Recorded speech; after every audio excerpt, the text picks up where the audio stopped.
Satelia is warning you to hydrate or become a raisin.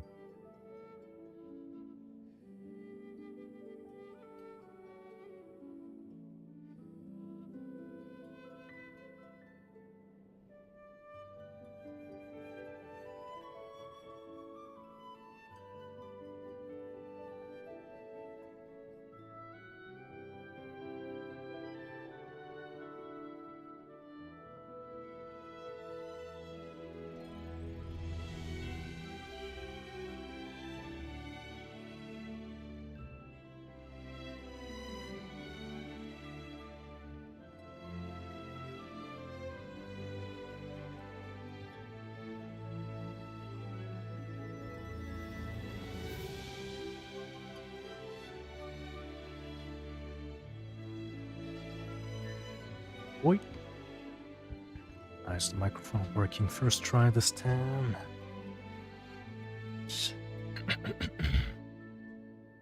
Alright. Gotta hydrate. Damn, an update. Satelia hit you with the sub slap. Saying. I don't know why I have the saying part behind it. I don't think you can even say something when you sub. Thank you, though. Thank you. 64 months. It's funny because, like, your sub is literally like a counter for how long it's been going. That's crazy. They maybe chose an emote and special sound and it didn't even play? What? Wait, I'm pretty sure. I think I'll never unsub? Yeah. Pure pressured sub. Oh man. I'll be honest, like, I'm feeling pretty lightheaded right now. I think it's because of the heat. Like, it's, like, how warm is it in my room? Like, outside it's supposed to be 27 degrees. Maximum of 28 today. It's 31 degrees in my room. Fucking 4 degrees higher than it is outside. I don't know how that works. Anyways, enjoy your quest. I'm also gonna do my quest very soon. Very excited. Whew. Take some more water.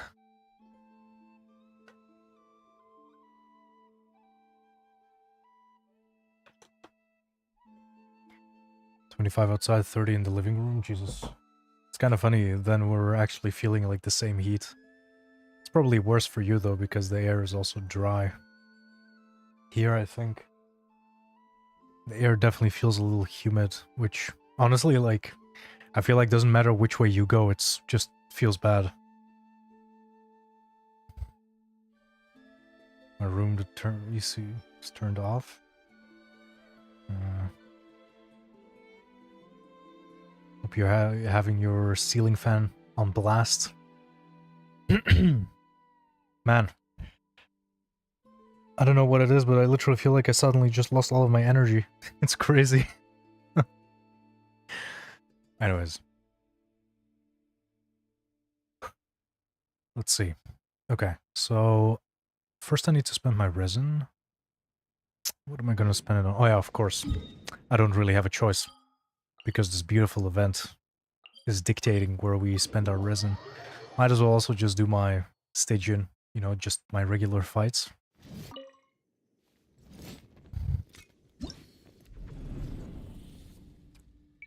Alright, alright.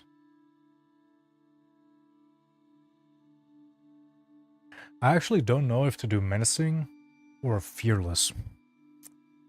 Because, okay, so I have Varka for this boss, which is like the best in slot team for it. For this, I could use Zibai. I think that would be probably fine. And then for this one,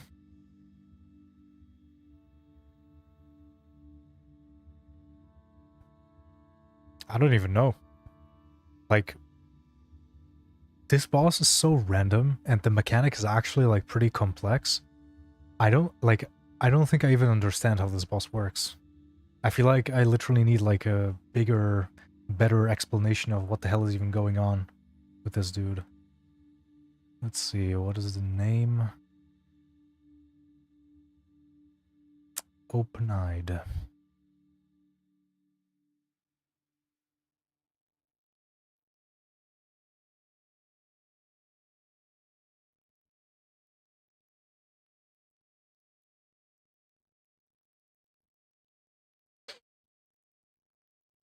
I know that it's explained here, but I feel like it's so bad. So, like, what it's basically saying is that you hit it with an element, and it will record what element hits it.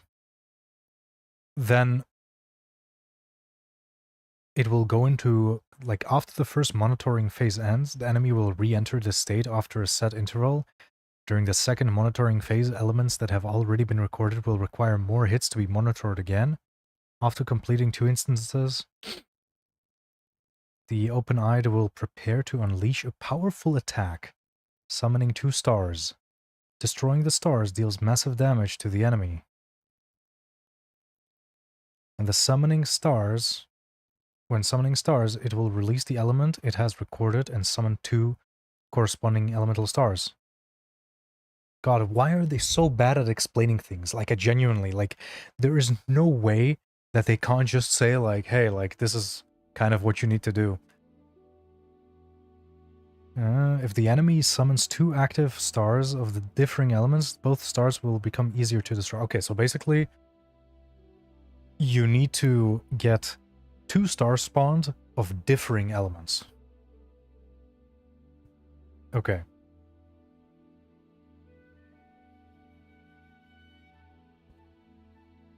What teams could I use here? Maybe like Mavuika?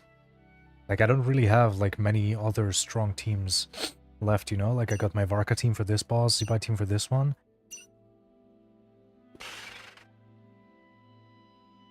Let me see. Let me actually just first set the teams.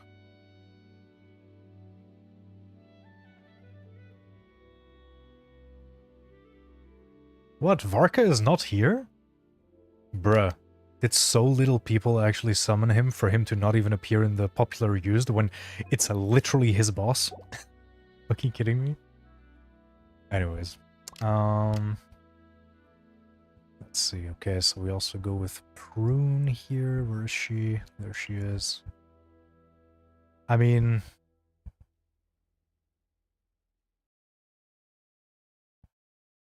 it will probably be better to go with Venti here because he's actually maxed out. That's probably better. Then here we go with the Zibai team. And... Ilua. Okay. Okay. Okay, we have a lot to play with, to be honest. Gotta be honest. So, what if we go with, like, a Mavuika team?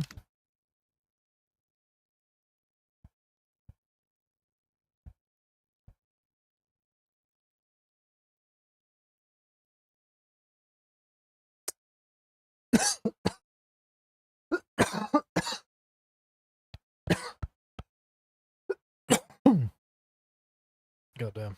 I just breathed in. Live up.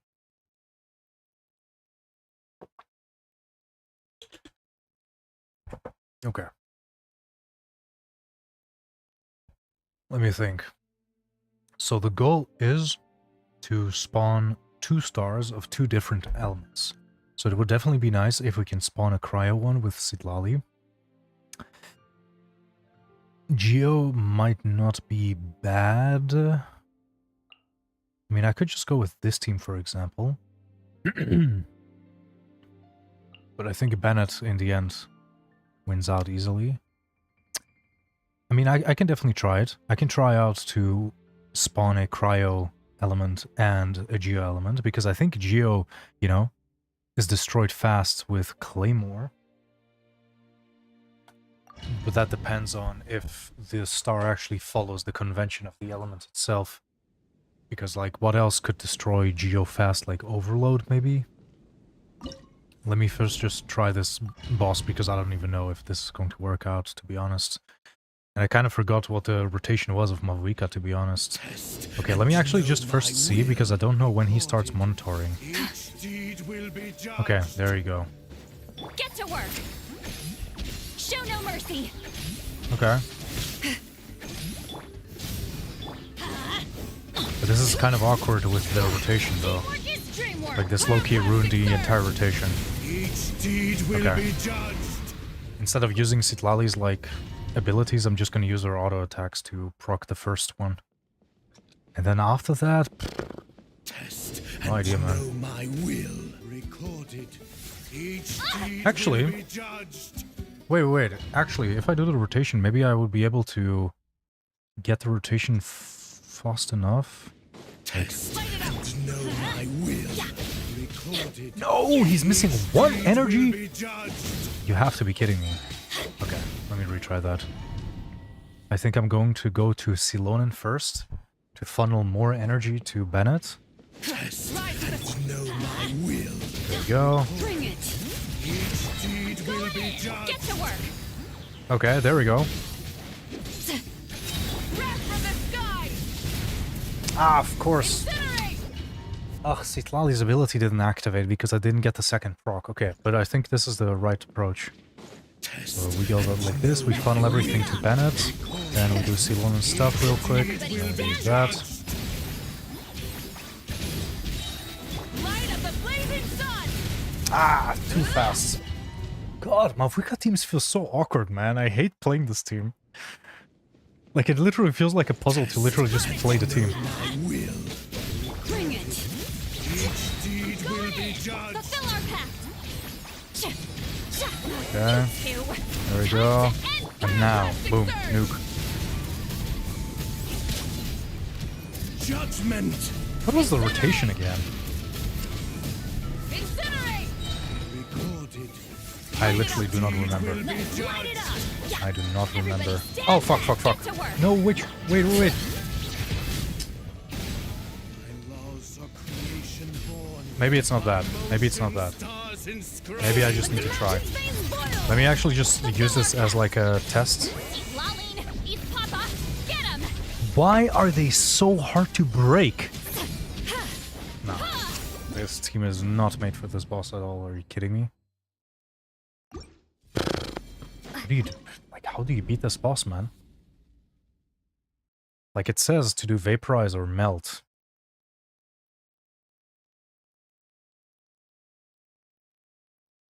Hey you shrimp, SIT up straight from Alex Sheman 13. Guess what, Alex? This posture is immaculate. Look at this. Shoulders up. We're sitting up. Did you cut your hair? No, I didn't. It's the same good old hair. I had my thorough wash day yesterday. You know, a deep scalp wash. Feels good. Anyways, I'm really struggling with figuring out what, like, let me actually just first do these, because I know for sure that I'll use these teams here. Because I first need to determine if I can even... Be gone. Okay.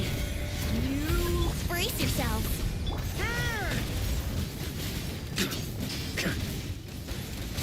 Up the ante. There you go, we break that bad boy. Okay. Leave it. Wait, why does Durin not have any energy? What the hell? Not. Heaven's Okay, there will. we go. Made not. Durin's ult. Please tell me Venti's... Yes, nice. Venti's gonna have his ult. Time for takeoff. And there we go. Well, he's outside of Venti's ult range. Thank you. Shrimp. Stay. Okay, energy is kind of being annoying right now, I'm not gonna lie. Turning point. But I mean, energy problems and Think you can get away? Stygian are kind of synonymous, so what can I say? I think we're doing well though. Like, we're halfway through his HP. And we have about half of the time left.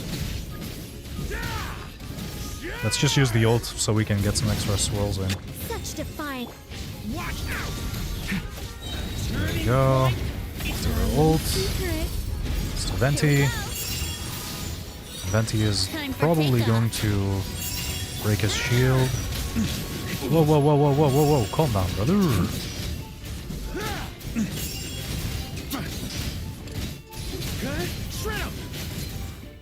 Okay, my rotation is all over the place right now, but it's okay. Watch out! Be gone. Okay. Oh, please! Brace yourself. Shit. Let's just go Varka. Yeah, my rotation was all over the place here. I think it's possible, though. The problem is really that I can't use Prune because she's unleveled, and I'm pretty sure the Venti team does more damage. Looks very good today. Thank you, dude. Thank you. I do think it like looks more neat instead of just being like kind of like a messy. Should I do that for artifact farming, or there's no difference against artifact domain? Oh, duh. You always, if you're artifact farming, always do it in Stygian if the Stygian event is live, because every 120 resin you spend, you get 1 extra artifact. So you're literally getting free artifacts on top of the ones that you're already farming. So if Stygian is up, always do artifact farming in Stygian, especially if you want to use your like condensed resin and your like fragile resin and whatever. All of those just pump into Stygian. It's simply more efficient. 100%.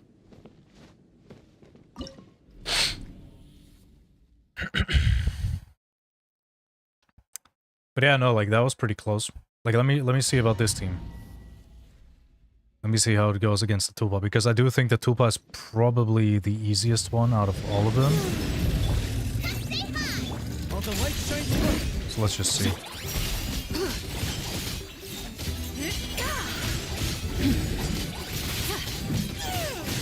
Why is this guy so difficult to kill? What the hell? Like, I literally just killed him through HP, not even the shield. Without further ado, the sky's clear, the glazed moon shines. Oh, fuck. Foolish. I did not anticipate for the second hit. But I do think this is possible. Smite the dust. There we go. Okay, now I can finally use all of the ults. Heal up. I could have sworn I used her ult. Lofty wisdom will show us the way. I'm just gonna ignore the little one. Oh, dude, what? There's 0 HP! What? I don't understand it when you're fighting an enemy and they literally just stay on 0 HP for like a good minute. It's crazy.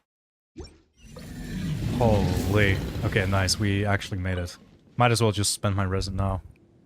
Okay. Please give me some good stuff. Like, I literally haven't gotten anything useful yet. Hey, I got something useful! Nice! Whoa! Elemental Mastery main stat though. Shit, dude. Ugh. If it was attack main stat, but that's still good. That actually is still good. That actually has potential. I don't know how relevant Elemental Mastery will be for Superconduct and whatever Superconduct is going to be in Snezhnaya. But, yeah. I mean, even as an off-piece, this is really good. Oh, wait, why did I do again? No, let me out, let me out! Tulpa is fucking annoying in Spiral Abyss. I mean, Spiral Abyss is, like, not as overtuned as this mode, so I think it's gonna be easier overall. One thing I'm definitely thinking about is maybe doing this boss after finishing the quest, because once I have finished the quest and I have done one more boss run, I will have enough materials to crown Nicole's E ability. And I'm pretty sure also get her Q to level 8 from level 6. That could be useful. But how much of a difference is it really going to make, though? That's the thing.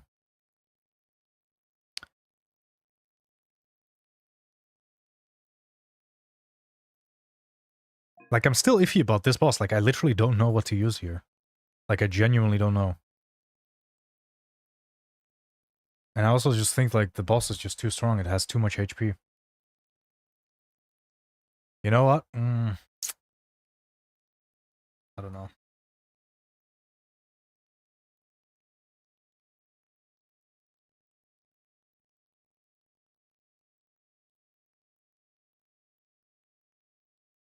Let's see, the open eye is probably... yeah, but what teams are you guys using, though?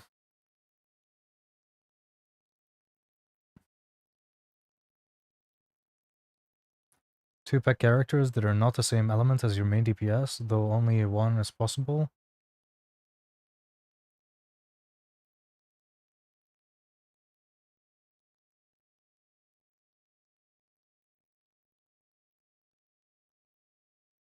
Okay, a lot of people just using lunar teams. I mean, I only have one lunar team, which I'm already using on the Hydra Tulpa. And even then, like, this team is not great because I don't have the Nefa wheelchair going. Then it would actually be useful.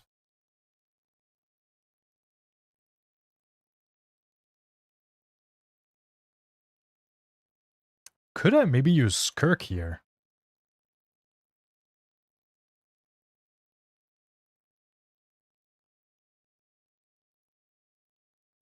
The problem is if I'm Skirk, then the stars become Cryo and Hydro. The Hydro one I can reasonably break with Skirk, but the Cryo one, no way.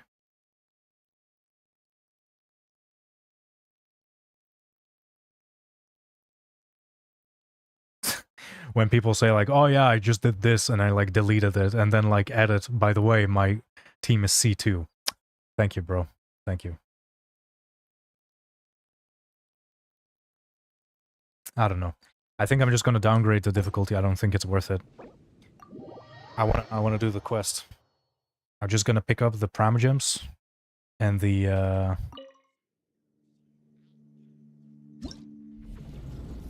let's just do menacing. I think I'll just do Skirk team here.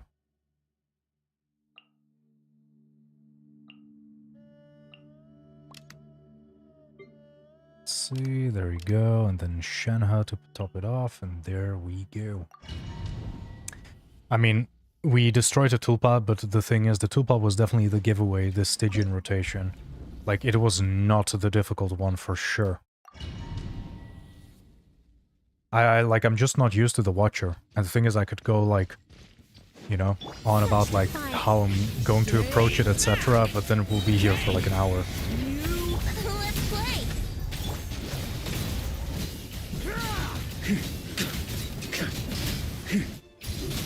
Shred 'em! Splash! Yeah. Watch out! Be gone. Kane! You haven't well made my Anti-ult? Yahoo! Nice. Think you can get away?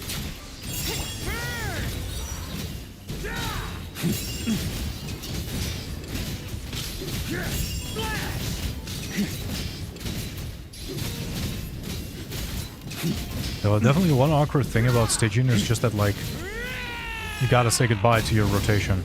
Such I mean, like, that's why a lot of people also just make literal builds that are made for Stygian. But I just can't be bothered about that. Like, it's fair to say that in the end, like, basically the most difficult content is Stygian, so might as well just gear your teams towards Stygian, and then you'll be fine in any other mode as well. But I don't know, like, the problem is, like, when you optimize stuff for Stygian, you very quickly spiral into the super optimization mindset where you start using, like, just, I mean, Favonius on everyone and stuff like that. It's just, I don't know, it's just not a fun way of building, in my opinion.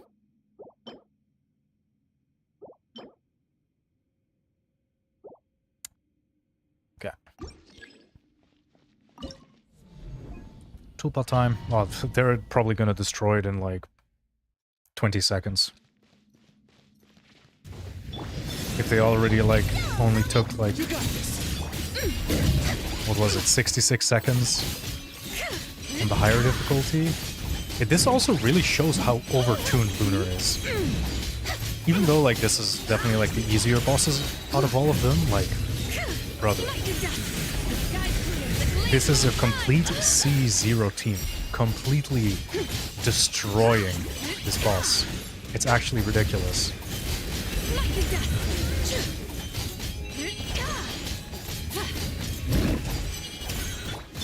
And I'm not even doing optimized rotations.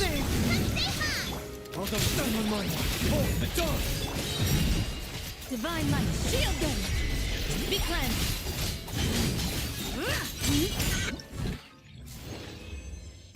I really took way too long on that just because I was so like, doesn't really matter. We can literally just do whatever we want with this team. Come on. Yo, let's go! Wait! Oh my god, double crit attack percent. Nice, we actually got our first good piece. Holy shit. Nice. Okay. But while I do appreciate, like, getting this piece, like, I definitely am looking for the Nicole piece. Because one thing we also need to realize is that... Oh, wait. I shouldn't do this boss again, like... First need to actually just complete all of the bosses. But yeah, because, like, we have, like, this update. And then the next update. And after that, Snezhnaya drops. And we're getting new domains again. So then I'm probably switching over to those domains. So I literally just have, like, this patch and the next patch to get a good set for Nicole. Otherwise, I'm fucked. Shower me with praise. Manifest. Do your master's bidding. Deed will be judged. Okay, I don't have The my pinnacle ult. of excellence. Sure. Let the world collide.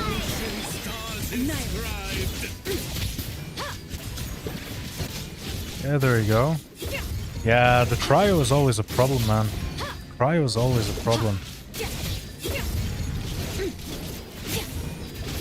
Come on, fellas. There we go. Wait, that was too late? Wait, was it actually too late? Dude, I don't understand this boss. Like, even though I like the mechanic, I don't understand how you can effectively actually beat it. Like, the 2-element requirement is so, like... The problem is just that, like... Certain shields can only be broken effectively by certain elements. So, while it's all about, like, oh, you know, like... Unleash. Do your master's bidding. You have to, like, you know... Make it so 2 elemental stars are spawned. It might not be the best approach. Like, for example, here I spawned a Cryo and a Hydro one, and a Cryo one clearly gave me a hard time. But overall, it's a pretty well-designed boss, though, I have to say. I just feel like I'm too stupid to understand. Okay. Yes, dude! Yes! Finally! Attack main stat, energy substat. Finally. Woo. That's literally all I want, and it's even a 4-liner. Cherry on top. Okay, let me go back to get all of the rewards now, and let's just switch over to hard difficulty. I do think I want to do some extra runs as well with my fragile resin. There we go. Switch to hard mode. Now which element would be fastest? I think maybe the Tulpa with the Zebai team? Probably. And maybe I can then just do Linnea's nuke?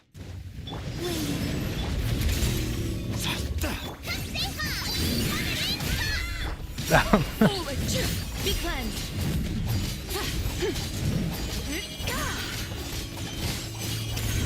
Yeah, that's pretty fast. That's pretty fast. Okay.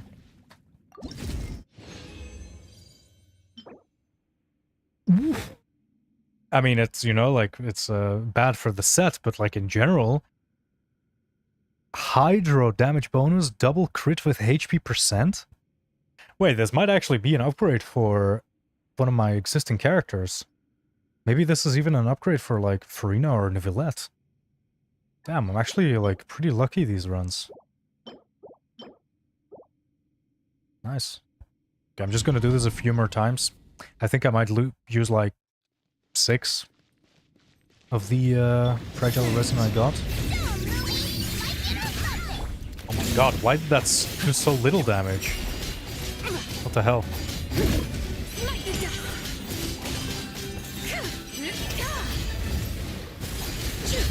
There we go. Maybe it's because I didn't use the Ilwa E first. Let's go with that.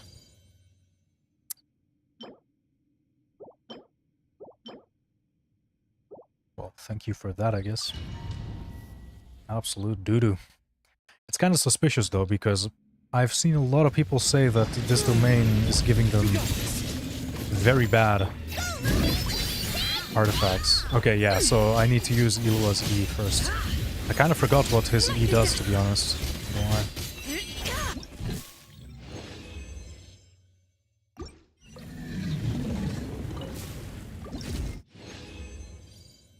Oh, Jesus. Holy shit. So many artifacts. Ooh! Wait, what? Oh, wait, it's on this set. I mean, but in general, it's a good piece, though. Crit rate main stat. It's a 4-liner. Crit damage, energy recharge, defense percent. I should check out, like, my characters. Maybe it's actually an upgrade. And a double crit energy recharge defense on this as well? What the hell?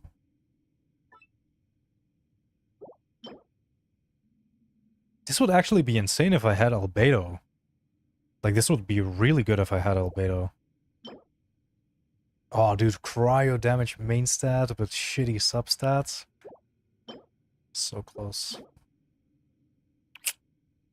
Almost double crit on the substats. Okay, no, that was decent. That was decent. That was nice.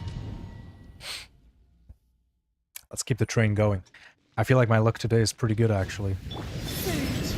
Also, I think I need to figure out why I do way more damage when I do Illua's E ability, because I genuinely forgot what it means in his build. Maybe his buff gets procced when he does his E ability, but I thought his buff was completely on his Q. I thought his E ability was just for energy.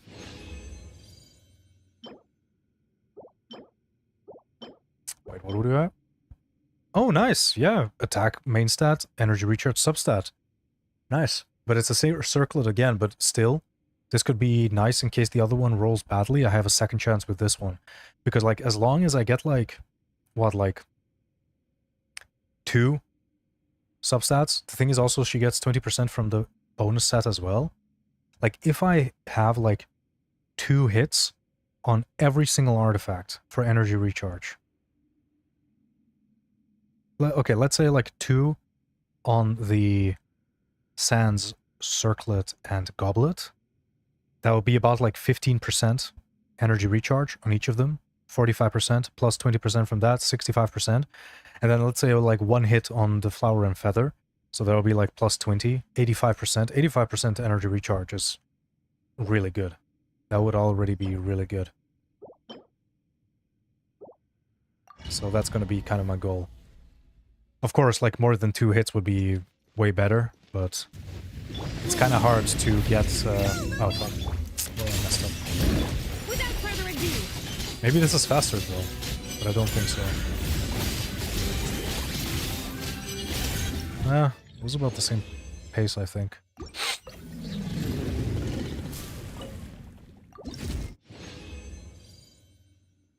Okay, a lot of circlets here, goddamn.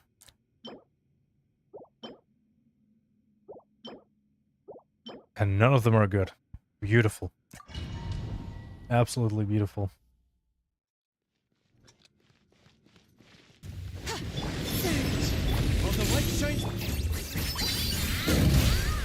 Be cleansed.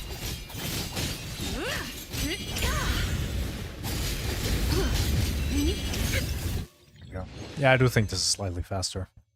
And this is honestly the nice thing about Linnea's gameplay.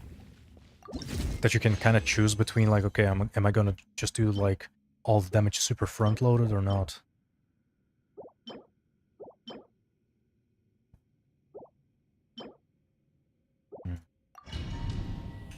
Yeah, I'm not really sure which stats I should be fishing for the Hexerai set. Because, like, I mean... Without further ado, Like, right now, like, the biggest beneficiary is Nicole, but there might be more characters in the future as well.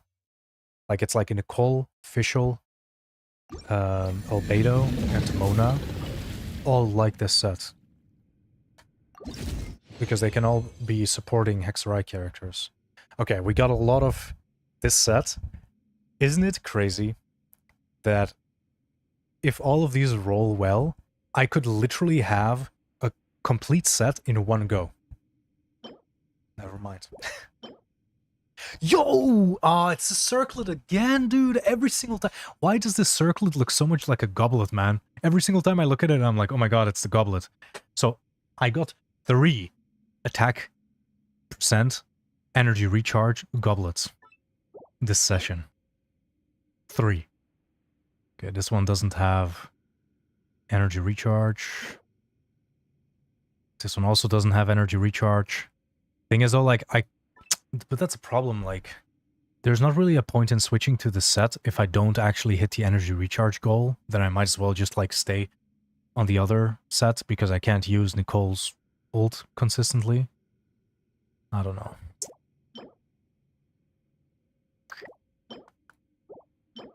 But hey, at least we got 3 circlets. You know, if the 4-liner goes wrong, we still have fallbacks. What an absolute cope. Anyways.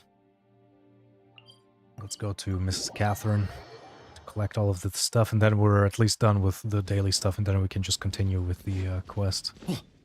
I'm really excited because we're literally, like, right before everything is gonna go down. Thank you for... There we go. Also, a little update, like, on the exploration. You know, I already shared a bit, but yeah, like, Windrest Peak, 100%. Temple of Space, 100%. Base Not Cry, 100%. And I'm now also, like, you know, going pretty well in this region as well. I also now only found out that, like, the Witch's Lodge is, like, in this region.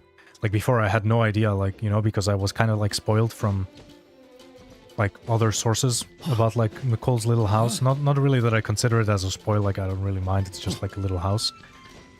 But I didn't even know where that house was. It just, like, suddenly just appeared, and I was like, okay, I guess I'll see at some point what that is about. And now I finally found out. Okay. Let's now actually upgrade some stuff. What do I have going on her now?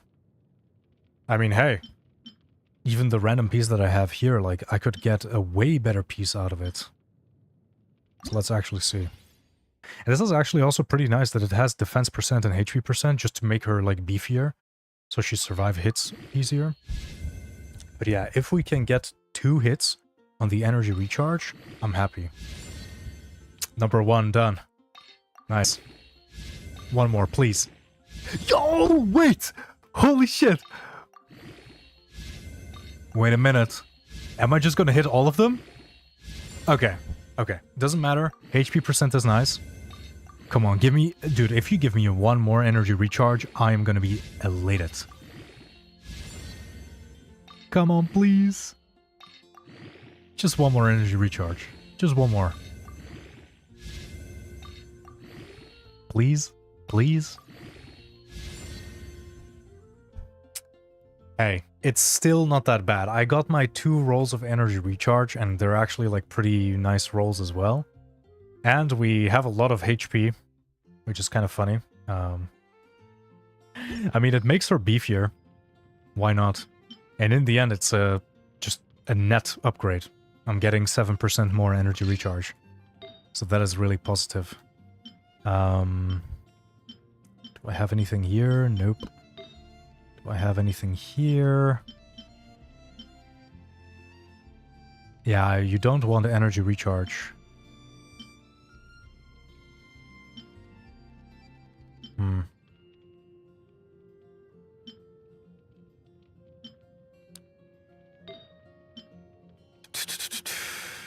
Yeah, there's no point switching over yet. Yeah, I think I'll just keep it like that for now. Maybe switching this one to this one, just because I get 20% from this set. So overall, I get more energy. Okay, so at least we got the 2 set going. That's nice. That's nice. So what are we looking at now? 4.1k attack. 175 energy recharge. That's really nice. That's really nice. Good stuff. And we got 20k HP now because of that crazy circlet. Thing is, I could actually like keep trying for these as well, actually. Let me actually try this one. Because I mean, if it rolls 3 times into energy recharge, then I mean it's a W. Okay, let's try it one more time. Okay, okay, it did roll. It did roll. But for it to be better, it has to roll at least one more time. Okay, hey, flat attack is also not bad. It's not completely wasted on her. If it rolls into energy recharge now, it's better than the piece we have right now.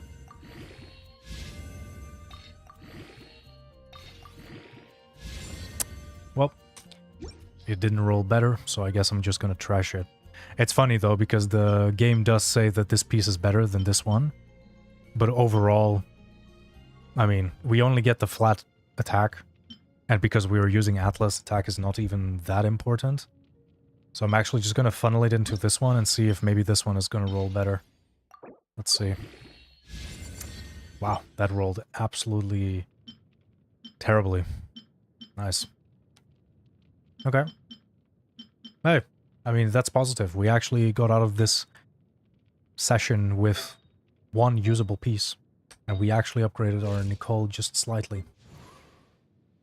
Oh yeah, one thing I also need to do is I actually need to do the... like, the Hexarai quests. I really need to do those just so I can do more damage, because, like, there's quite a lot of damage locked behind those.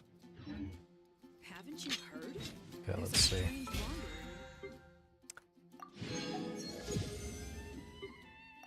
There we go. Also, one thing I just want to do so I can clean up my inventory a bit. Let's fish for some better skirk pieces. Let's see. So we're just looking for double crit, attack percent. I mean, it's double crit. Sadly not attack percent. Aw, dude, if that had crit rate on the subs, that would have been insane. Oh, there you go! Well, now it's a shame that there's no attack percent, but hey, at least it has the crit. That was actually really good. Let me actually see if it's better than what we have right now. Where's Skirk? Oh, I'm actually running crit rate main stat. Yeah, I forgot because I don't have her signature. Yeah, I kinda forgot about that. I kinda forgot about that. Huh.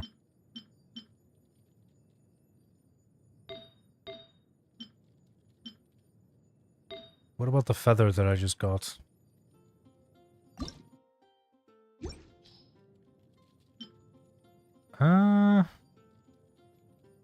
I mean, maybe. Let's just see. There you go, first roll. Yo, what's up, Entralus? How are you doing, boy? Okay, okay. Keep it going.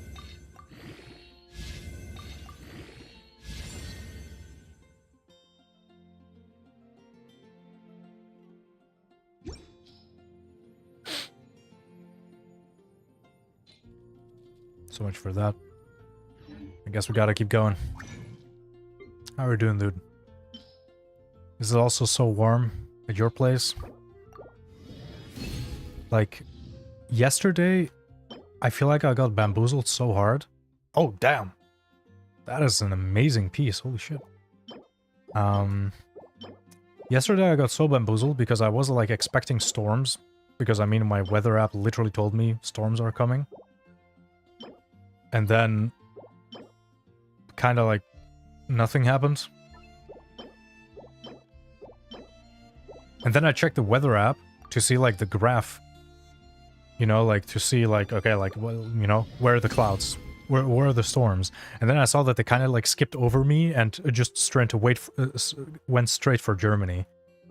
So I'm pretty sure there were some gnarly storms yesterday in Germany. But I didn't feel anything of that here in the Netherlands.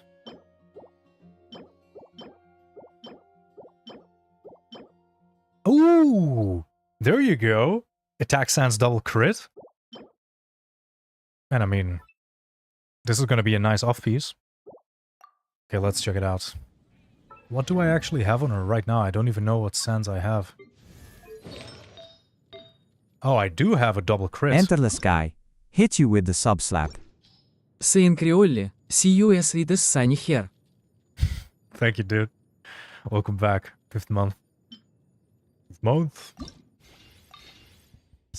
Sunny here? No, it's sunny now as well. I'm talking about yesterday. Yesterday it was a bit of a shit show, I feel like. Dude, what? Oh man, the artifact system feels so broken.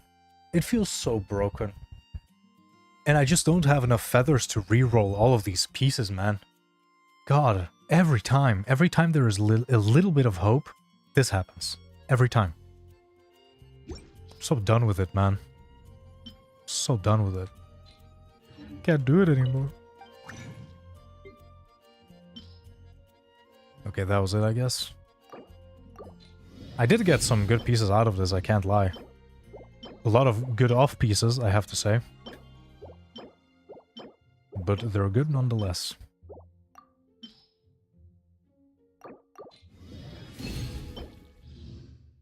Damn! I am getting a lot of good circlets, goblets out of this, I feel like. Like, genuinely, I really feel like the table is the place where you get good goblets. I'm pretty sure 80% of my good goblets are from the table, not from, like, random artifact farming. I don't know how that works. Okay, anyways. So I did all of the daily stuff. I did the artifact farming, resin, expenditure, etc. Let me just do this real quick and get some more water going because it's really warm.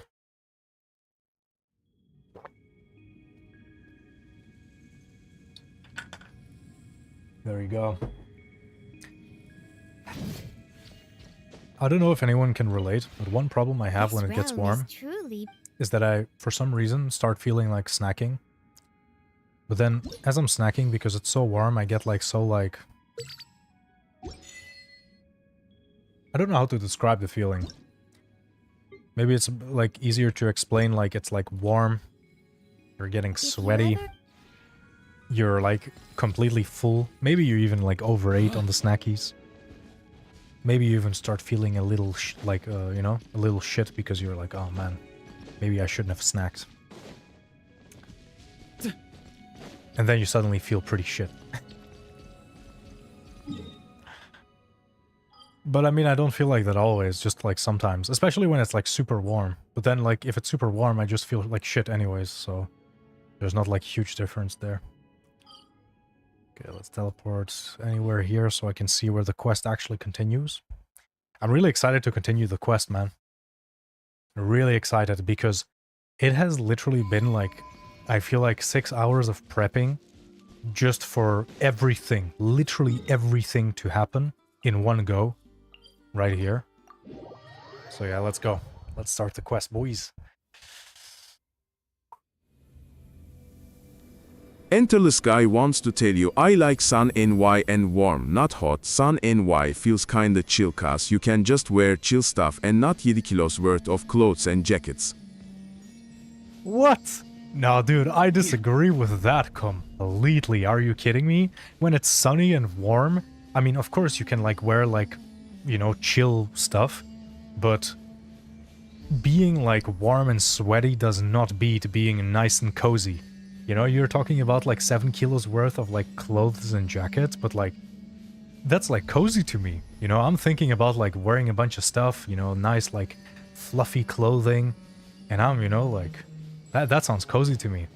When it's like warm and you're wearing like shorts and oversized like t-shirts or whatever, like sure, it's like nice and comfy, but like there's literally like a 2-degree difference between like you feeling like cozy and you being like, okay, that's enough heat. That's enough. Warm, not hot temperatures? Yeah, but that's a problem, you know, like these days, like there's like a few days of like nice and warm, and then it jumps straight to hot. Like right now, this is hot to me. I mean, it's 27 degrees, 28 degrees outside. In my room, it's 31 degrees. I'm not cozy. I'm not cozy.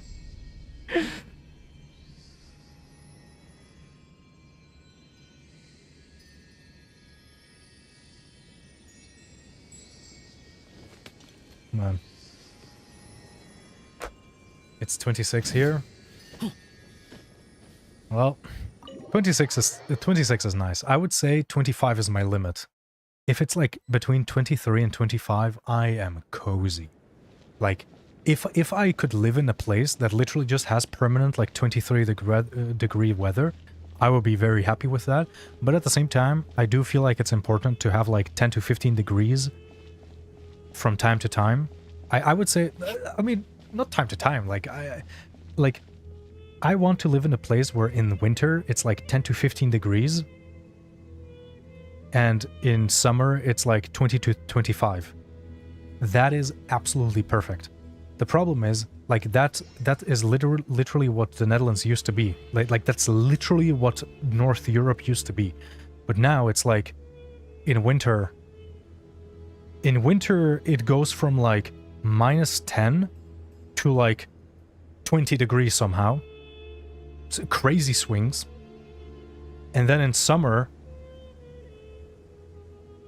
I mean, in summer it goes from like 15 degrees to like 35 degrees. Like, the delta is way too big. I don't know what happened, man. I mean, I know what happened. Global warming happened.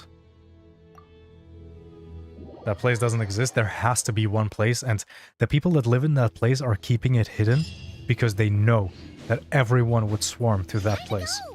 Let's meet the others at the mausoleum of King Deshret. Okay, so basically we did all of the prepping, and now we're gonna go to Sumeru City to confront the people. Whoever the people are. I have not felt this way in a long time. Standing up high, gazing out at the rolling dunes. One cannot know what freedom truly means without first losing it. The golden slumber truly lives up to its name as a dreamland. Though desert sands exist there too, no mirage, no matter how glorious, can compare to true beauty. Dendro Archon, what is on your mind? I was wondering whose counsel I should seek on the questions in my heart. What kind of questions? So What's up, many, Kuman? Naturally. more than can be put into words. As Nada, I that's once what said to a it's like friend, being a human. we look, we see, and we comprehend. But the question still troubles us. What Yep. are the many disasters that this world faces, but the sum of all irresolvable questions?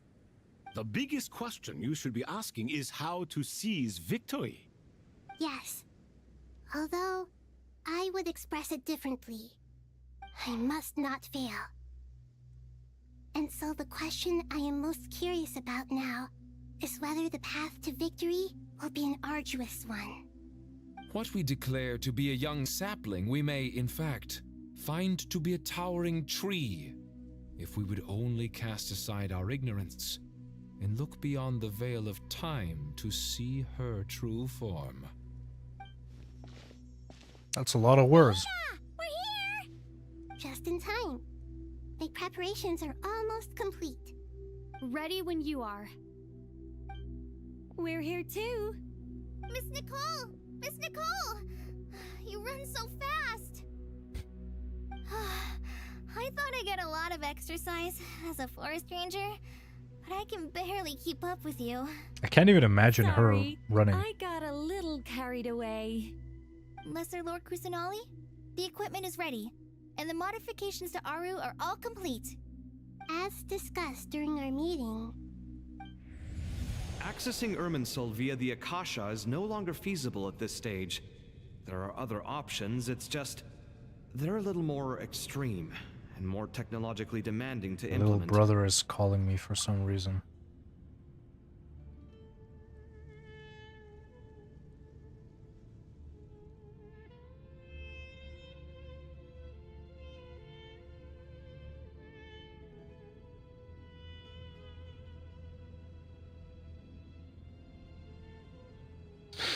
People should lead with what they want from you first.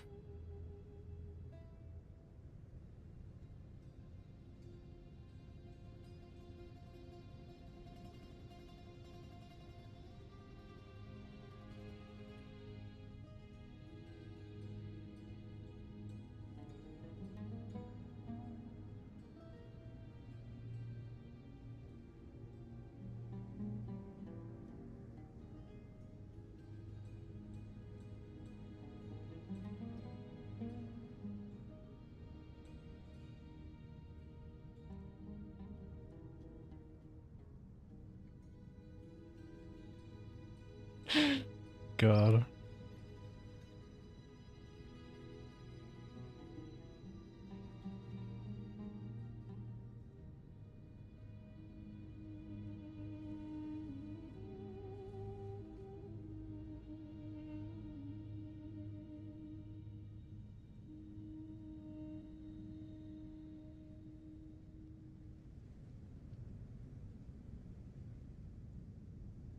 Just a second, I'm almost done.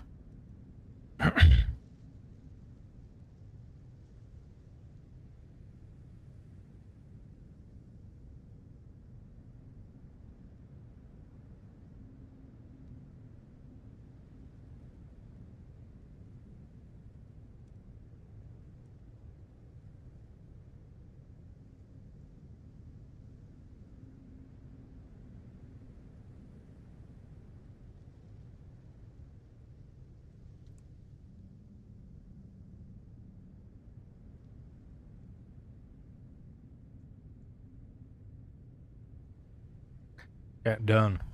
I'm back. Let's continue. Maybe you should take it from here. The architecture and functionality of the Akasha terminals overlap considerably with Aru. There is reasonable evidence to suggest that one was developed based on the other, or that they both utilize technology of the same origin. I don't understand. Didn't we already, didn't this quest literally start saying that the Akasha was made after Aru?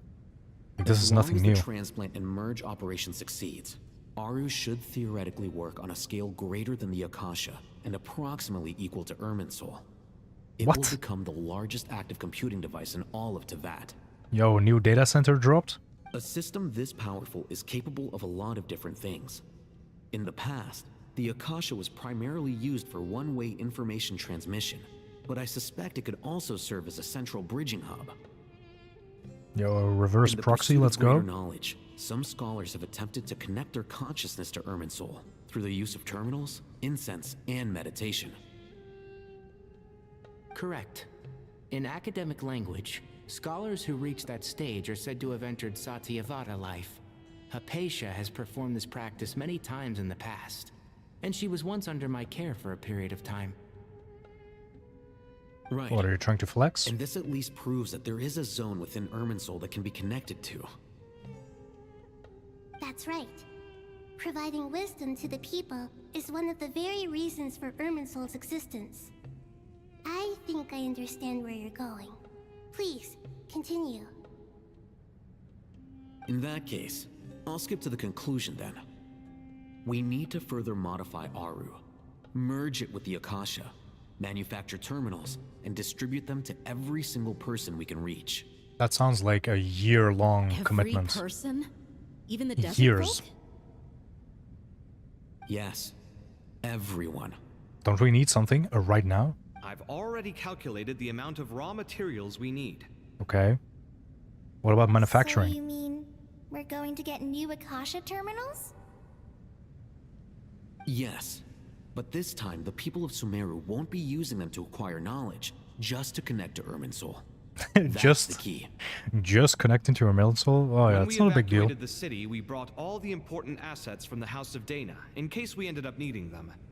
Fortunately, this included the Akasha system's main terminal. We've checked all the relevant records, and one thing is certain. Nothing like this has ever been done on this scale before, so... Everyone in Sumeru is part of the plan. Whoever I really thought we were already like done with all of the planning and we were going to confront dottore now. Since this function of Looks like we Irminsul still was have a long way to go. It has only ever been made available to scholars, who don't constitute a particularly large group of people. But by expanding the scale to include all the people of Sumeru, all the individual connections will stack up to create a significant load on the system. Under normal circumstances, Irminsul would be able to cope with the additional load. But with it already being under strain from other activities, its remaining capacity is limited. Thus, it might be possible to shut it down completely by overloading it. What?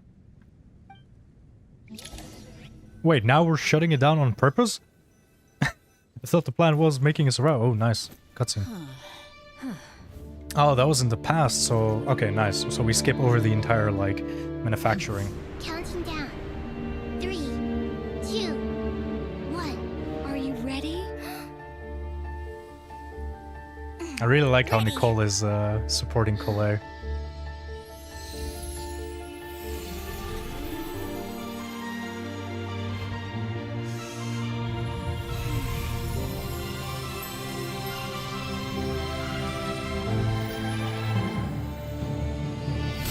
Oh, there we go.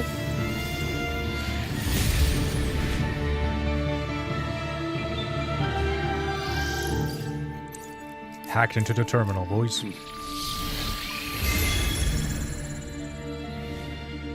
And she starts floating. You know that means we're doing good. Oh, she's inside of Irminsul now? Wait, what? In the past, when people sought knowledge, they turned to the Tree of Wisdom. Are they all listening? Today, we use it to save Sumeru and the whole world. These boughs that nurtured learning must not become tools for destroying the world.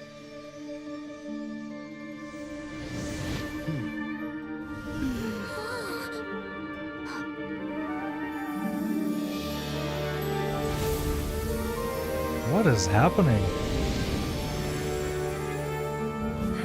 Upside down? Man, when they do stuff upside down, it's always so sus in the lore. Please stop. End this transformation.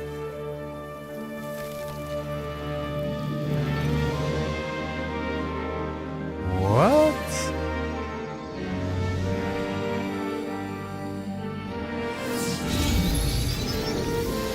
Who was that, by the way? You would shut down Irminsul just to stop me? You fools. I have all the time in the world. Man, his design is insane. Ugh, I can't wait to fight this guy. He looks so sick. Success! The evil Irminsul tree is stepped growing! Wait, we were calling it the evil tree? So what did we do? Did we make like a digital Irminsul or something? Display of true courage. The courage to think and the courage to act. I never thought I would witness the shutdown of Irminsul with my own eyes. So what now? Like, isn't like everything supposed to blow up? Action? Indeed, only humans could do such a thing. Gods are few and far between. What was once created for spreading knowledge is now used for another purpose. A rather ingenious plan. I am grateful to you three for your help. Only thanks to you were we able to extend Aru's interference capabilities to cover all terminals. Now, nobody who wears a terminal will have their activity accurately tracked by Irminsul. No matter how many eyes dottore possesses, he will not be able to see us clearly. Nice. Now for the next step. I will need the help of your supreme powers once again. Again? How might we be of service, Lord of Dendro? I need to reach the Eternal Oasis immediately. The what? Right now? In that case, Ibis King, would you agree that this is a fine opportunity to dust off our old tricks? Never. I assume you have that chess set with you? You mean the one you gave to me as a gift? Asking for it back, are you? How could I? You misjudge me. I just wanted to show you another way you can use it. Ooh, Nefer's gonna get a buff. Shatranj.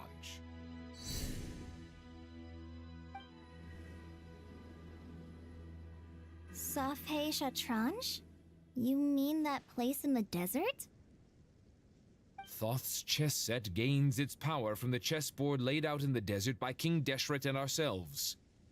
All ceremonies conducted using the chess set must be activated via Safhe Shatranj. In other words, the chess set is an extension of the chessboard. In the past, moving a chess piece was a sacred and momentous act. Transfer initiated.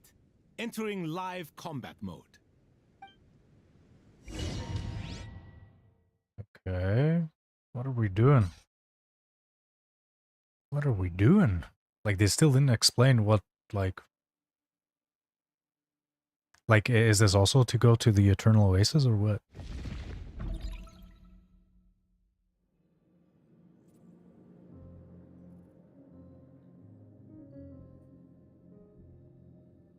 We haven't heard a single word from our spy in the desert. I'm afraid he might have been captured. Never mind. But we spent years turning him. And a lot of Mora. Nothing comes for free in this world, but the loss is not without its purpose. For a small price, we have wasted a precious amount of the limited time they have. Quite a bargain, if you ask me. Okay, I gotta reread this. We haven't heard a single word from our spy in the desert. I'm afraid he might have been captured. Never mind, but we spent years turning him. Nothing comes for free in this world, but the loss is not without its purpose. For a small price, we have wasted a precious amount of the limited time they have. Okay. So are they ever going to reveal this man? Understood. Like, are we allowed to actually see who he is? Weighing profit against loss is a necessary part of life. But to Oh, there he is! I have been operating at a loss since this all began. Since many centuries ago, in fact. Centuries? For instance, why would a banker act as the executor of a will? If you hadn't deposited your personal belongings at Northland Bank, I would have no reason to be here right now. Yo, he looks so good. What? Yo, his design actually looks amazing. They actually nailed his hair. He literally looks exactly like he looked in the video. Like 100%. The 9th of the Fatui. Man, and number 9 is my favorite. I'm still trying to figure out though, is he the Varka body type or is he the Zhongli body type? I think he's the Varka body type. I think so. Man. I do wonder if he's going to be playable though, because he definitely has like a... Like his outfit looks cool, but it's not like a playable person outfit. It's like a cool NPC outfit. Know what I mean? Dottore, I've placed your final data backup into the ley lines as per our contract. I trust we are now square for the safe deposit fees you paid. So he's helping him out just because he gave him money. Is it not a little petty to split hairs like this, given our amicable relationship? I consider sound bookkeeping a matter of principle. Do not forget that you only live to see this day thanks to me. In fact, every day of your life since you met me, you've been living on borrowed time. What? Why, that's hardly a fair assessment. I will concede that my survival was perhaps at your whim, but I became a harbinger on my own merits. Managing money is not like other professions. Mine is not a role I could have acquired based on your recommendation alone, and certainly not one I could have lasted so long in without genuine ability. The information stored in the ley lines is quite comprehensive. Rest assured, I have not forgotten how strong your pride is. Well, I presume you have no sense of fragmentation while talking with me. How could anything possibly go wrong with such strict measures in place? The remainder of your soul was split in two, with one half sent to Nodcry and the other stored in the most secure vault of the Northland Bank. Though I must say, your disdain for the other segments is quite amusing. Zandik is you, and you are Zandik. Zandik created the segments, yet you, a segment yourself, reject him. Wait, what? Wait, so Zandik the original. Wait, why does it sound like Zandik isn't gonna end up being the evil person, but instead it was kind of like a segment just going rogue, and then just like roping all of the other segments into his evil schemes? That is, Zandik, created segments of various ages in his later years. To achieve this, he had to freeze time and part with a portion of his soul. That's insane. How did he freeze time? Destructive as it sounds, it erases my uniqueness. If each segment is equally me, then by the same token, none of them are truly me. I mean, who is me in the end? Inevitably holds different views than he did in his later years. The same thing that completes me also restricts me. Okay, I get it. You too might ask yourself which stage of your life you want to be preserved at. The day your business failed? Or the day you were framed by a gang and sold off to a medical lab as a test Alexaman 13 is warning you to hydrate or become a ricin. Wait, did he just reveal some backstory of Pantalone?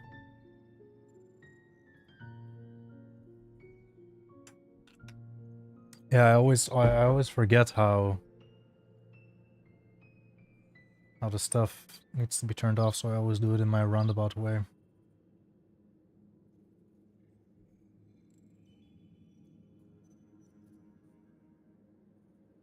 There you go.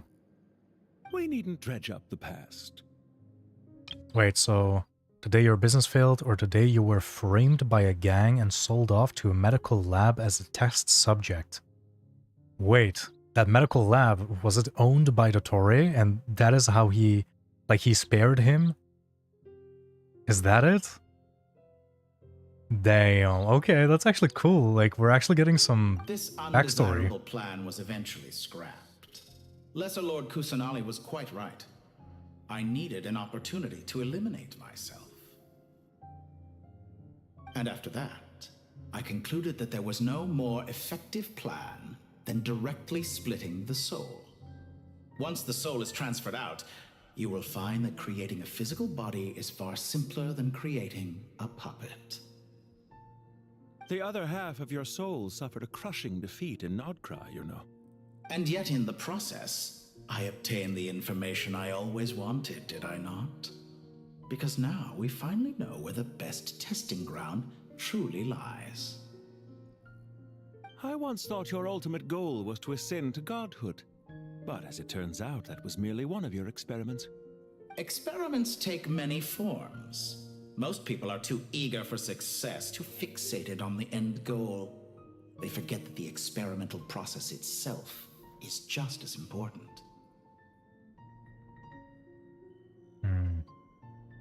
Dottore has a friend after all. Finally. It is actually kind of funny to finally not see Dottore completely on his own. I do like this relationship they have. Like, genuinely, like, I feel like everything around Dottore is so well written.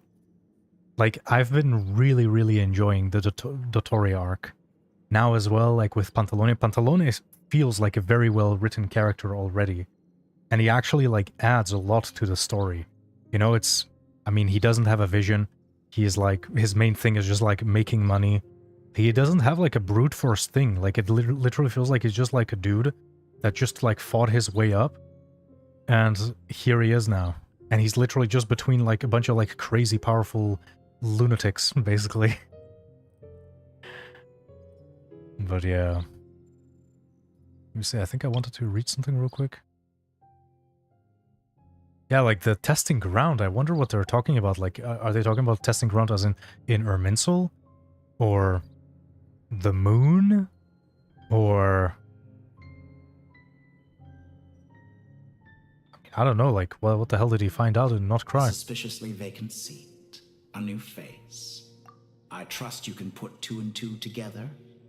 The reason it doesn't exist is because someone tampered with the record. What? What can I say? After all your efforts, you really did uncover the world's secrets. So, is the new world you promised a lie? No, it never was. I am glad to be able to control Irmin's soul from within. Now I shall attempt to create a new world inside the existing one. What? So it's just going to be a bubble? Everyone faces the prospect of death, but not a single person has ever been able to experiment unrestrained in the afterlife through sheer force of will. I am the only one to have overcome this enormous challenge. Would I not be letting the world down if I didn't make the most of the opportunity to experiment? Clearly, the dividing of your soul did not affect the magnitude of your ego. Out of all the versions of you that have ever existed, this you is the most insane and the most radical. Is that why you chose to work with me? Which was it then? My insanity? Or my radicalism? Oof. Damn, I like this conversation. A venture capitalist without a suitably ambitious plan to invest in? Yours happened to fit the bill quite perfectly. Well then, I must say, while I am surprised enough that you showed up at all, what surprises me more is that you chose to present yourself as my former subordinate, and not as the banker Pantalone. Why make things harder than they need to be? Exposing my true identity in a situation like this would only serve to destroy diplomatic relations between Snezhnaya and Sumeru. I daren't imagine the consequences. I think those relations are already fucked, not gonna lie. Gives you the recognition you rightly deserve, while also being sensitive to Snezhnaya's predicament. It was an easy win. As for why I'm here, if you're suggesting that your credit is in the negative, I won't argue with that. Many people say that about you. I'd argue that a significant factor in your willingness to cooperate is the fact that you have but a few years of life left after my death. Living and dying together has a way of binding two parties together rather closely. Is it not true that a relationship should be judged by both the positive and negative returns it yields? So some of what I said actually made it into your head after all. It's true that I hope you don't die too soon, but don't you find that a strange thing for me to say? After all, you've already had quite a long life. What's up, Nefer? How are you doing? Especially for a human being. Let's not pretend that you're any more innocent than I am. Are we not the same in this regard? We both despise the existing laws of this world, and neither of us enjoy being under anyone else's control. Is it really so greedy to want the world to operate by a new set of rules? Of course not, my dear friend. And as I've said before, mutual interest is the foundation for the most reliable of relationships. You can attest to that.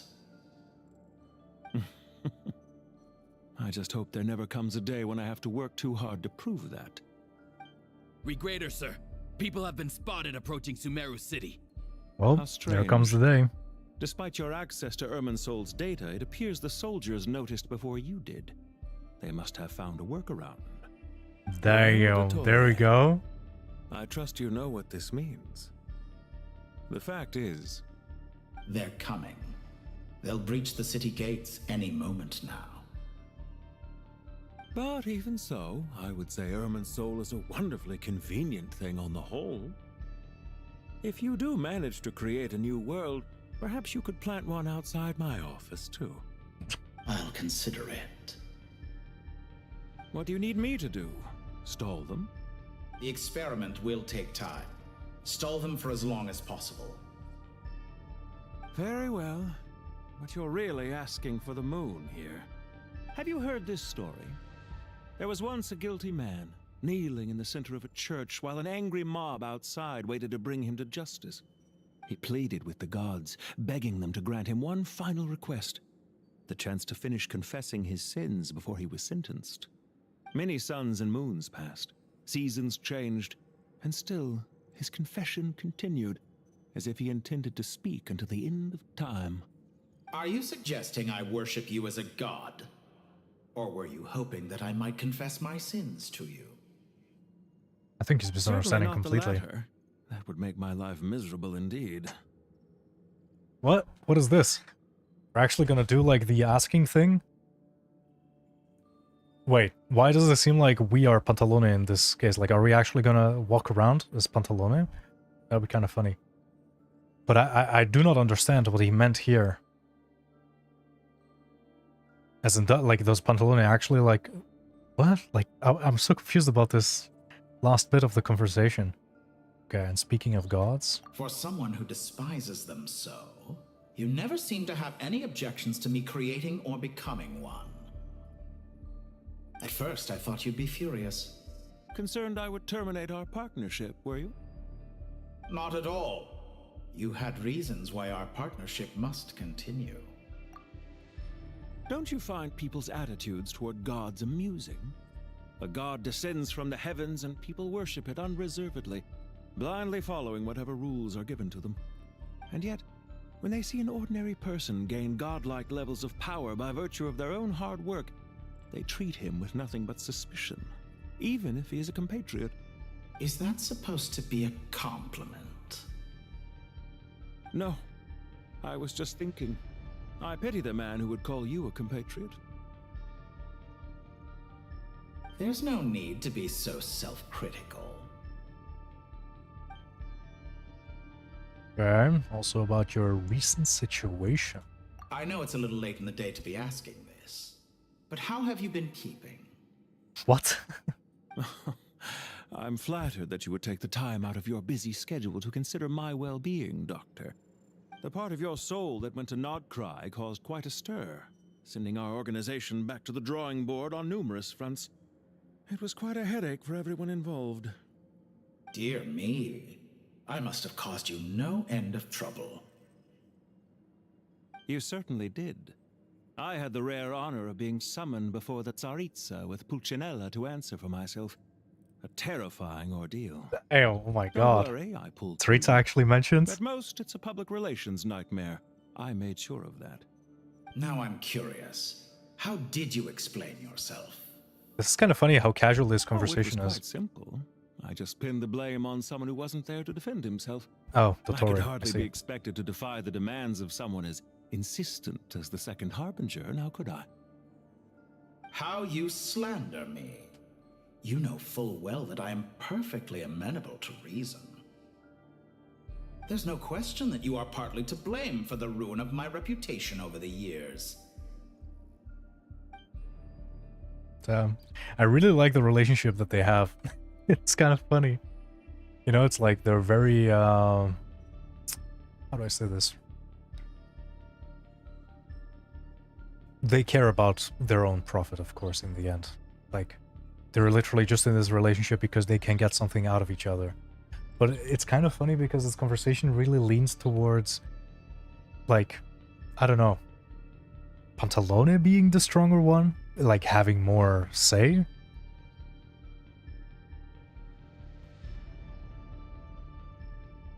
Other than about your plans for the future. Do you have anything lined up for when this is all over? Hard to say. Field work always takes quite a toll on me, as you know. Once I'm back at Snezhnaya, I'll start with a well-earned cigarette. Why a are smoker? you so Okay. eager to ruin your lungs after I went to the trouble of replacing them for you? If you have an issue with it, feel free to try to stop me. Okay. Randomly had to learn that he's a smoker. Anyways. So this confirms that Pantalone is going to be in Snezhnaya when we go there. So, I mean, who else do we have left? Like, we have Pantalone, we have Pulcinella, and that's it? I guess. Now then. What's on your mind? The limits of humanity. Oh, okay. It's a pity. Despite running countless calculations, I find there is simply no way to reduce any further the amount of one's soul required to sustain an individual. It's rare to hear you admit to being unable to achieve something. I beg to differ. For instance, as I've told you before, the original me was prone to motion sickness and couldn't make long train rides. Ah, yes, of course. One of the reasons you often sent yourself out on errands.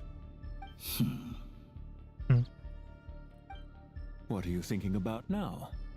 A new experiment.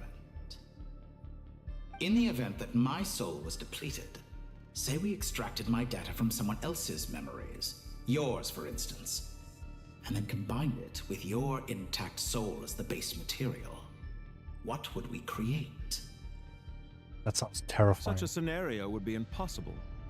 Oh? As long as your current soul survives, there will be no need to create a new individual. Don't forget, you were the one who approved of the present situation wherein only one dottore remains. And if you ceased to exist, who would be capable of performing this experiment?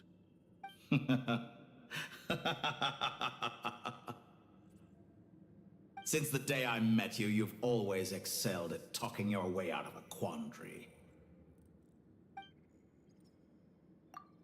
Isn't it a little A too real early to bootlicker. be saying goodbye? Not that I wish to keep you from your business, of course. Very well. Let's leave the conversation there for now.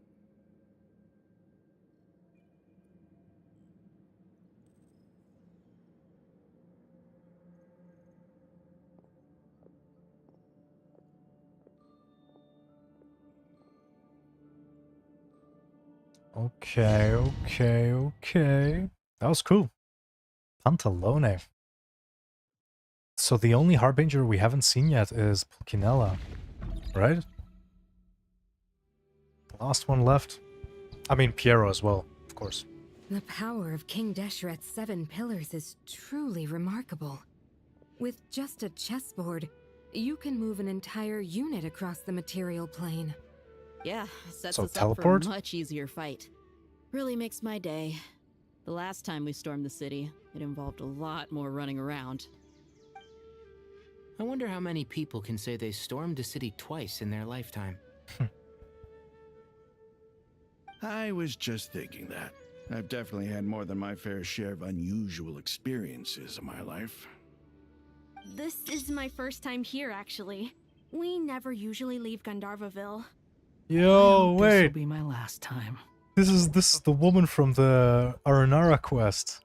Thing is, I actually did start the Aranara quest. Oh damn, Seppu and Sesafang, or however you pronounce it, they look cool. Why do these three not look like them? Like, this is the problem, man. They make 3 actually in the game, and then the ones that are not in the game just look cooler. Why? How does that work? Why do they do that? Like, is it actually that hard to make 3D models like this? I don't know. Anyways, where's the... Rana. Rana is a forest watcher of the Sumeru rainforest who became playmates with the Aranara as a child. Later, While saving the children of Vimara village, Rana was overtaken by the withering and fell into a coma. To help her, you traveled to Varnara, where you ultimately obtained the Bija. I think that's probably a spoiler for the Does quest. everyone have to chime in? Can't we just fight? What an amusing comment, my dear lady. Yet humans often alleviate tension via small talk, do they not? Is he inside of the shield? Why is Candace's shield talking?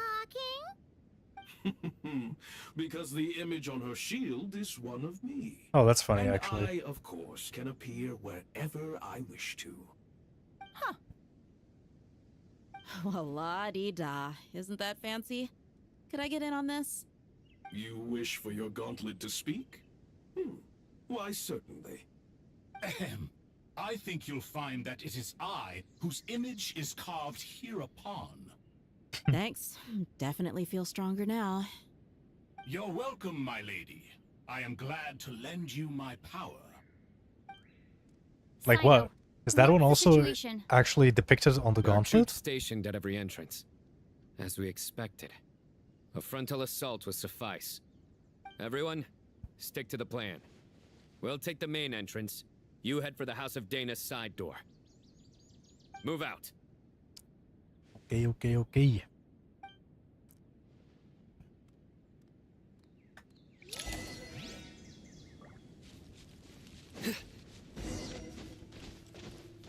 Head to the port. So basically, we're gonna try to get into that like big room. Take this! Should be doable. Watch out! Get lost. Thank you, Jed. You gotta be more careful. If you're not ready to put your life on the line, you can't be certain of defeating your opponent. She's right. Keep your wits about you, Rana. Oh, it's my team. Come on. Judgment is upon us.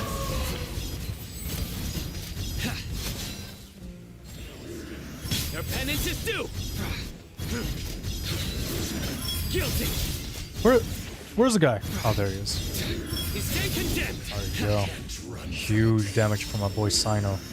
It'll be so nice if Sino gets a buff. Wink, wink. Secure the harbor.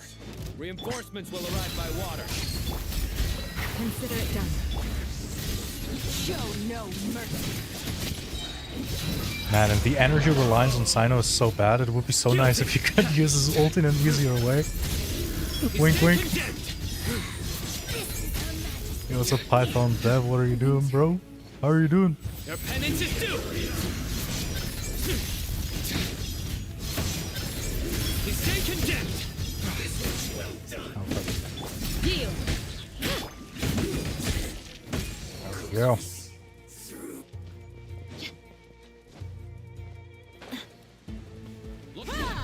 Change of plan. Let me actually see. This Dea is probably C3. So let's actually see what her ult is like.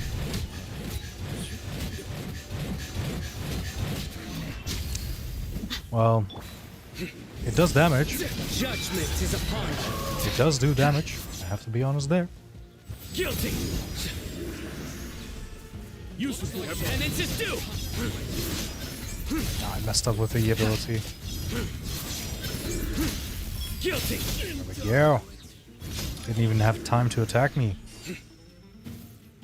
Nice. Okay, what are we gonna do at the port now? Why didn't we just storm into the... Oh, we just wanted to secure it. Okay, okay. All good, all good. Brothers, sisters. What? Perfect. Just in time. Welcome. Once we've linked up, we'll continue the advance. The team has arrived at the north entrance, as planned. Good. Press on. Okay.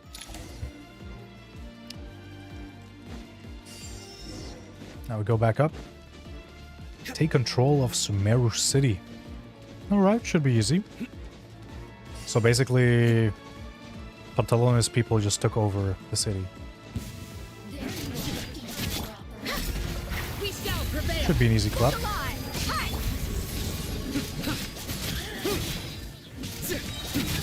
me, justice is served. Not gonna lie, like, it's pretty fun to play Sino. I can't lie. Your penance is due. It's just such a shame that he just does so little damage. That's his main problem. He just does shit damage. Your penance is due. And also, like, his old reliance is also just kind of annoying. Do your worst. Hear my prayer. Let's get it on. But you can definitely see that MiHoYo is listening about this problem, because back in the day, like, every other DPS was a ult-based DPS, and now you barely see them anymore. Because they've realized that people just don't like playing them, because you're in the overworld, you press the ult one time, you kill like 3 hilichurls, and what now? You're out of energy, and what? Like, you just keep on using his E ability until you get your ult back, and then go and kill 3 hilichurls again? It just doesn't work.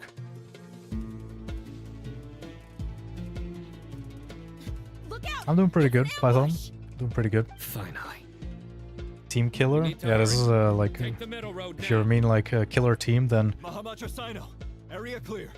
this team is forced on you More Fatui during the approaching quest. from the right. Sino was Razor's brother? No, not really. Irminsul cannot track our movements. If necessary, we can split up. They do about the same amount of damage, though. Don't worry. We'll wipe them all out. As you can see, our people came raring to go. Good, good. How are things with the Traveler?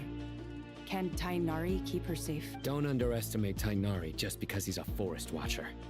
He can handle it. Why are we suddenly underestimating him? What? You know that's not what I meant.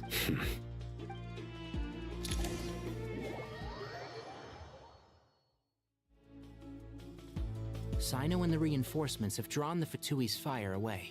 It's our turn. By using a cluster leaf of cultivation, we can pass through certain terrain silently. Good luck with that. We'll just fly up there. Huh? Oh, yeah.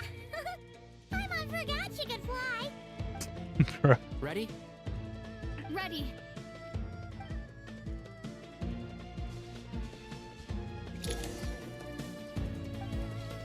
One with the force. Let's go. So we're the aerial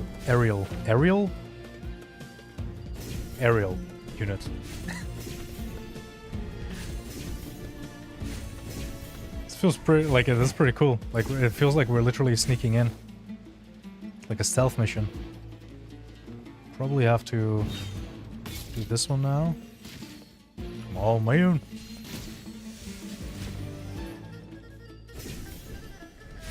When was the last time we actually had a fun bow character that actually uses their bow? I feel like that literally doesn't exist in this game. Like, bows definitely feel like kind of a not. I mean, it is wasted as well, but it just feels like a failed experiment. Wretched vermin. Like, they try to do some charge attacking stuff, but like, it never just works out. Like, I don't understand why they have such a hard time making a fun bow character. Too slow. So what, we like took the time to sneak in and now we're just like killing off everyone? Ooh, the music, damn. Fatui soldiers up ahead.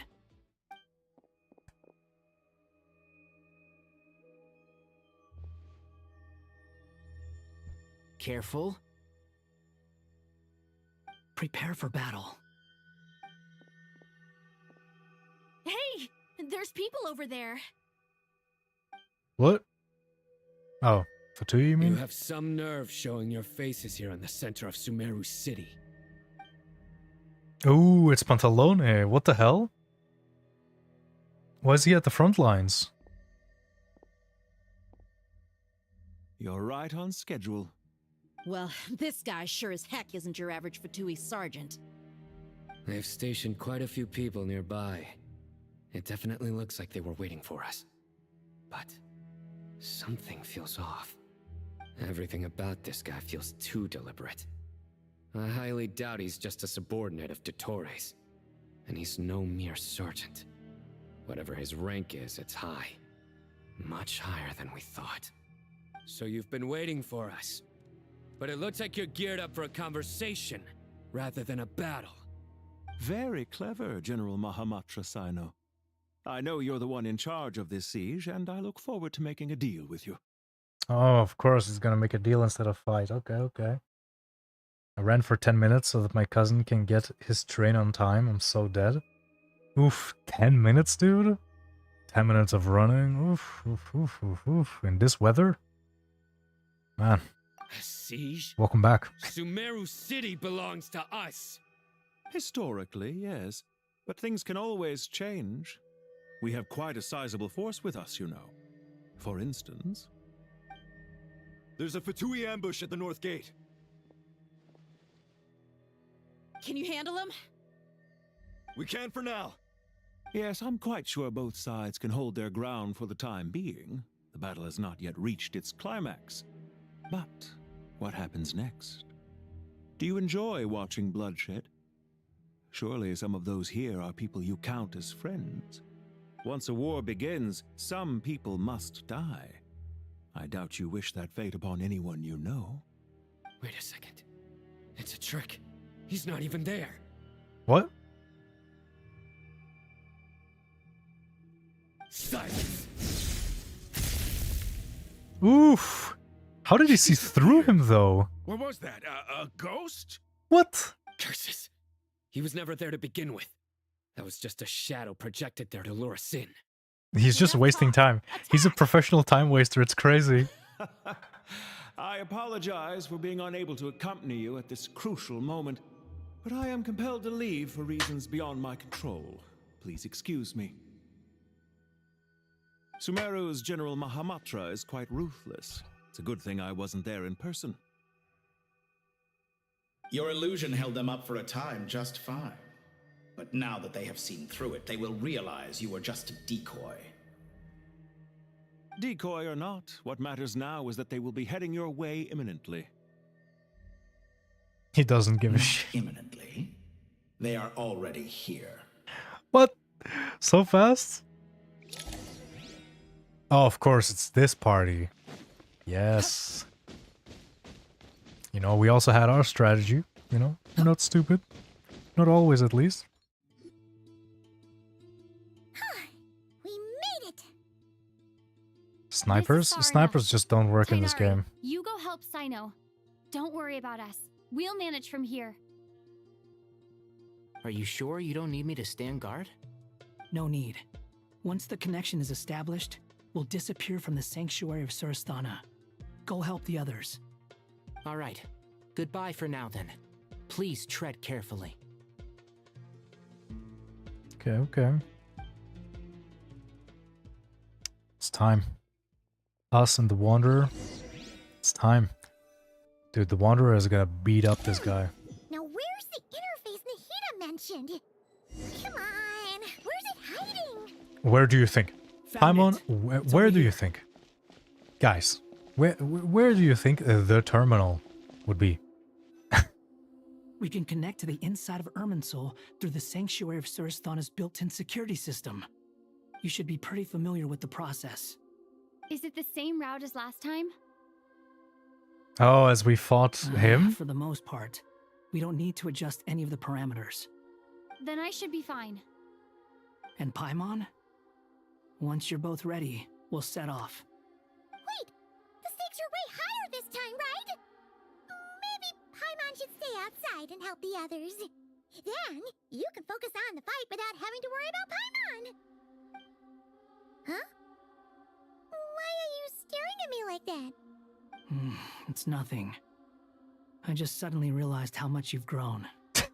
Hey, you've grown quite a lot yourself. Don't you two start getting into it again. Well, anyway, Paimon thinks she's pretty knowledgeable. Who's the best guide in Tavatigan? And don't forget, Paimon's a college student now. If we say Alhatham's not a weirdo, it's hard to explain how he came up with the idea of you applying to the academia. Guys, But for why are all we that suddenly talking counts, about this? You're doing surprisingly well in your studies. This is literally like such a high-pressure situation. Why are they talking about this? And Paimon's not the only one. Let's not forget that you only became a student because of Nahida's personal recommendation. Oh, damn, a Nepo baby. I have learned a lot in Sumeru. Nepotism. Oh, yeah. That's how we got in. Did you ever come up with that ugly nickname you promised me? What? No way! We're friends now! Paimon gave up on giving you one ages ago. Anyway, isn't Hat Guy enough of a nickname for you? Fine. Suit yourself. We need to go. Paimon, if you're staying, look after yourself. Will do. It's gonna be really dangerous for Paimon. Up with Tainari and Sino. You guys are the ones who need to be careful. Oh, I guess, you know, then We she'll will be be. fine. Bye for now. Guess she'll be fine. The world's ending, but Paimon, you're a good student. Well done on your studies. Exactly. Connection. So random. Okay, are we gonna get another cutscene soon? This feels like a good cutscene moment. Or are we going, like, straight to the boss? I thought there was gonna be way more, like, prep. Or are we just, like, gonna go fight the boss and, like, that's it? When is the, like, burning gonna happen? Maybe at the end, once we, like, defeat him? Well, here we are again. Come to think of it, I still don't even know where we're going. Thanks Same. to our No terminals, idea. it should be impossible for Irminsul to read. I can... Don't tell me. Only you need to know. That way, whatever happens to me next, it won't affect your progress. Listen to me. Your safety is just as important as mine. Don't even think about sacrificing yourself for the greater good. Maybe the burning was the friends we made along came the here way. together. Of course. And we're leaving together. All right, if you insist.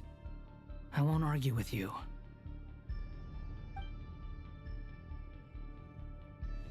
Alright.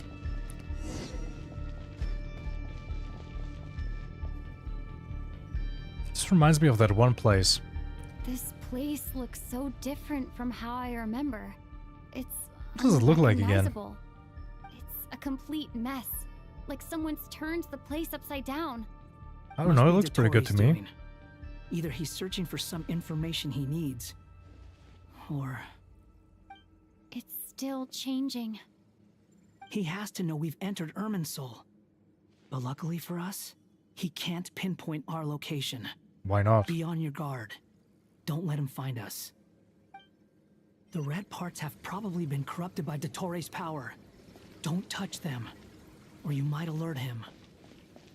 Understand 50% of what you're saying. I hope we'll be better at English in a few months. Oh, don't worry about it, man. Just listening to English is definitely enough to learn more. I mean, it's exposure. You know, as long as you keep talking, keep listening,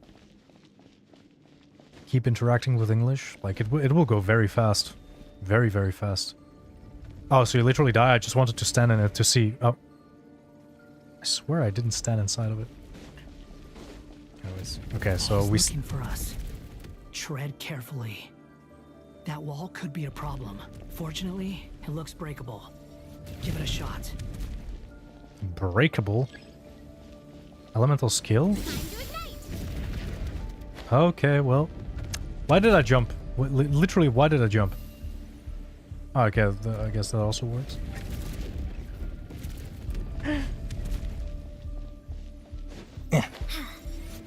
Bruh!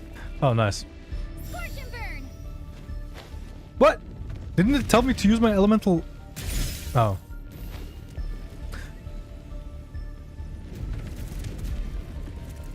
Guys, listen. Listen. I just want to, like... Yoskara? Oh my god. I didn't even realize he was in my team. Even though this... Yeah. It's okay. Dude! Stop it, man! Swarm Fury. What is this? Why does it look like there's like a side path? I want to fly over there. Behold. I can't.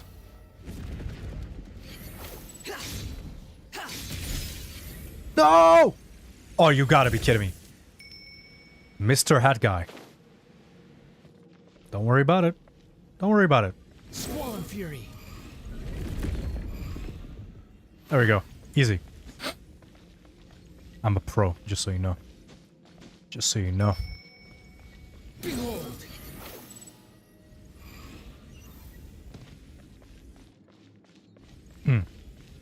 This is easy with the Wanderer. No, this is super difficult. Don't worry about it. It's super difficult and I'm a pro. That's how we're gonna flare it. Name it. No! What the? What am I doing? Dude, I'm just trying to hurry through it, you know? It really spawned the moment I... Okay, I get it. I get it, game. I get it. The same old trick again? Are you kidding me? Let's handle it just like we did before. What? This cheap trick isn't... Oh no! It's... a trap. I already passed it. Why he was using the same trick over and over again? To get us to lower our guard? What? What? Why did he teleport me under it? I was clearly past it. It's so unfair. I'm trapped! You mean we are trapped? I mean, he could just fly out. So I guess he's not trapped. Why won't this thing budge? Hello? Hello? How is that, Nicole? Can you hear me? Nicole? Is that you? Yes, it's me. I'm monitoring your progress from inside the Eternal Oasis, and I have to say, this terminal is simply marvelous. It makes tracking you so much easier. I couldn't see anything at first, but now that you two are inside, I can use your location with support from the terminals to get a partial view of the situation inside Irminsul. It's not the clearest image, but it's better than not being able to help at all. So, here I am. I can't intervene directly, but I can help to guide you out of the jam you're currently in. So please, just follow my lead. Alright, Nicole, the MVP. Let's see, what do you got? Dottore in his current form is a blight upon both Irminsul and the ley lines. Pay attention to your surroundings. There must be sources of his contamination near. Is that one of them? Good work. Easy. But we're not done yet. We could have probably found that as well, right? Let's see if we can find any others like it nearby. I mean, I did see something over there. Too slow. What? Could have sworn I saw something red.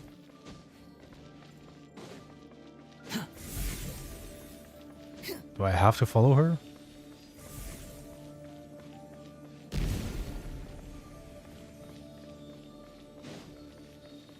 Quit following me.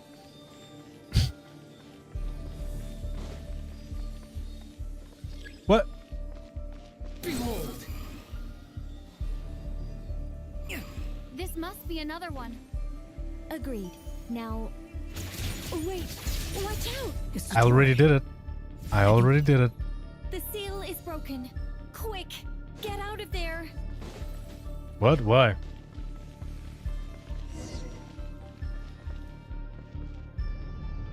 Evade the pursuit? And where exactly do you think you can run to? Wait, what is that? That pursuit. That's gotta be it. Run! Oh, I like this sequence. This is fun. That attack. Ah! Okay, that jump came out of nowhere. I was not expecting that. Oh, nice. There's no stamina. There's Okay. more than one path. Oh. Which way do we Kind of go? enjoyed that. To the left. Trust To the left, to the left. Let's go. Doo-doo-doo-doo. Fleeing like vermin. What a pathetic sight. Oh my god. Stay focused. That does a lot of damage. There's a cliff ahead. Jump! Is that really what you're supposed to do with a cliff? More of those Oh. corruption sources. That was not much of a Destroy cliff, them as lady. you did before, and open the exit as quickly as possible.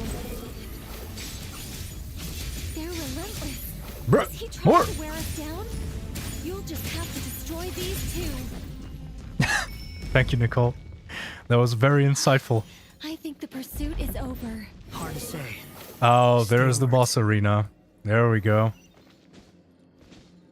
That was fast. This is like a, you know, pretty like... I feel like the quest is suddenly going pretty fast. In that, like, I don't know why, but I feel like I was expecting something way more spectacular. Like, we kind of just, like, ran into Sumeru, we fought... or we talked with Pantalone, we listened to the yap, and like we literally just like intruded. And now we're fighting him. I think we've made it to relative safety.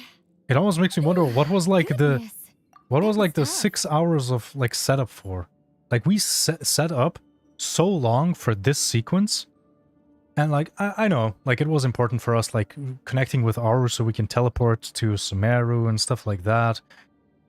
But I feel like all of the setup was like made the intrusion, like in the invasion of the city, like just a little more easy. Like it was more of like a convenience thing.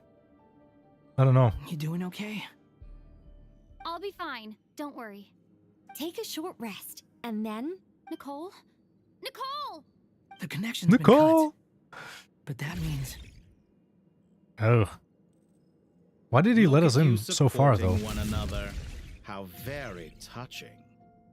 You know, it is kind of crazy how the last weekly boss in Sumeru was Wanderer, and now he is fighting the new boss in Sumeru. It's kind of cool. What about us? He just flew up. Dottore! What, are you surprised? Took you long enough to find us. Oh, of course, they You're don't... more useless than I thought. This is the problem with Genshin live streams. In the Genshin livestream, they've already basically spoiled us of the entire quest, told us like, oh, by the way, you're fighting Dottore and like this is how the fight looks and stuff like that. So we have already known for weeks that it's gonna be Dottore, but they, the in-game characters, they had no idea. They just knew there wasn't an intruder in Irminsul, and they only now found out about Dottore, right? Or wait, did we already know about Dottore? Like, I'm just kind of confused, like, why are we surprised about Dottore? Like, isn't that literally who we expected? Oh, really? I think I deserve a little more credit for my methods than that. Are they gonna give him another intro? Rather than hunting you down, I chose to let you roam free. How many intros does Dottore have to get? This is like his 4th intro. Played along with your clever little plan. Fleeing is for animals, but I rather enjoy watching you flee. Some things lose the will to run altogether as soon as you put them in a cage. If that's true, then why did you come looking for us? Because I wanted to observe you up close, of course. Don't misunderstand me, I'm not here for a fight. Is it so unusual that I wish to greet my old acquaintances in person? Some theory crafters already predicted Dottore, since Wanderer did a Irminsul from Death thingy? I mean, wasn't it always obvious that it was going to be Dottore because we had a flash forward of him burning the tree? I feel like it's always been obvious that like Dottore was going to fuck up something in Sumeru. And that would definitely be like a weekly boss worthy thing. Wait, does this mean we have 3 weekly bosses in Sumeru now? Scaramouche. Damn, he actually remembers him. How the hell does he remember Scaramouche? What? Why are you so afraid? I have done nothing unprecedented in discovering the truth. Nor did I go to any great lengths to uncover your story. You made a bold series of moves in deciding to erase yourself. And with the power of this great chronicling device called Irminsul, you were able to achieve something quite remarkable. Once most people form an opinion about someone, it tends to imprison their mind. Yet you managed to erase every trace of your existence. A novel take on death indeed. Can I just say that this design is so sick? Like, it's really a shame how... Well, I mean, it's part of branding, that's why they're doing it. But it's just a shame how, like, they don't allow the designers to kind of go crazy with playable character designs. It's really a shame. You know, like, they have this, like, strict, like, guideline for how a character should be created, you know? And we will never get something crazy like this model. Because it just doesn't fit into the branding that they have decided on, for some reason. However, this meant that you stood out to me all the more when I saw you in Nodcry. I didn't even have to go looking for you. Just the sight of you was enough for me to intuit the truth. For someone in my position, connecting the dots was a trivial affair. It would have been more surprising if I hadn't managed to piece it together. You seem very pleased with yourself for figuring it out. I'm sure you'd even be more delighted to learn the full extent of your crimes. That would hardly be necessary. Besides, isn't there something that concerns you more? Why is the thing flapping so something that fast? fills you with dread. Let me put your mind at ease. I have no intention whatsoever of restoring any of the records you deleted. For one thing, it would be exceptionally difficult. But more to the point, Does he even care? I doubt that the prospect of losing your current life is all that frightening to you. Because in your case... He's still stuck in the past? The Oof. cruelest twist of fate is that you'll never again have the chance to make up for any of your mistakes. Isn't it? Dottore? Oh, there we go. The fight starts? All here shall Why with these two? How the hell are we gonna beat him? Swollen Fury. Oh my god. Okay, he has a bunch of AoE attacks. It's gonna be hard to dodge. Okay, there we go. He continues with AoE. Take me down. I expected you to have grown stronger. Ah, how foolish of me. I forgot that you lack any means to increase your power. You will pay for everything you've done. What do you mean we lack a means of power increase? Oh my god. This guy does so much damage. Guess I need to keep healing them with food. Time to ignite. Dude, how long does it take to get my ult, man? Holy. Is my Pyro Traveler built that bad? Oh, it's a trial. What? What is the energy recharge? It's not even that bad. But literally, it's taking like 5 business days to get my stuff going. There we go. There it is. First cutscene. I mean, that wasn't like a super special fight, to be honest. So I assume phase 2 is going to be way cooler.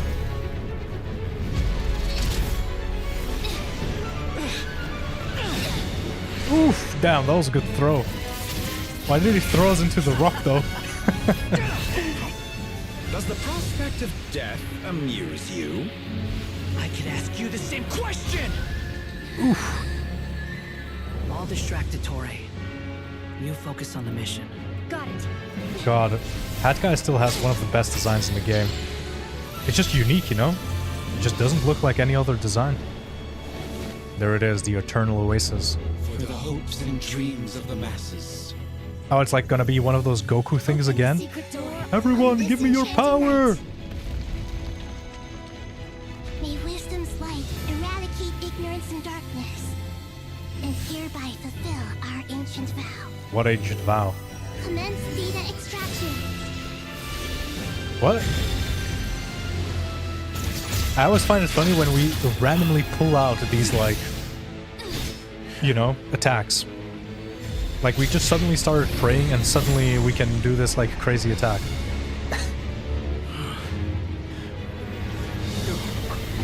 Wait, are they actually deleting him?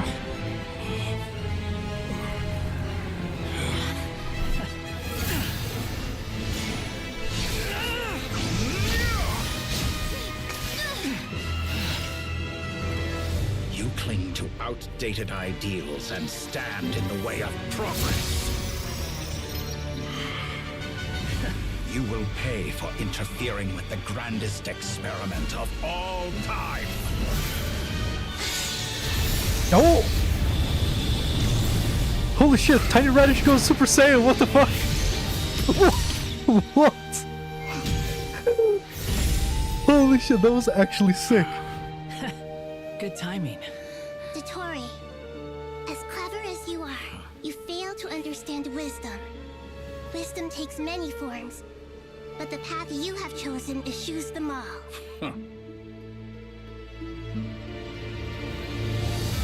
He does not care. He does not care.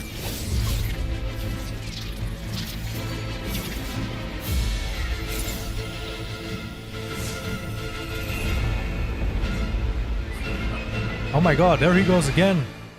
That's literally how his moon, like, boss design looked. What? Okay, nice. This time we actually have Nahida. Since we're within Irminsul, it stands to reason that any power you wield comes from it. You're extracting the information from Irminsul just to Where is he? strip me of my power. I will find his weakness. What? Oh, Jesus! No! Shit! Okay, I get it. Ooh, the music. Squall and Fury. There we go. What? What? Why this boss? But it's nowhere near enough. What? He's literally spawning weekly bosses?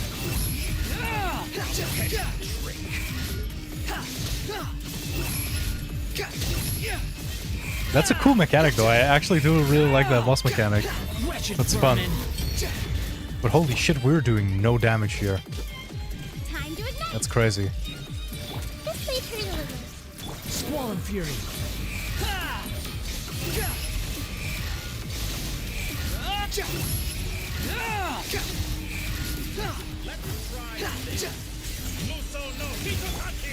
What? He copied Raiden. Of course, I mean, like, I guess he's just, like, copying everything that's strong. The Temple of Wisdom! Yeah, we're so close. Just hold on a little longer. I'll hold him off. Traveler, Hat Guy, the rest is up to you. Why does she also call him Hat Guy? We certainly have a knack for surprising each other, don't we? Oh god. Oh my god, dude, stop. What? Fused ult? Holy shit. God, we're doing so little damage, this is ridiculous. All that training.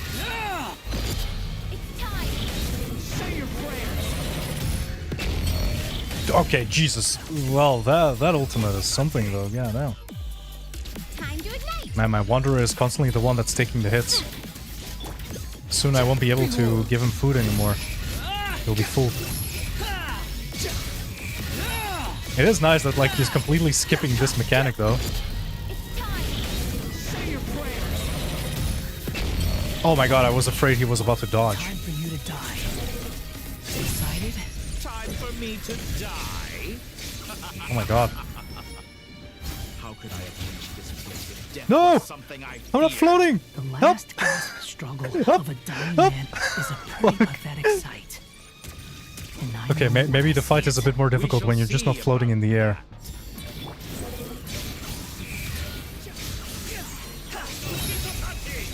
Come on. Like, maybe one or two more ults? Okay. We're almost there. Easy. The wind rises. Oh my god, Wanderer. This build is so bad. Why are we doing so little damage? And last one. There it is. Last one and we're done. What, we're not done? There we go, last cutscene. That's enough! That's funny. Just throwing a tantrum. Hey, Wanderer, why are you not just floating? What? Oh, he's going after Nahida.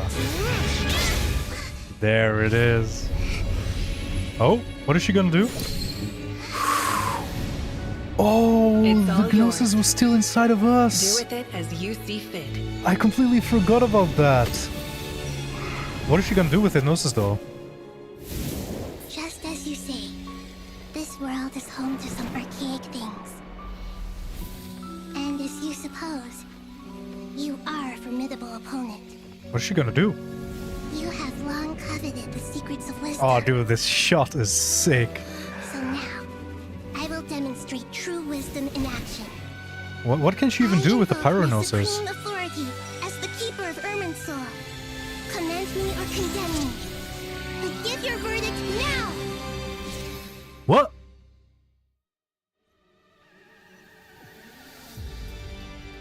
What just happened? Blessed one of wisdom, Mahakusaladhama, are you certain that you wish to exercise your authority to destroy Irminsul? What the fuck? What? What? Okay, I did not see this coming. I did not see this coming. What? The heavenly principle, dude. Wait, so we have life? Yeah, of course, because like, you know, the fourth one is missing. Dude. Of course they couldn't make their in-game models yet, you know? Of course they couldn't, so they just give them sprites the same way they gave like the Hexen Circle, the what do you call it? The Dodocos, that was the name. So she wants to destroy Irminsul. So are you saying that the burning Irminsul was never Dottore? It has always been Nahida? That is a crazy plot twist. And that also now makes sense why, you know, pyronosis. Like we literally set Irminsul on fire with the greatest torch on this planet. It represents both your roots and your finest accomplishments. You truly intend to abandon the very thing you have always fought for? Wait, so like I don't understand. Why do they not care? Shouldn't they like care about the balance of Tevat? Why are they not opposing the deletion of Irminsul? This is my decision. Irminsul has been corrupted beyond redemption. Damn, we're doing a factory reset, okay. Irminsul is the original tree of Tevat. It is the means by which the heavenly principles maintains fate itself. The 7 Archons should honor and revere it, for their authority was bestowed upon them by the heavenly principles. Yeah, so like, why are you guys not like blocking this? If... Huh? I'm so confused now, like why are they not like angry? It is precisely because I honor and revere it that I fight for the humanity it exists to protect. I guess that makes sense. Wisdom is knowing how to weigh the options and make the right decision. If you truly care about the fortunes of this world, then it is me you should seek to preserve. Okay, damn. She's literally saying like, I'm more important than the tree. You should protect me, not that tree. Planting a seed begins the chain of cause and effect. Since you have become a great tree yourself, why should the loss of another tree be anything to fear? Wait a minute. The ruler of life? This sound? Isn't this literally Venti's Ehe? Because like, it's the same voice actor as Venti, right? And now even like, this?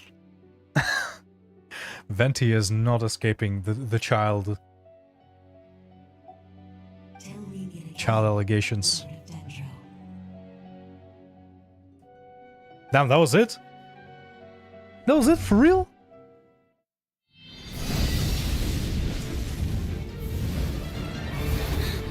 Wait, what? Okay, so the pyronosis is now activated. This really does show how much power. The pure, cleansing fire. Ooh, it's Mavuika. Is she invoking, like, the thing?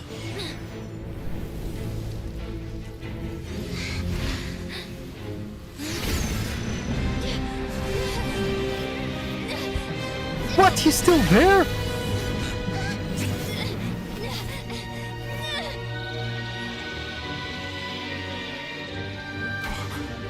What? Oh my god, the clones. The clones. No way. That's actually crazy. Does this mean Dottore is now officially dead? Like, literally no more Dottore? Oh, man. Oh, there we go.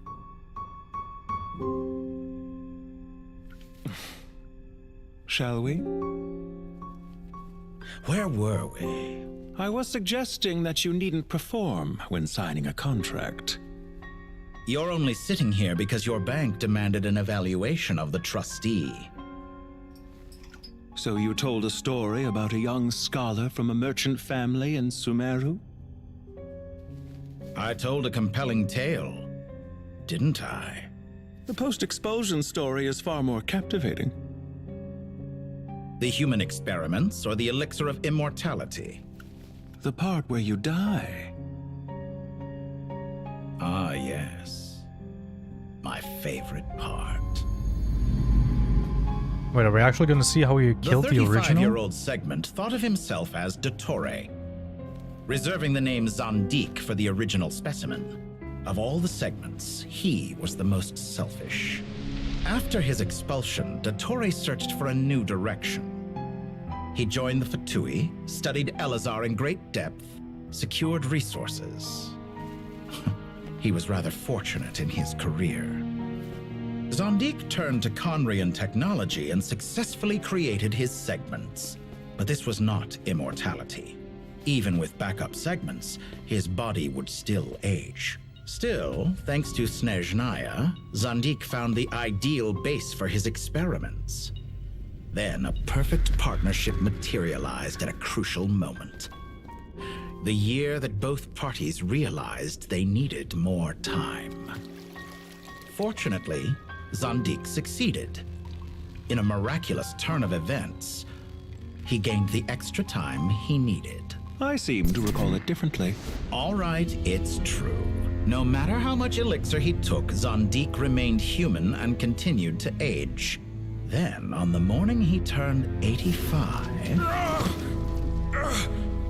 Help me up! Call for help! Surely he would be rescued, Zandik thought. But to his surprise, no one helped him. Zandik was too selfish for that. Don't forget, you're one of us. Yes, and we're all waiting. Waiting for me to die.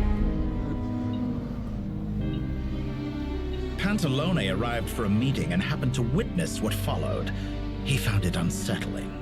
I never said that. But the Zandiks were unfazed. It was a rare Oh my god, the design is opportunity sick. for self-dissection. What? They dissected the original? What does all that have to do with you depositing your data at Northland Bank? It has made me cherish my time in this world all the more. Fair enough. So you do have a sense of self-preservation.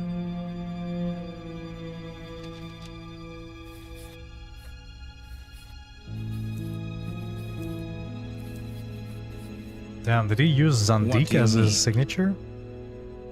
You're hardly normal, and you don't cherish life. You just don't want to admit defeat in the limited time you have. Even so, don't I deserve an interesting ending? I'm counting on it.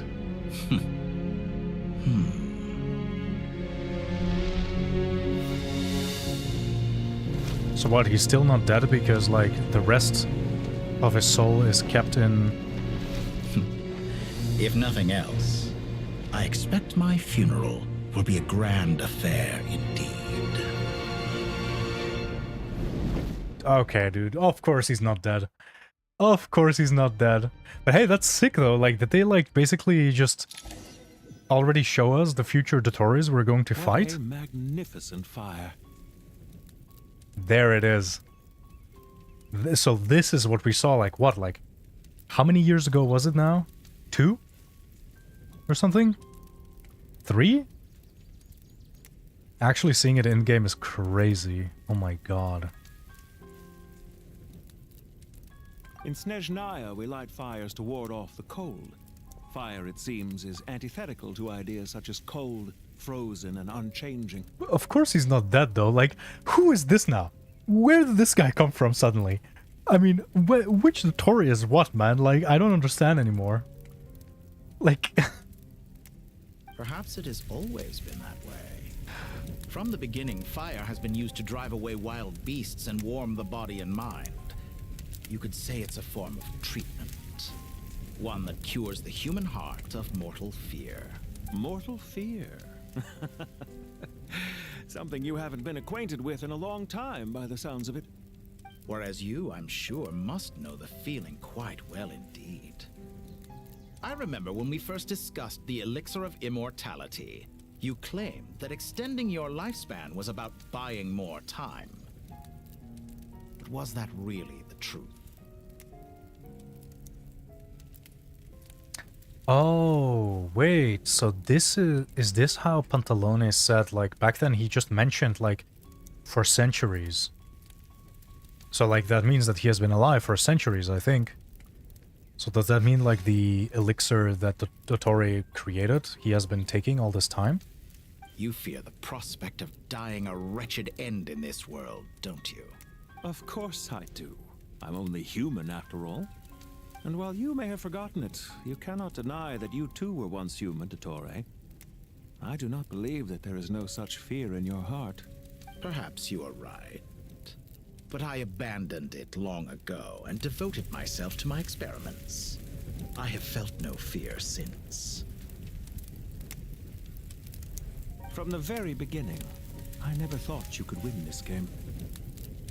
But still you came, contract in hand, to honor our agreement.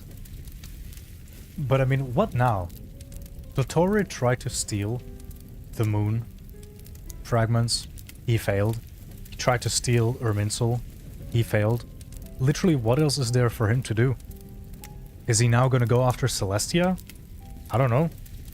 Maybe he's gonna try to, like, consume one of the heavenly principles, like how gold consumed the ruler of life? I don't know. Because I am a reputable partner. And as we have discussed, experiments are about more than results alone. The process is equally important. I have come here and completed my creation, and I do not regret my decision. I mean, hey, he destroyed Irminsul. That's something. I'm afraid your journey ends here. After I die, there will be no one to make the elixir of immortality, and your remaining stock will only last a few more years. How then will you prove that you didn't perish in this incident alongside everyone else? When I feel optimistic about market environments, I never forcibly adjust them. They have their own direction, and I myself am one such environment. I have been quite particular about many things in my life, but where the manner of my death is concerned, I choose not to be. You make yourself sound so magnanimous. Oh, but I am, and I hope you will be too. It may have been a long time since anyone told you this, dottore, but I recognize that you are a truly rare talent. I really feel like I really expected dottore to kind of be the more powerful one in this relationship, but it really feels like Pantalone is just like, I don't know, as if he like owns him. Ha! I can see it. The experiment in blasphemy that I've been performing all this time.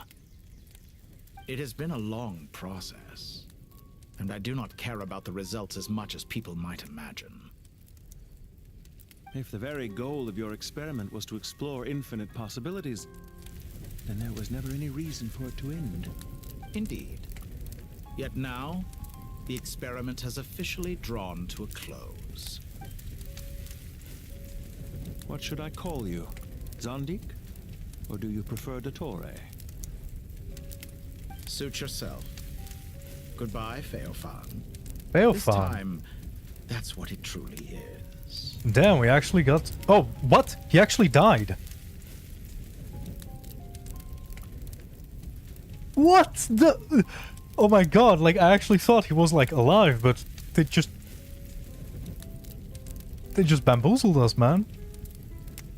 And he just, like, in the last sentence, he revealed the real name of Pantalone. Feofan. And don't I know it? Goodbye, Zandik. The end of dottore. I hope that the clones of dottore still exist and that we'll meet them and fight them. Because they actually had, like, pretty cool designs. Can't believe, I could though. have carried out many more experiments. But to me, Lord of Dendro, this outcome is certainly not the worst. I believe you. But unfortunately, this is where it all ends for you. This experiment does not belong to you, nor do any of the results. Experiment. It sounds like you're trying to outdo me in my own field. Wisdom is conveying information in terms that people can clearly understand. You know exactly what I mean. Indeed. I can see no further outcomes. Ha. You have a formidable mind, and you are braver than I thought. Setting fire to the very thing your survival depends on. Your previous threat was empty, but this time, it is real. When necessary, wisdom can be as fierce as an inferno. Some of the flames that incinerate you come from within yourself. Perhaps you are right. You see what lies at the bottom of the human heart, and that is your wisdom. Here is where your journey comes to an end. All that is yet unknown belongs to those of us who will carry on living. He's just flexing on him now. Like, haha, the future is ours. It seems I have unwittingly been your arch enemy all along. But now, it's all over. I do not deny your intelligence. But what you refer to as experiments, I would never describe in those terms. They are events that take place in the real world, and they are so much more than mere data. Goodbye. We will never meet again. The best villain of the game just died. What, literally, what is there left in the game? Let's be for real, man. Literally, what is there left? It's over. We're just gonna get a bunch of, like, half-assed evil people now. Everyone on the list is already back where they should be. It's really a shame, though. Like, dottore was genuinely, like, so enjoyable to face as the villain. Because it was always batshit crazy. I mean, look at all the shit he did. He made, like, a god out of Scaramouche. He, like, created a moon god out of himself. He fused himself with Erminsel. We are literally never gonna get an NPC that is so insane. Like, you really have to stand still and realize, like, what type of, like, crazy person he was. It was a long, hard road, but we finally... It's really a shame, almost. Everyone back. I just pray that we'll never need to leave again. I hope we can stay here forever in this peaceful paradise of our own choosing. Paradise. In the annals of the Temple of Silence, that word carries great significance. It represents the hopes and desires of the gods. Their longing for a place to rest. So glad you did this quest because I've been waiting for ages to land my favorite Lorecraft nuke on you. Okay, there we go. Let's go, Alex. Show it to me. What is the absolute Lorecrafting nuke you have prepared? Now I'm expecting a lot, you know? This better be a banger.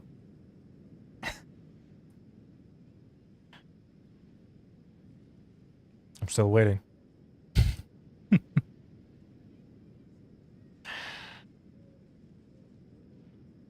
This is probably going to be quite a lot to type for you, so I'll just continue. Such a place. People always think they're the only ones who can lose their homes. They forget that gods too need a place to reside. As the Goat King once said, "A god without his people shall cease to exist." Gods need their believers every bit as much as their believers need them. Only we can truly understand how much the desert faith has faded over the centuries. But we still talk about the gods as though they're part of our lives. Given the myriad ways in which gods and humans interact, I'd say they really are. How else could Dunyarzad consider the Dendro Archon a friend? Well, that sounds about right to me.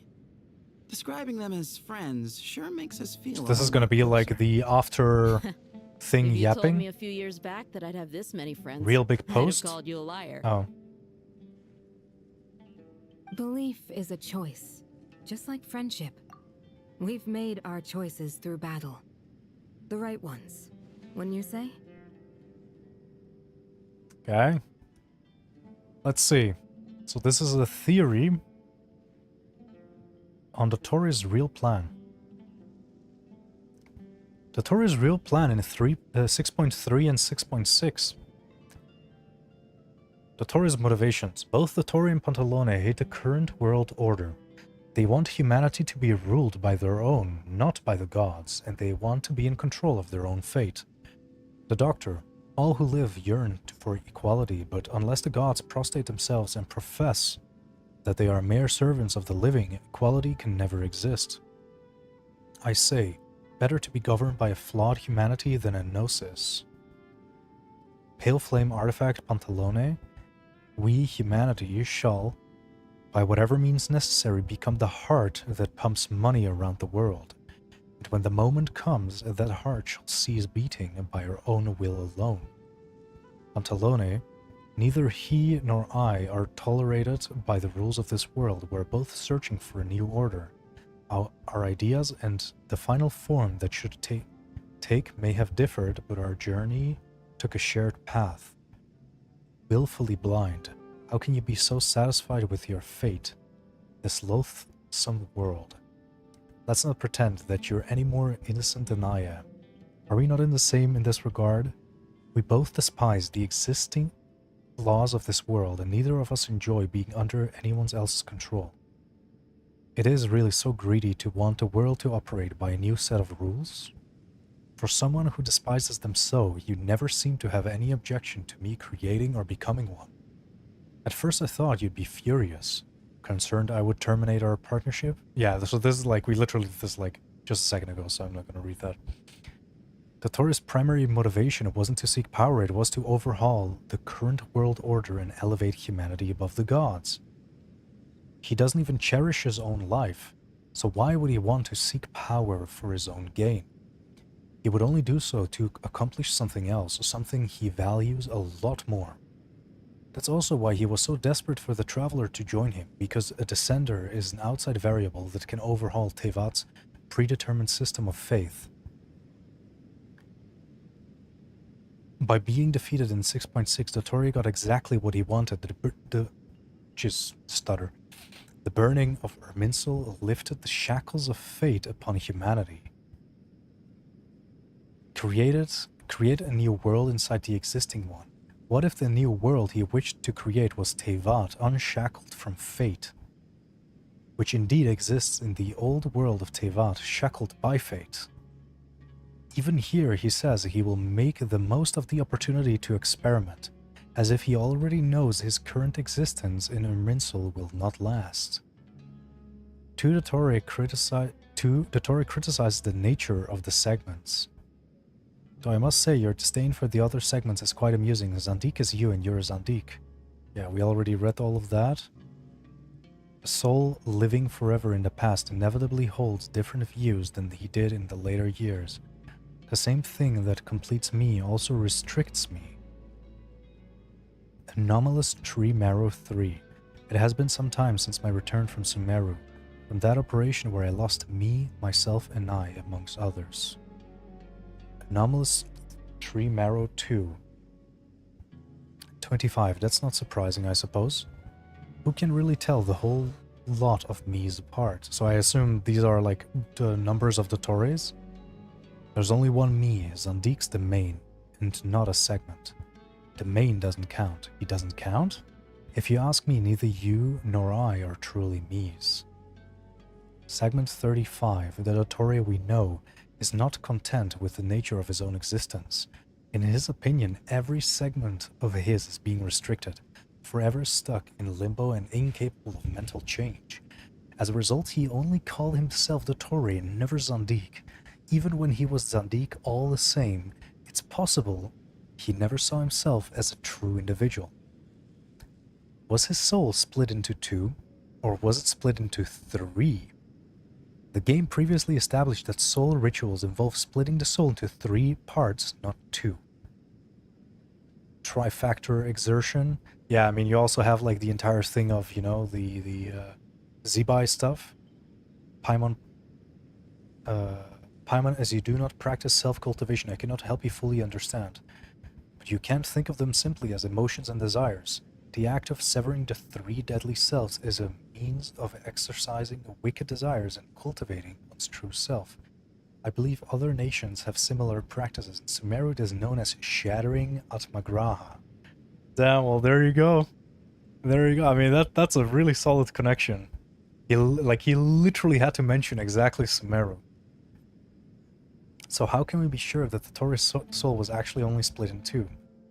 How could anything possibly go wrong with such a strict measure in place? The remainder of your soul was split in 2, with one half sent to Notcry and the other stored in the most secure vault of the northern bank. The remainder... Yeah, I mean, like, this is also one thing that I was actually confused about, because, like, we have the dottore that was inside of Erminsul, one we defeated, and then the last one that... I mean, they literally made an entire, like, animation about him making a deal to store it inside of the Northland Bank. So, like, this almost feels like it's not supposed to be, like, a hidden thing. Like, I'm pretty sure they like, did the utmost to explain to us, like, oh, by the way, there's another part of his soul left. We can assume he's either referring to what's left in Zandik's original soul, this portion segment 35 possesses, or perhaps Pantalone could be referring to what remained of the Taurus soul after he split off one part before the other 2. But that's assuming his soul was purposely split into 3 instead of 2, but for all we know, it could also have been an accident. Alternatively, Pantalone was never made aware of a 3rd part. But I don't understand, like, what was the part of the soul that was left in the Northland Bank? Or was the dottore that made the deal the one that went to Notcry? But it can't be, because here he's talking to Erminsul dottore and he says, the remainder of your soul was split into 2, one sent to Notcry, the other in the vault. But that's the thing, like, is he talking about different parts of souls? Or is it that, like, one part that we defeated in Notcry, the other that was sealed in the Northland Bank, and then dottore, or no, Pantalone took his soul. Wait, what? But how did he get into Erminsul in the first place? In the beginning of the quest, they did mention that he bypassed the thing by dying. So was it more of like a thing where Notcry dottore died, and the soul that was inside of the bank just naturally went into the ley lines, or got access to the ley lines, and that's how he got into Erminsul? Huh.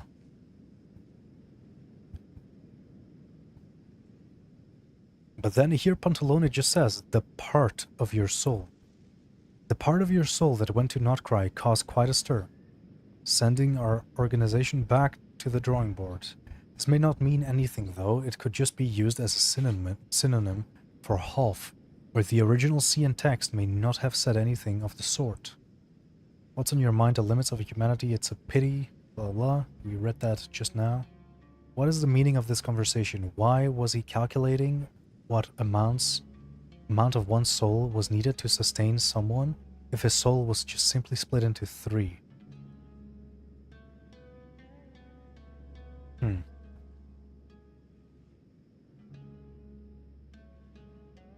There's simply no way to reduce any further the amount of one's soul required to sustain an individual.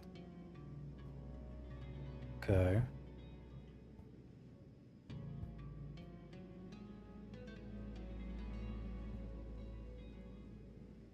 Alright, it's true, no matter how much elixir he took, Zandik remained human and continued to age. These words in this cutscene, as well as the setting involving dottore addressing the player, the way it plays out is like a movie. The way dottore tries to change the story before being corrected by Pantalone imply that a significant part of the events that were orchestrated by dottore and Pantalone could have been a performance. It would not be strange for them to perform even in private, as already evidenced by Farina's story. To an extent, this is already the case, as dottore's actions were not motivated by a lust of power, as he may have led others to believe. But what else may they have left out? How else could everyone have been misled? You're hardly normal and you don't cherish life. You just don't want to admit defeat in the limited time you have. Even so, don't I deserve an interesting ending? Yeah, it is kind of funny in the sense where they did keep on talking about death as if it's like a play. Dottore's death, and not just the first one, was the plan all along. And I have to agree with this, because maybe you guys remember when Not Cry Dottore died, it just felt like with all the power that he had, it was as if he was trying to reach a point, and then he didn't do a lot to actually win. And I can't help but feel that it's the exact same pattern right now. And just looking at like the boss fight, I mean, there was so little resistance from dottore. Like, it literally, like, that's why it really feels like he's like leading us on, because he gets to a place where he is practically controlling Teyvat on like an administrator level. But then he just like doesn't make 100% use of his power, which feels weird. It really feels weird. Like, one thing that I'm wondering is, what if his goal is literally just getting out of Teyvat? What if he is trying to become the opposite of a descender? He's trying to become a ascender, right? Because he keeps on talking about like being bound by this world, and as he's someone that was created inside of Teyvat, I assume that he might not be able to actually get out of Teyvat. So what if everything that he's doing is just like a stepping stone for him to just break out and just go? Maybe that's like the grand plan. Rebirth. Why bring up this idea? Since day I met you, you've always excelled at talking your way out of a quandary. Not to mention that Pantalone didn't say he wouldn't do it, but just that there would be no need to. And that if there was, dottore wouldn't be there to perform the experiment. The strangest thing is, there may not be any need to use Pantalone's memories, because there is a anomalous tree marrow, an inventory item randomly gained after collecting the weekly boss awards, and it contained dottore's digitized memories. And creating this may have been part of dottore's plan all along. Okay. Dottore was researching methods of transferring his soul. Before he digitized part of his soul, the one in 6.6, he experimented with animals in 6.3.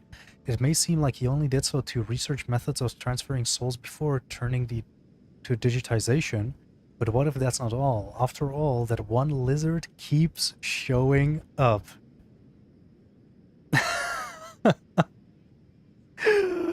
Holy shit, he even has kind of the color scheme of him. Holy.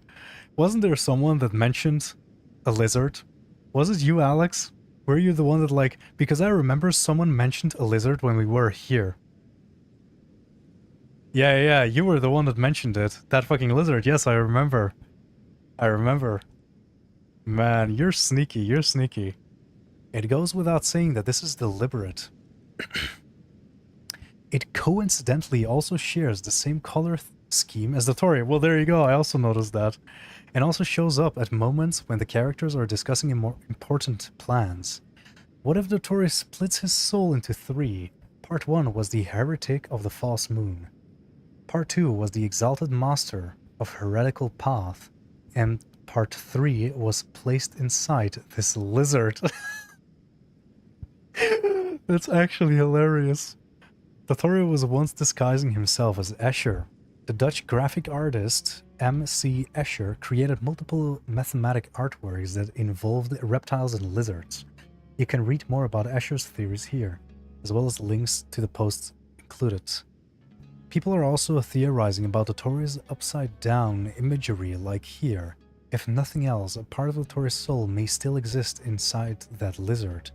And who knows what happens inside of Minsel after all those segments. All the other pieces of Zandik's soul surrounded and grabbed him, and he didn't resist them. In Cian, he even breathed out what seemed to be a small laugh at the end. It wouldn't have been impossible for all the pieces of his soul to have been reunited this way, with the one single piece still outside of Tevat functioning as an anchor, just like Lunatar was for Columbina. Damn, wait a minute. Is this what he meant with "I got everything I needed" in Not Cry? Because he learned this. Was his plan in Not Cry all along to figure out the paradox of Columbina? Because he knew already that something weird was going on with Columbina, and he thought, like, wait a minute, I need to know how this happened for my own experiment.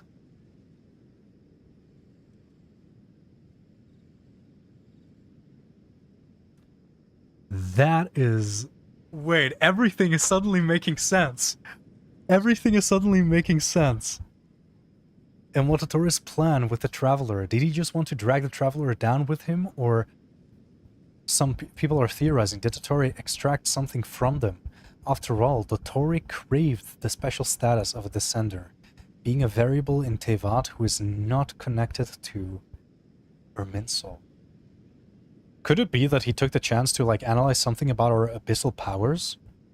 So what if Dottore's plan wasn't just to remove the shackles of fate upon humanity, but also the shackles upon his own existence as a segment, and create himself anew?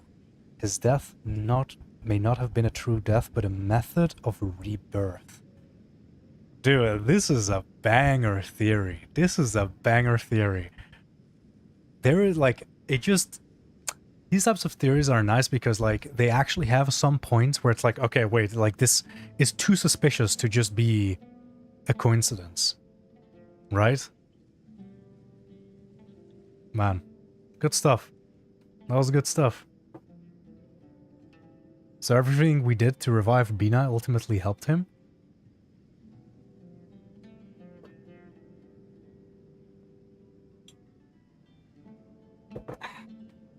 Because do you remember when Not Cry, Dottore died?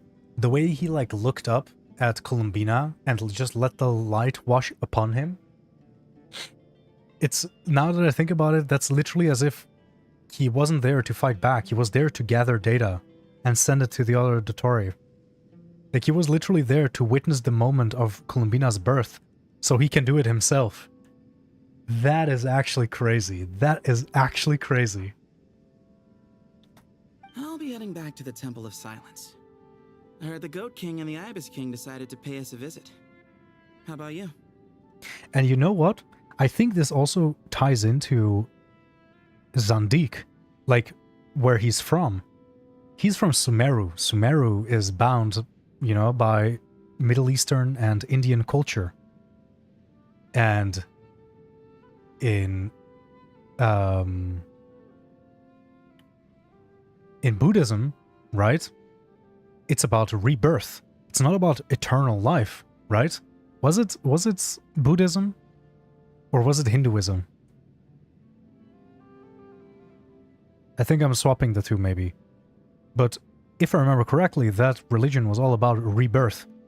And if you look at the story, basically what we're saying here is that the original Zandik failed at having eternal life.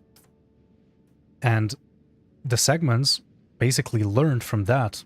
They understand, like, okay, eternal life, that's not it. There has to be a different way. Both have some form of rebirth. But yeah, there you go. Like, maybe that's, you know, like his connection to, like a nod to Sumeru. That his grand, like, thing is going to be figuring out how to do rebirth as just a regular human. It's back to Aru village for us. Still plenty of supplies to distribute. Until next time, old friend. Right back at you. Word is that 2 of the other 7 pillars, Chesapeake and Bennu, might also be dropping by. Since you're wearing the symbols of their power, it'd only be fitting if you came to see them for yourselves. Okay. This would be really cool if they end up getting some type of, like, buffs. And I also really like this, where a lot of the Sumeru cast is really, like, being depicted as, you know, like, these gods. Because in the beginning, we just had Sino, you know? Like, he was, like, super obvious, like, oh yeah, like, that's the, you know? That's Anubis. But now, you know, they're also getting their buffs. That makes it sound like they're visiting a neighbor's home. Well, the temple was founded by Anubis, so I guess to them, that's exactly what it is. Guess that's true. All right. We'll make sure to find time to stop by. Stay safe on your journey home. I will.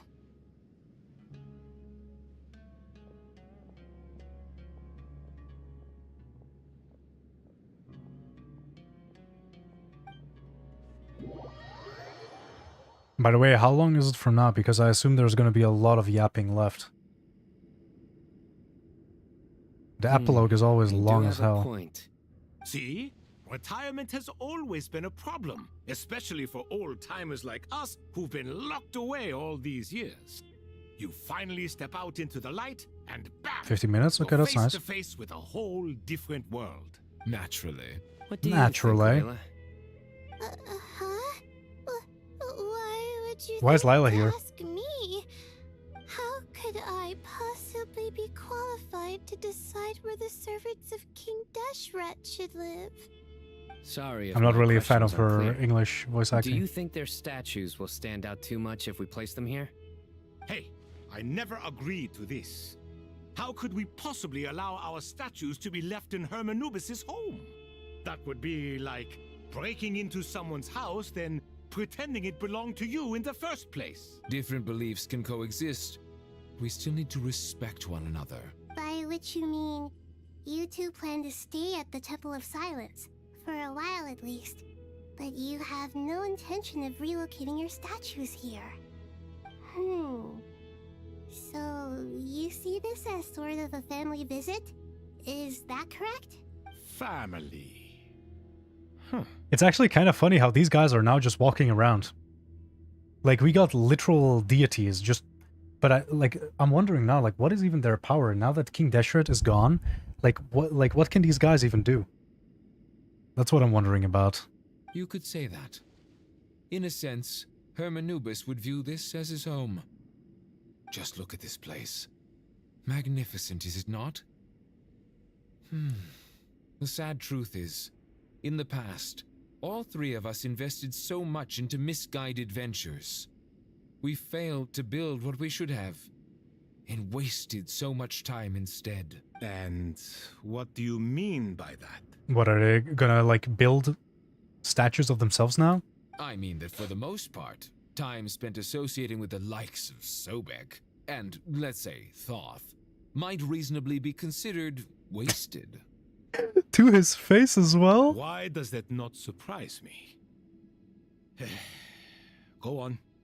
Anyway, given how much time we'll all be spending together, I'd say that the bonds we built will end up proving to have been a sound investment. Once Sethos, the current leader of the Temple of Silence, returns, you can discuss the matter of staying here with him. But judging by the expressions of everyone here, I imagine you'll receive a very warm welcome. This sacred ground houses untold knowledge, after all. What better place for the servants of King Deshret to appear in the mortal world? How about we share a meal together first? I imagine it's been many years since you last tasted fresh food. Oh, that sounds wonderful. After so many hundreds of years, I can only surmise that desert cuisine has become a lot more varied. Are we having a get-together? If you'd like, I can help prepare some food. After all, Lord Thoth, you helped me so much I really in the don't like this desert, voice acting. and I still haven't properly thanked you. Oh, my, that would be wonderful. I'm touched that you still remember. Wait, what? How the times From have the event? changed. To the people of today, it seems the Ibis King has become a kind and passionate god. And you, Mr. Herreshoff? What kind of god do you wish to be? To be honest, I haven't given it much thought. Are they still gods, though? How about you, Dendro Archon? Do you have any hopes for your... Me? I'm very happy with my current life. And also now I'm wondering, like...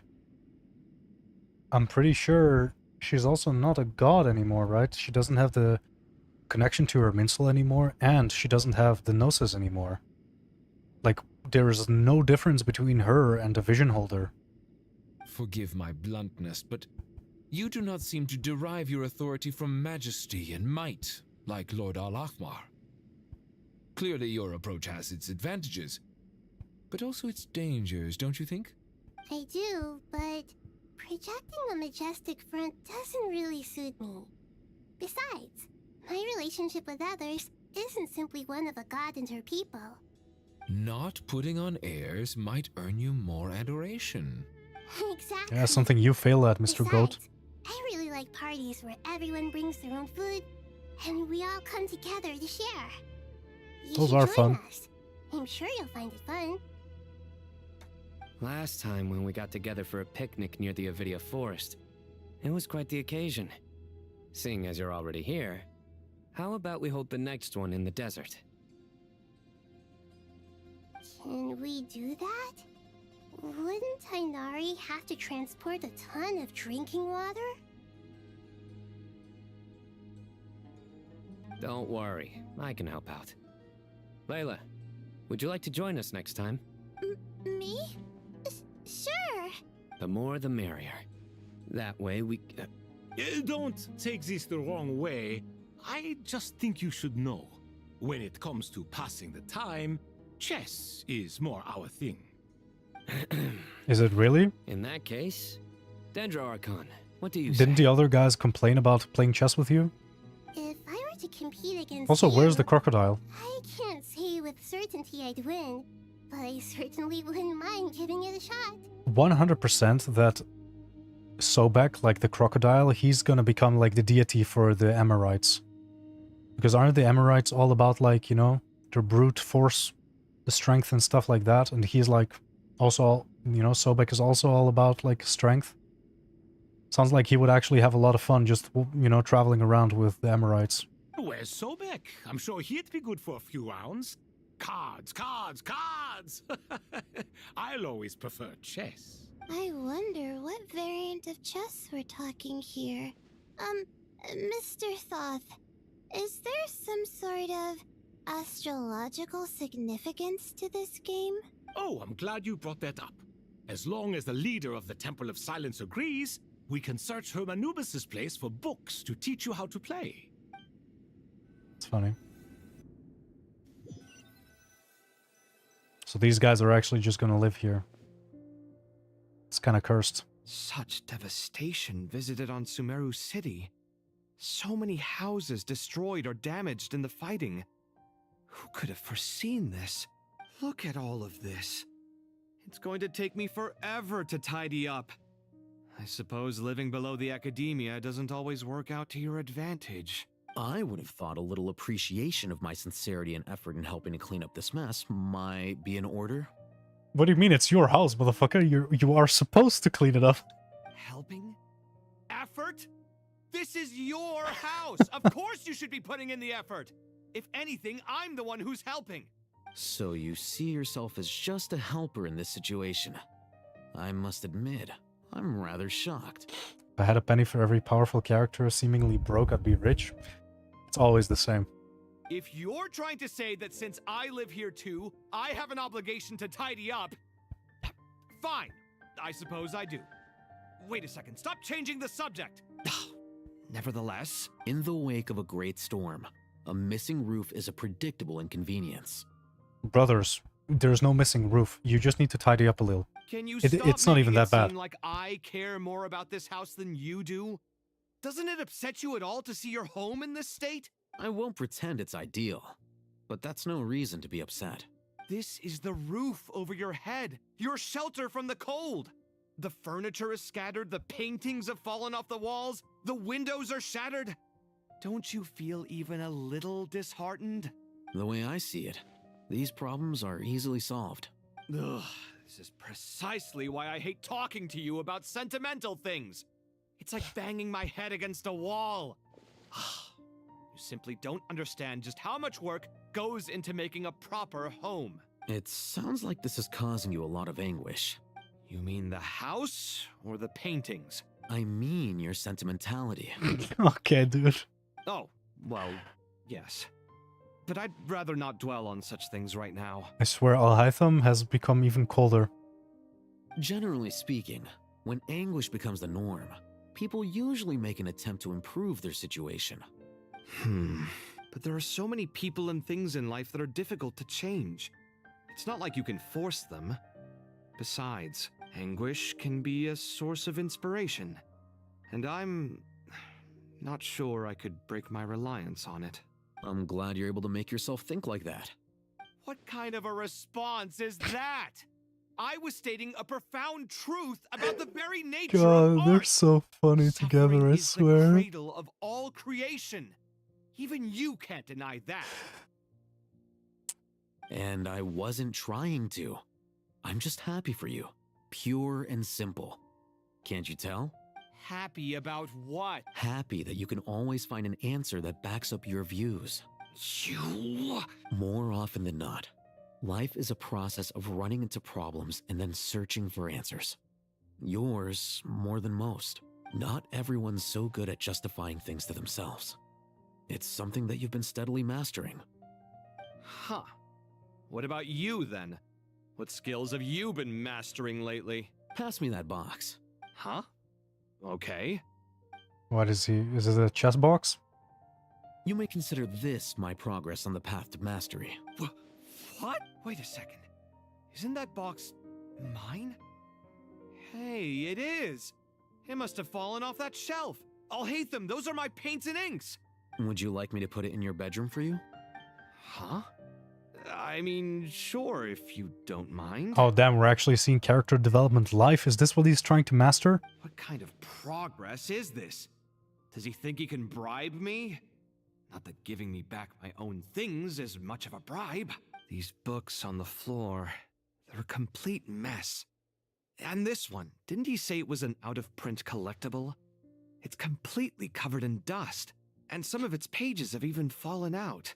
Ugh, guess I should help him repair it. This one too. And this They're one. such a cute couple.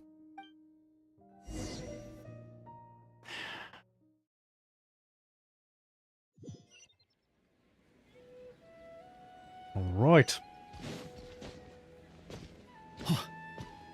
Ach, Dorian Nefer. Brother. Goods. Such a bright future ahead. I can picture the Mora just rolling in. This is the last combo I wanted to see. You do realize you sound like a choking cow? Okay. It's called being How does she know about sitting. Ushi? Can't you feel it? Are you not? Oh, I'm positively shaking in my sandals. What commands do you have for me, oh mighty Lord Sangamabe? You've got a lot of nerve, Nefer. You went and told Candace and the others everything, didn't you?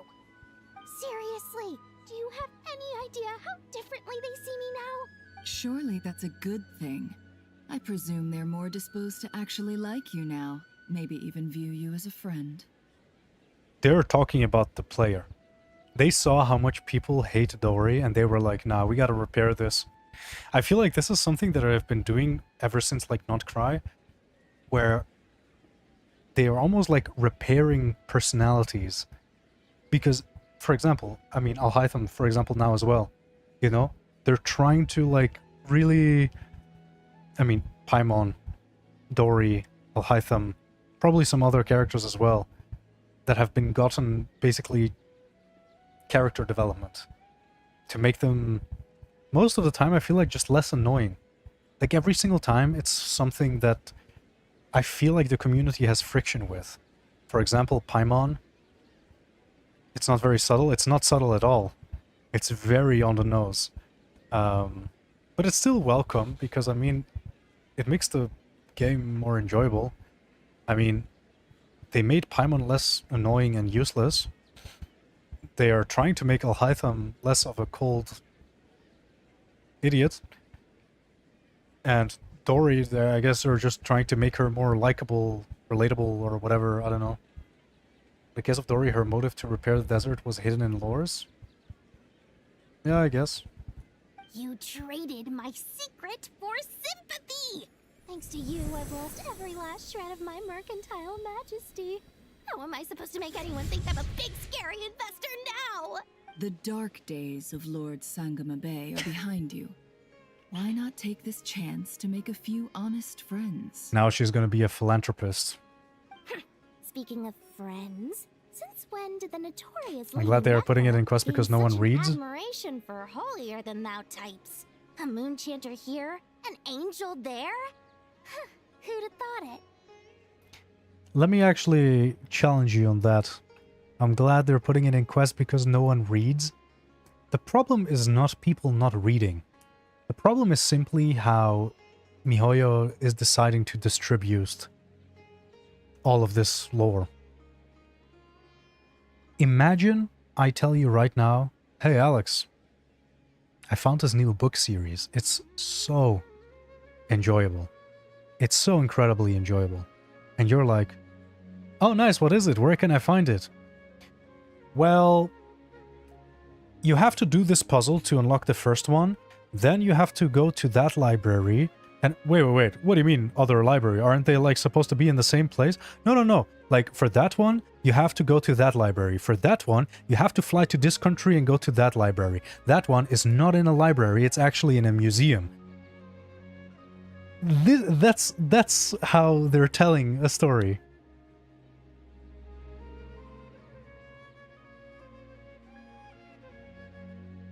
What is it, Alex?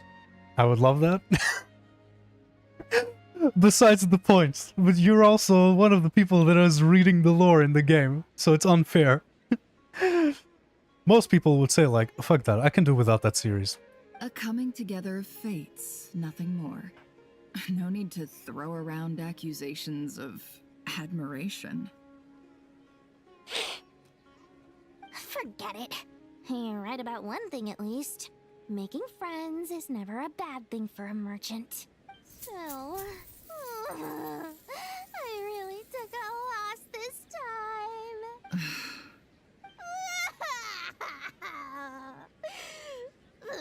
What are you looking at? She's actually sobbing, what? I'm trying to see if you're really crying or if those are just crocodile tears. A little birdie told me that when Lord Sangama Bay makes money, the tears flow from the center of her eyes. But when she loses it, they flow from the corners. Which is it this time? Ugh, you are so annoying. I'm not talking to you anymore. Nefer, thank goodness you're here. I've been looking everywhere for you. Huh? Well. If it isn't the House of Dana's very own librarian. What can I offer you today, Miss... Oh, no. I'm not here to buy. I'm here to bring Lady Nefer a book, and a fascinating one at that. We agreed to meet at the entrance to the mausoleum of King Deshret. One more thing. I bought this copy with my own money. It's not borrowed. Reasoning knows not time of day, but suspense always follows a blizzard. That's quite the mouthful. Huh? Isn't that the one? It was all the rage for a while. People throughout the city were clamoring to get their hands on a copy. The names inside were all circled. Everyone thought it was a riddle. Don't bring up that book in my presence. I don't even want to hear its name. That thing was nothing but a scam. Surprisingly enough, I've actually heard of this book, though it doesn't seem of much consequence. So, what truth lies behind it? You're from the Vahumana and you're asking me what the truth is? I'd say the actual truth was about the least important part of the whole episode. I brought you this book because it probably has the most interesting backstory of any in the House of Dana's collection, at least in recent years. As for its quality, well, you can judge that for yourself. This is so random. Like, what are they talking about suddenly? Don't tell me it's actually any good. You may not know this, Lord Sangamabe, but Lady Nefer has a fondness for books with... how should I put this? Mixed reviews? No eye for good literature, huh? Perhaps she feels that bad books Damn. hide interesting secrets? But I shouldn't put words in her mouth. It's probably fair to say she prefers the conversations that books can spark over the substance of the books themselves. That's actually fair. That's actually fair. But that does mean that Nefer now officially is a slop reader. She loves her slop. Okay. Are so big compared to her bangs? Suits my style as an True. intel broker, wouldn't you say? Very interesting, thank you. I'll return it to you once I'm done reading. And as it happens, I have something for you, too. Incense? I imagine you've already used up the incense I gave you last time. Here's some more. This batch is from Nodcry, so the scent won't be quite the same. Well, actually, I've been saving the incense you gave me. I couldn't bring myself to waste it without a special occasion. But I'll gladly accept this, too. And I promise I'll use it this time. Katayun, you haven't changed a bit. Right, alright. Alright. Boom! What is this?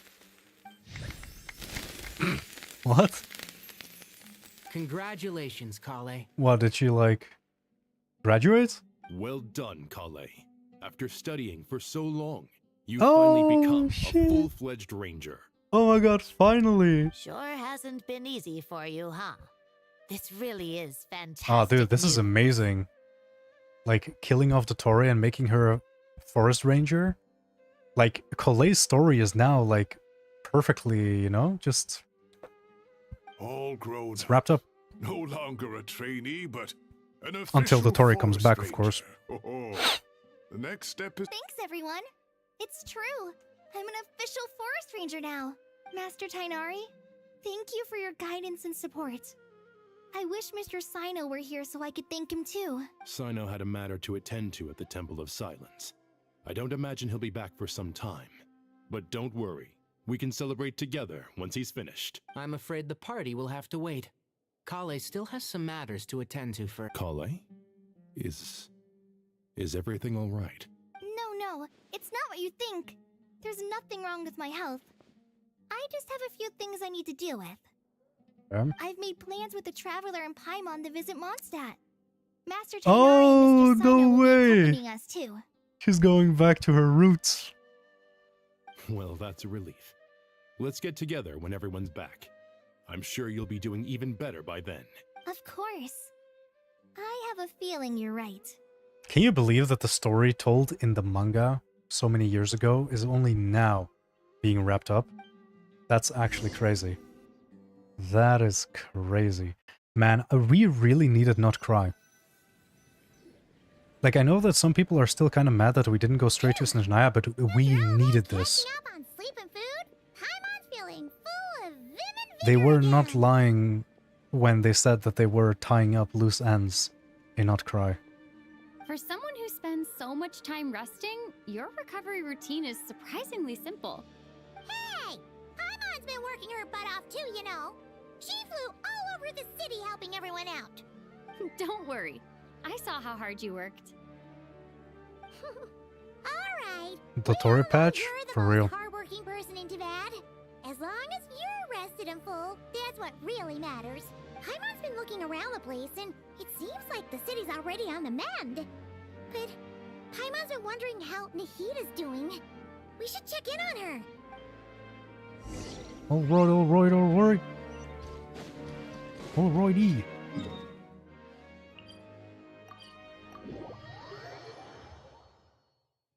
There we go.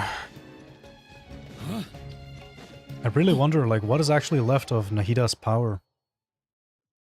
Like, who is she at this point? Is she just going to be like the Queen of Sumeru or something? She's not an Archon anymore, right? Hey, Nahida! And Hat Guy's here too! Traveler, Paimon! What's going on here? Nothing much. Nahida was just expressing concern for my physical and mental well-being. Oh, the Traveler told Paimon all about that. We've both been very worried about you. Are you feeling alright? You make it sound like I'm on the brink of some kind of breakdown. Truth is, I'm doing much better than you might imagine. If we can just get to the bottom of Dottore's intentions, we can minimize his negative influence.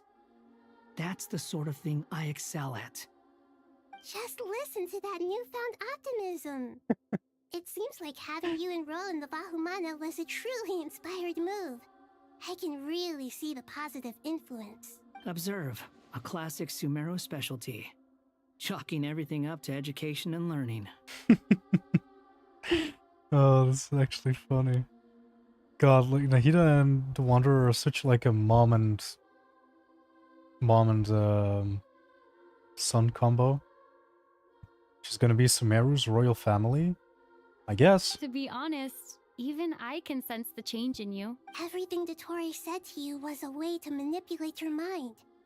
Fortunately, you're no longer under his sway. By the way, at the beginning of the quest, people were recommending me to take off the new outfit and put on the old outfit of the Traveler, and I still do not understand that. This is literally like a net upgrade.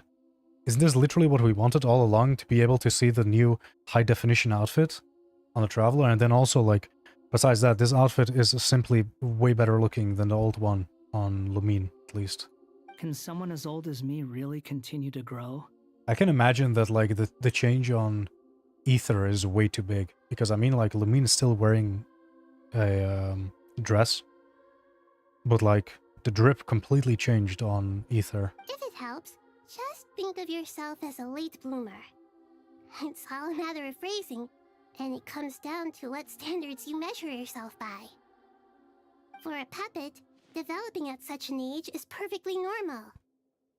But if you choose to call yourself a late bloomer, it sounds more like you consider yourself human. However you see yourself. Well done. Alright, I see what you mean. Anyway, what's your next step? It is kind of funny to not get annoyed replies from the Wanderer.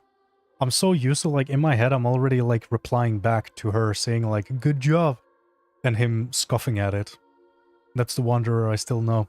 What else can I do but complete my current courses? Everything else can wait. Anyway, that's enough chit-chat. There are still things in the city I need to help out with. I'll be heading there now.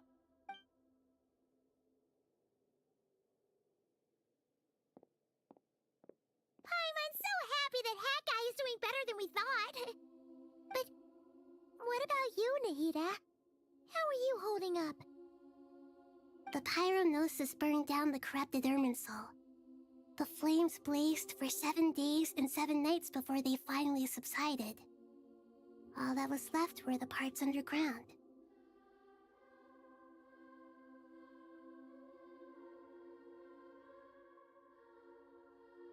Now, Aru shoulders the responsibilities that once belonged to Irminsul.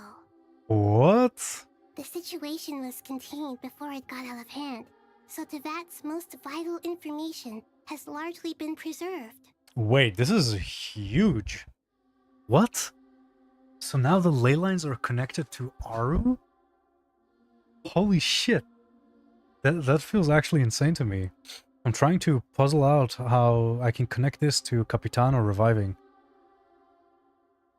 We'll see. Irminsul has a strong influence over you, doesn't it? How will you cope now that it's gone? Did you see the giant Irminsul on the map? I actually don't think I opened the map even once, so no. There is no need to worry. Thanks to Nicole's extraordinary talents, my connection to Irminsul has been severed and transposed onto Aru. Oh. Okay.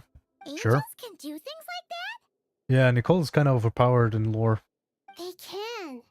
Such abilities are precisely what makes them so powerful. The goddess of flowers, Nabu Malikata, once claimed that she too could perform feats beyond the reach of mere mortals. I mean, sure, it makes sense because they're not mortals.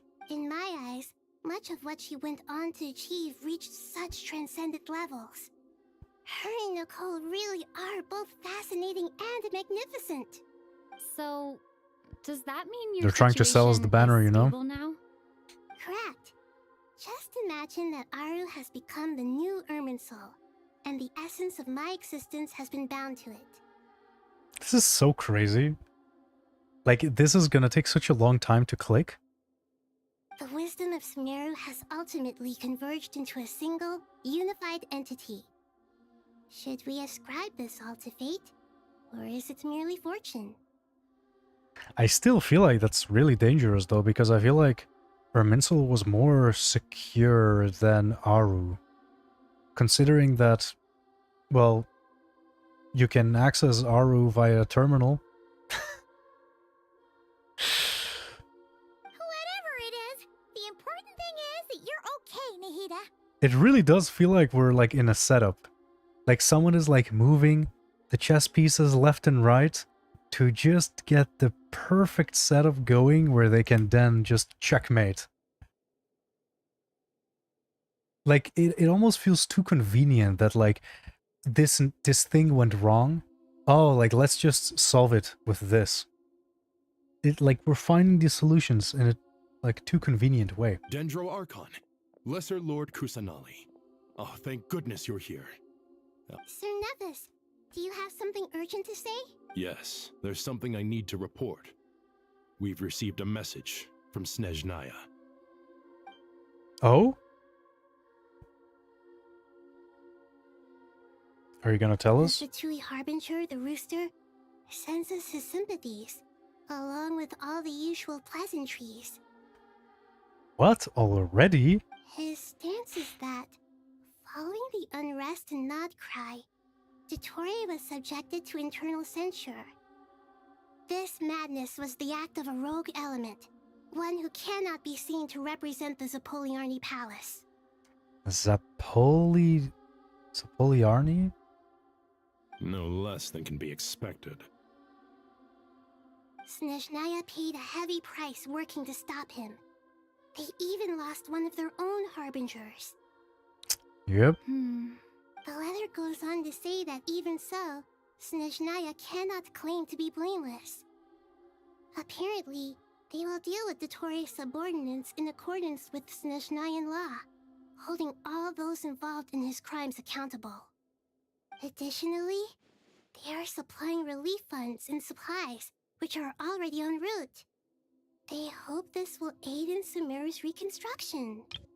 One thing that I definitely have to say about like, oh, they even lost one of their harbingers, and I was like reacting like that. They're talking about Sandrone. And I really feel like there's like a fundamental problem with how Genshin does patches and shares information, because they literally cannot hide the revival of a character. I mean, they literally shared Sandrone on Twitter as the next playable character, and right now in the game we're supposed to think she's dead. It just doesn't make sense. Even if there were no leaks, you know, we have the drip marketing. If we didn't have the drip marketing, you have the live stream. It's just impossible. Like, I genuinely feel like storytelling in a live service game where information can leak this easily, like, it's simply impossible for you to make, like, groundbreaking plot twists. Especially if it's centered around the characters, right? Because they will be advertised so heavily. And the reason why I find this super awkward is that now you need to think about how they're going to talk about Sandrone in the coming livestream. How are they going to do it? Like, for example, when they showcase her abilities and stuff like that, like, it's awkward. She's supposed to be dead. And here we have the voice actors talking about her abilities and stuff like that when nothing was explained yet. What, like in the update cutscene, are they gonna show us the entire explanation why she is alive again? What, like, okay, why do I need to play the update anymore? Like, everything was already explained, so you can then just comfortably talk about her abilities. We're gonna wrap up Fontaine next quest? That'll be funny. I mean, there's definitely a lot to wrap up there. Definitely a lot to wrap up there. I wonder when we're gonna wrap up Natlan, because that's definitely gonna be when Capitano is gonna revive. Sounds like he's got an answer for everything. True. But as diplomatic rhetoric goes, it's highly effective. Completely watertight, both in logic and sentiment. This disaster has had a profound impact on Sumeru. There is much that I will keep in my heart. The matter of dottore can be seen as settled for now. We are sure to cross paths again in the future, and in that light, Snezhnaya would do well to uphold their responsibilities and keep a tight rein over their actions. The matter of dottore can be seen as settled for now. Okay. With Okay. Irminsul burned, I the see. flow of fate now carries many more possibilities. I will be watching carefully. Perhaps we can move on to a less serious matter? Dendro Archon, will you eat with us once this matter is dealt with? Everyone wishes to celebrate together. Your presence would be most welcome. Of course! Junior Zod, Sino, and Hypatia all told me the same thing. If there isn't enough room for everyone, we can arrange back-to-back feasts. What a wonderful idea. That just leaves the question of what we should eat. Not more tomatoes, surely. The radish doesn't like tomatoes? More? Dendro Archon, what do you mean by more tomatoes? Those good friends of yours are always talking about tomatoes. Sometimes when I'm walking through the city, I can even hear them arguing in the fields. Since you see them so often, you must hear about tomatoes even more than I do. It's kind of funny. Tomatoes. Tomatoes. The word has a certain magic to it. Like the autumn fur of a sumpter beast swirling in the wind. Sometimes flying. Tomatoes. What can we make with tomatoes? Didn't she just say she doesn't want tomatoes?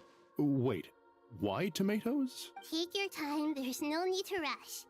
The Traveler, Paimon, and I still have... Does this mean you're going to Natlan? Meet them there in person. It will require a long journey. I know. But this is necessary. I must go myself. Traveler, Paimon, we'll set off as soon as you're ready. Is that all right? Sure. You'll hear no objections from Paimon. Wonderful. We're going. I'm so confused. This epilogue is all over the place. Natlan is such a lively place. This is so cursed, seeing Nahida in Natlan. It's super cheerful and positive, too. No one knows that she's the Dendro Archon. There are people outside exercising at all hours. Such a healthy way of life. You came. Welcome, welcome. You must be hungry from your journey. Would you like something to eat? Oh, thanks, but no thanks. We've been eating the whole way here. We had a mushroom platter. All right. No need for all that detail. I'm starting to get hungry myself. Maybe later then.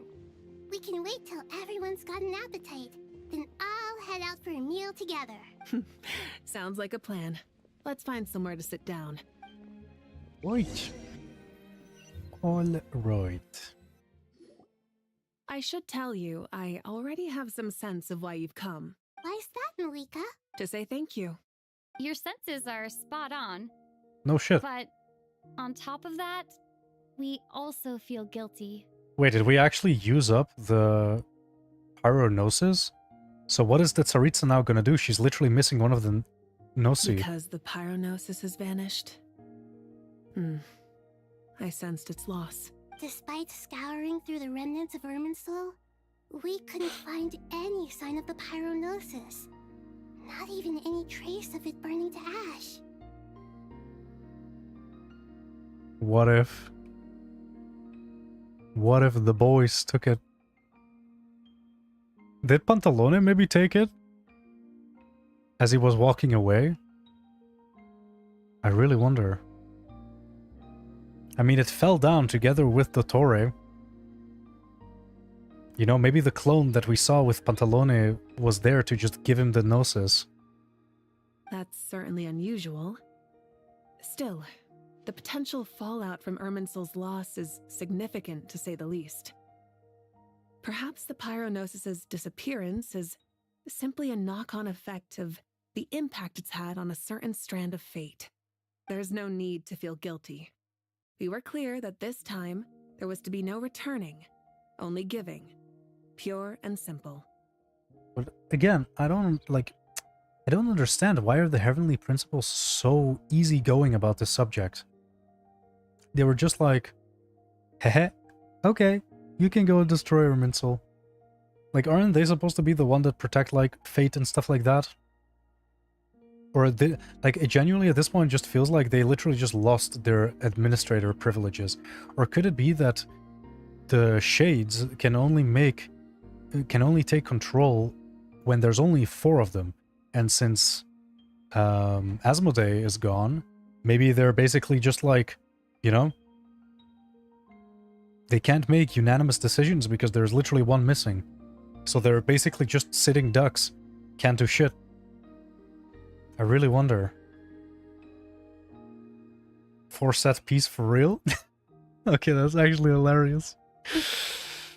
Thank you really is a fascinating phrase. We use it to express gratitude for the smallest of things.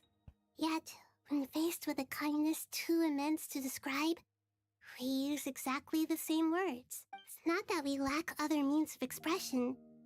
It's that when we truly need to express our feelings, the simplest and purest words are always the most powerful. You're right. In Natlan, we prefer simple expressions too. Companionship, friendship, support. They might not sound fancy, but the sentiment behind them is sincere.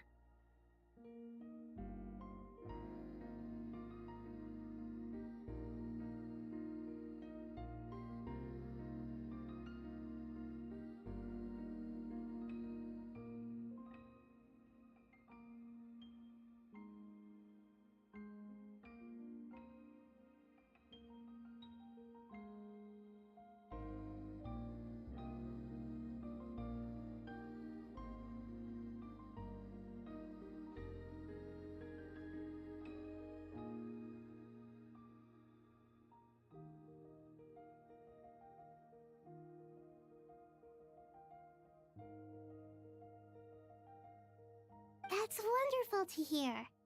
Sincere feelings are often a vehicle for the deepest wisdom of all. Irminsul's destruction doesn't seem to have done you much harm. I'm glad to see you're doing well.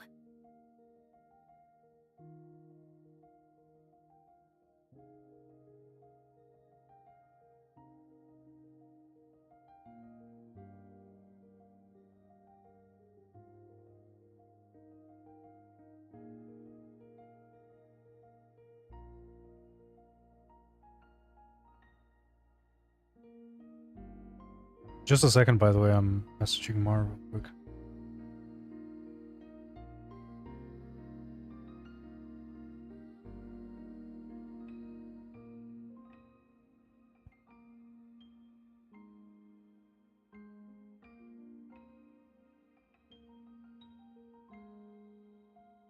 There's still a lot of work to do, but before we begin, we felt it was important to come here and speak with you.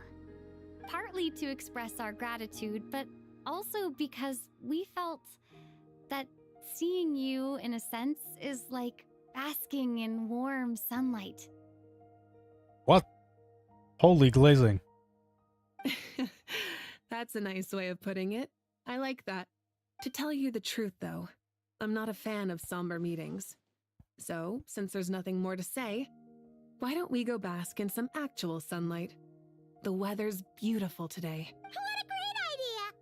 Paimon's gonna lie back and soak up some breeze.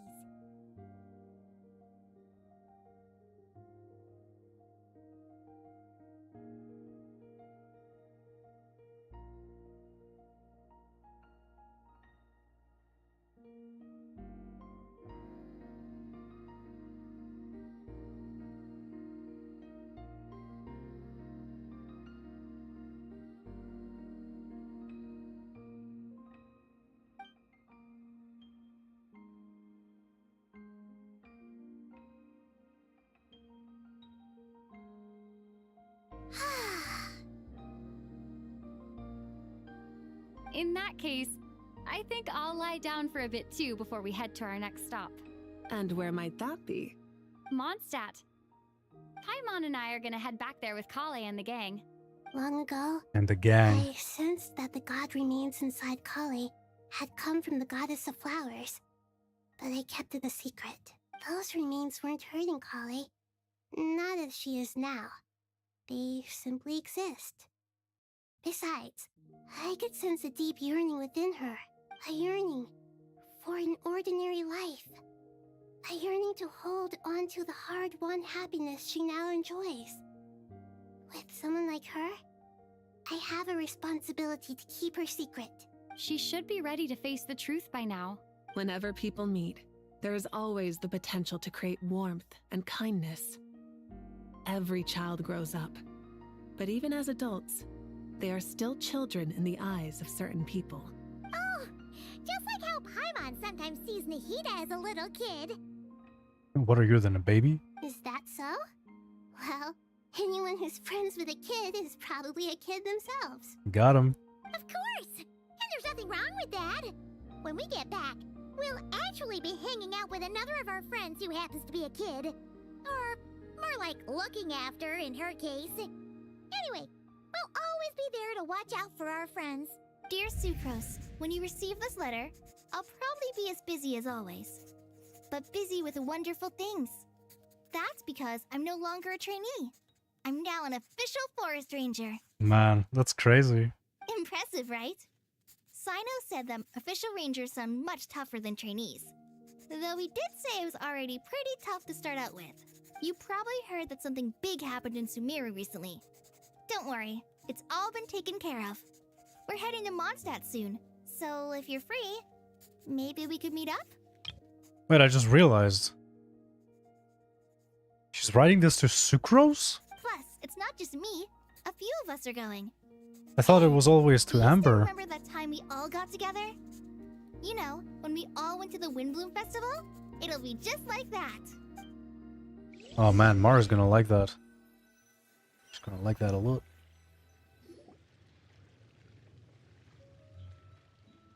Dainari, is that...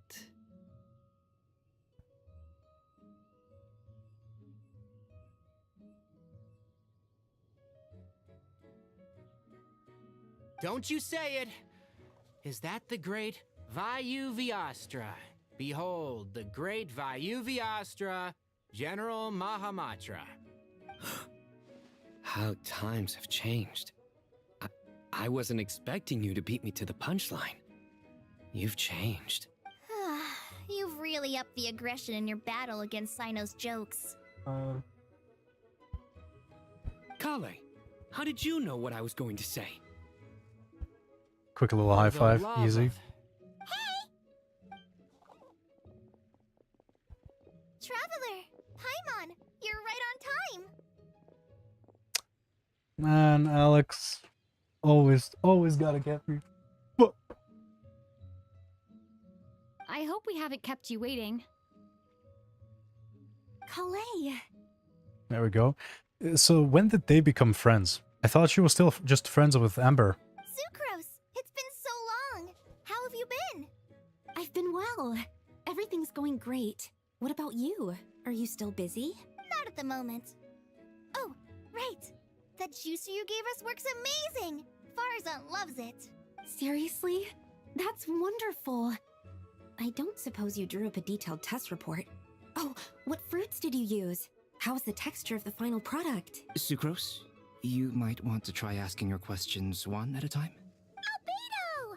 Paimon didn't see you there! Albedo jump scare! It's been a while since all of us were together like this. How about we follow the same plan as last time? Good idea, my friend. You never disappoint. So, what are your identities this time? Don't remind him. First things first. Allow me to introduce our very own official Forest Ranger Kale.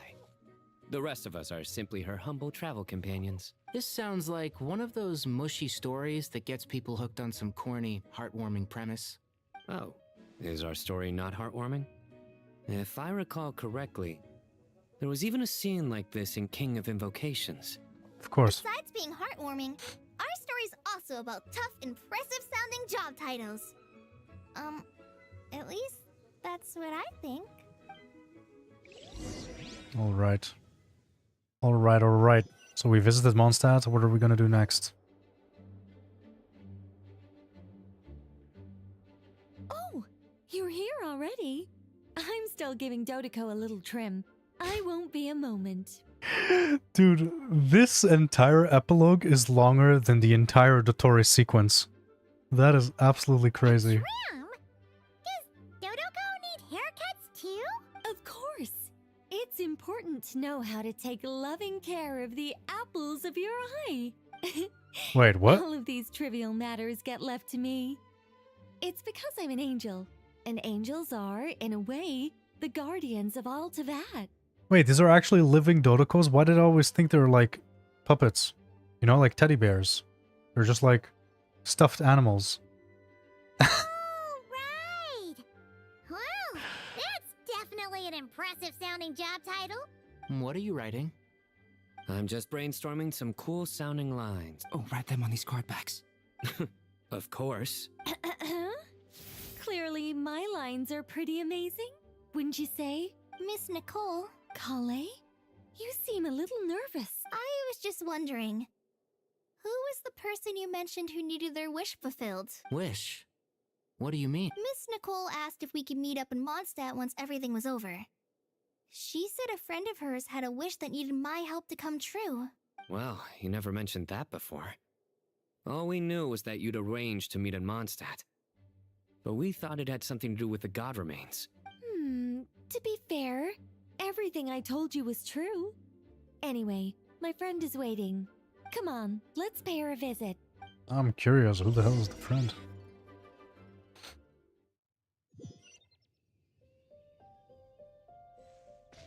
Oh, Venti? Of course. On me. Here. Huh? You're... Surprised? What? I bet you weren't expecting to meet a woman like me beneath this beautiful tree in a faraway land. This is so random. This is so random.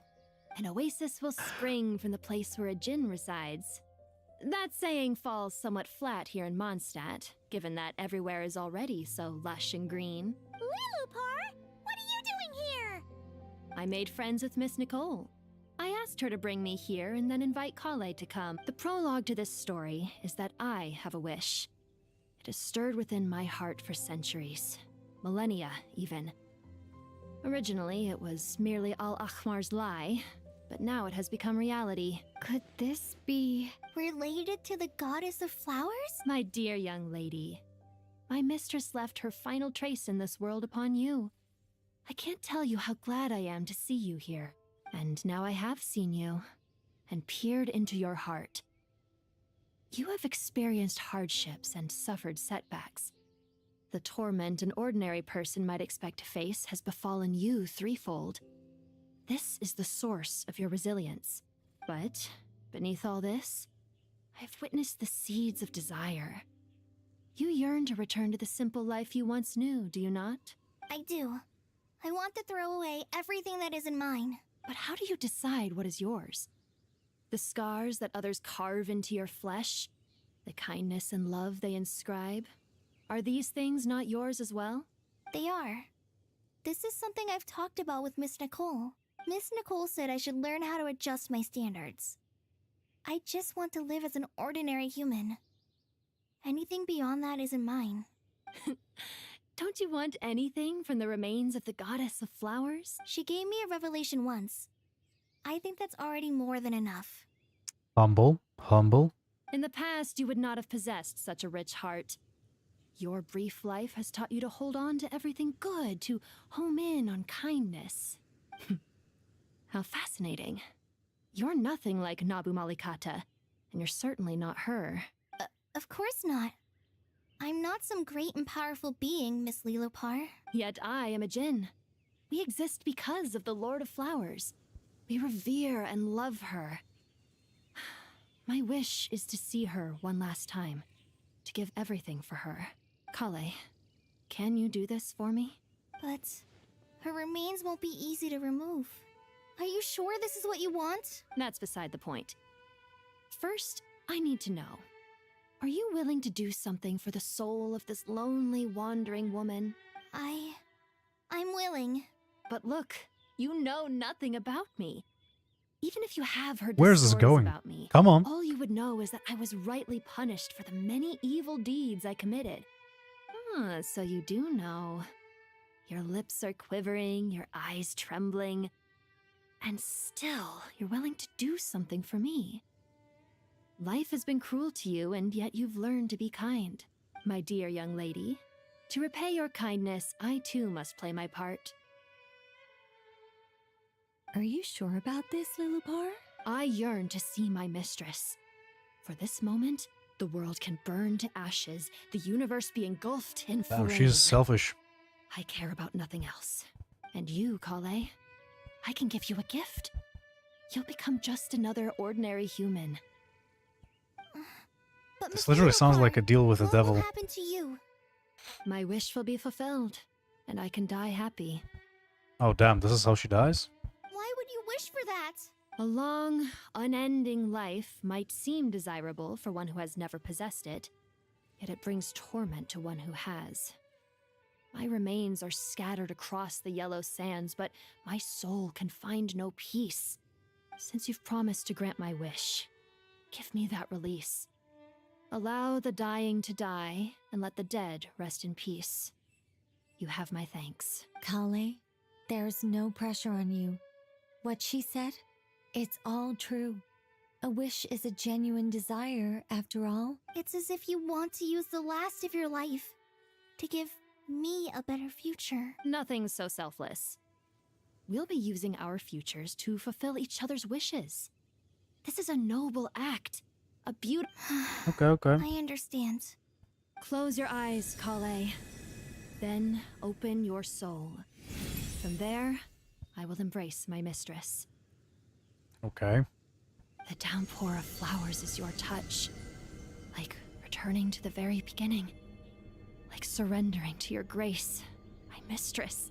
People say that devotion is beautiful, yet filled with pain. How foolish of them.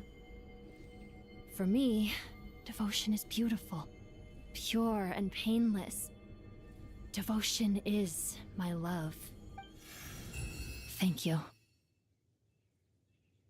Oh damn, and she's gone. What?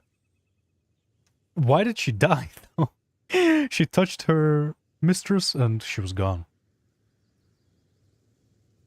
Lilipar! She disappeared? She left, carrying the blessing of flowers. Kale, are you alright? What are they gonna do with the bottle? Are they gonna throw it away or Now that the remains are gone, how you're gonna have the world quest? Who knows, man? That's gonna be really funny. don't actually feel any different at all. I'm literally just gonna start the world quest and it's just gonna end immediately. Saying some shit like, what did you do, dude? You messed up the timeline. Those remains weren't hurting Kale. Not as she is now. They simply exist. Besides, I could sense a deep yearning within her. Kale must have already received what she was yearning for. I'm doing fine. I feel relaxed. There's really no need to worry. Then my wish has come true To become ordinary? That's just one of my wishes. Actually, I have a few more. For instance, I want to protect the people I meet and help them find happiness. That sort of thing. Sounds good. Since she's a healer. Shielder. So between Miss Lilipar and me, you fulfilled 2 wishes already. And protected 2 people. Wonderful, isn't it? I feel so fantastically happy. I guess that settles things here. So what's next? What do you want to do when we get back to town? Clay, look who I've brought to see you. Hey, finally, dude. I mean, that's like the main character for her. There's no way she would go to Mondstadt without Amber. You guys were holding some kind of secret event. How come you started without me? Huh? Oh no, it's nothing like that. We were just saying goodbye to an old friend. Really? Who? Me. The old me. So that's what this is all about. Did you come all the way to Mondstadt for that? Because we knew the old you so we could witness the change? Exactly. The old me is gone. I puffed her into the air, and she became a Do you Okay, think we get it. maybe up in the sky, she has friends waiting for her with test tubes Oh, when you put it like that... What do you think, Miss Nicole? I think, at least if it were up to me, I'd consider that a happy ending. Dear Sucrose, even though my childhood ended long ago, these past few days have really felt like growing up again. I've become stronger, and I feel like I can finally accomplish things by myself. Surely someone as mysterious as you will find a friend like this fascinating? Always growing, always thriving like a plant. I came to say goodbye to my old self. I know that after this, she'll be gone. Thinking about it makes me feel a little lonely. I know the weakness that kept me company will one day leave me too. But somewhere in my heart, I feel a great sense of joy. It feels like I've always wanted to take this step. To walk towards the new me. Damn, there we go. That was nice. That was nice. Really cool quest. I'm kind of sad about like that the Pantalone and the dottore part was so short. Like out of the, what is it? I think I ended up doing this quest for like a good like 9 hours. And maybe like 30 minutes was dottore. That's a shame, man. That is a shame. Still, that was a banger. That was pretty good. That was pretty good.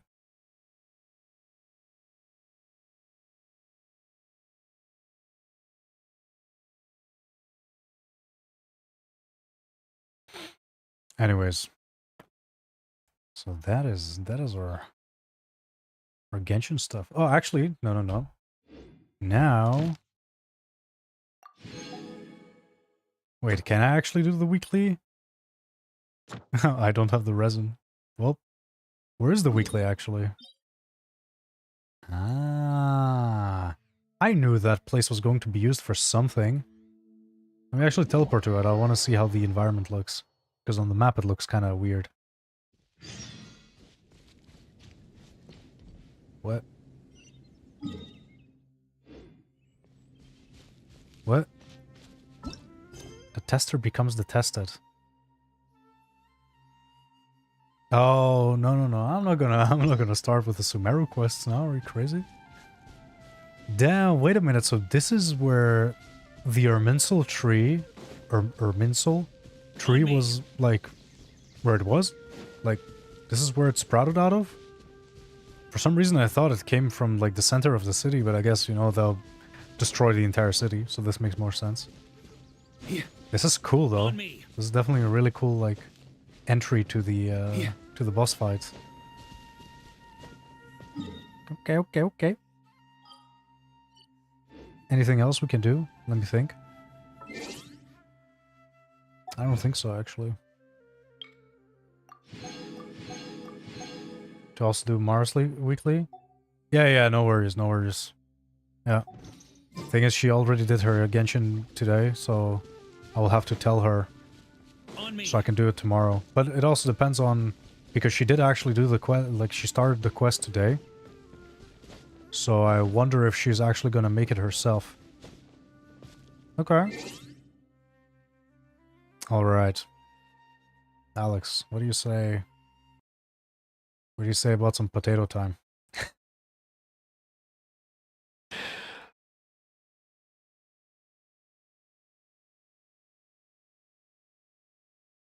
There we go.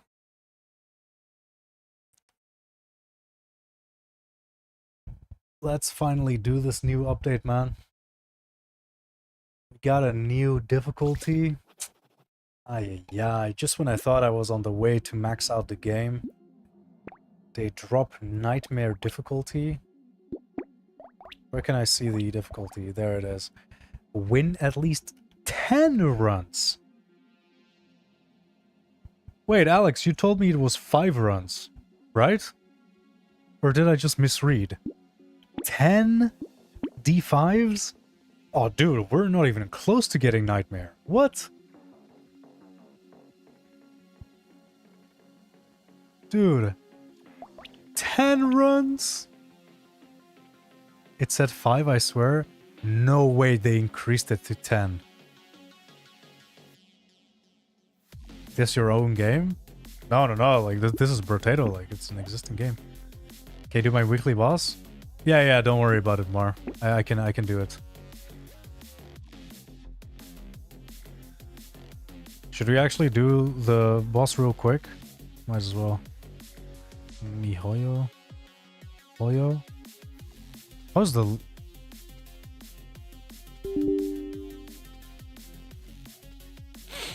Let's just do the weekly boss real quick.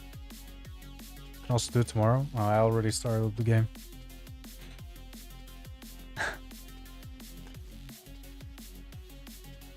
Wait, is it not starting up?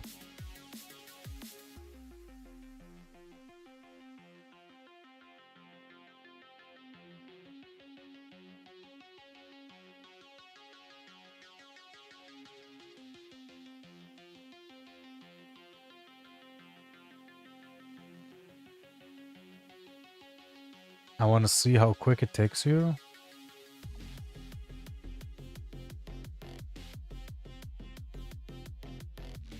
We'll see.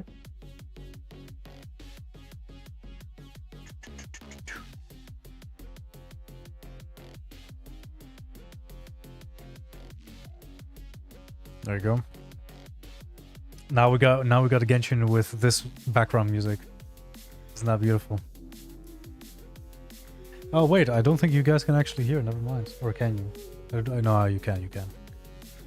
Oh fuck, dude! I'm supposed to log out. Okay, I'll be right back.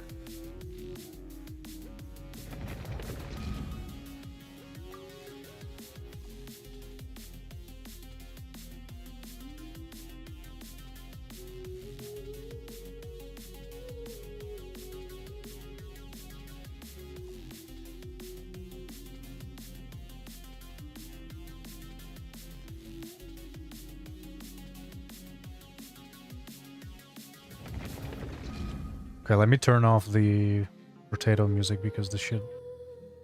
When when music starts mixing, it's crazy. Drives me insane. Anyways, I'm actually curious how the boss fight looks like this, you know?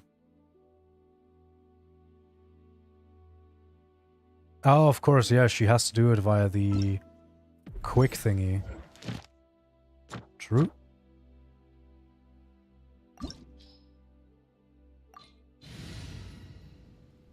User Skirk team. Because I don't think there's any, like, elemental requirements, right? All here shall bend to my will. Adaptive frost! Transfiguration! Obey! Do your master. Let my name echo in song! Another star goes out!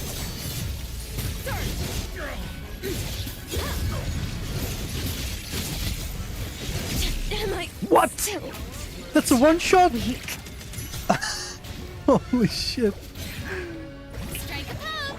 Off to the freezer! That is a crazy work. On the loose. Unleash! Maybe it's easier with a... Paradise! with a shielder. Dodge that beautifully.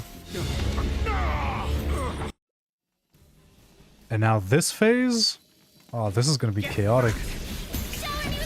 Manifest! Wait, how are you supposed to do this? Isn't this boss literally made for shielding?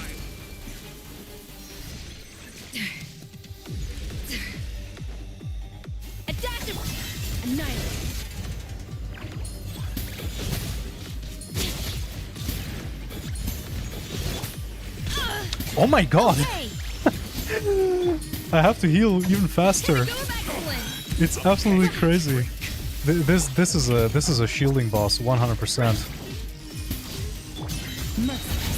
Into the void.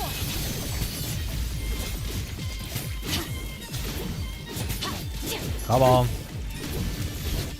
There we go. That was doable. Definitely better with a shielder, I can imagine that. Nice, I got one of the materials. Oh! I didn't know about these. Oh yeah, so those were the anomalous tree marrows that they talked about. Yeah. Okay, nice.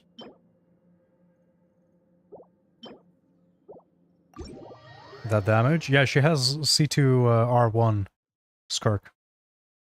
And C2 Skirk buffs the ever-living shit out of the ult of Skirk. It may, like, whenever I'm on her account, I usually just pick her Skirk because she is ridiculously strong. And also, like, her build is actually really nice. Like, above 2k attack. You got 74 crit rate, 206 crit damage. It's pretty good. Pretty good. Anyways, there we go. That was the Genshin Impact segue. Give me just 1 second though. I need to drop her off at my signature location. Yeah, no, that was not bad at all. Yeah, that boss is super fast. But that really goes to show, like, it's almost suspicious how easy, like, dottore bosses are. Like, it's really suspicious.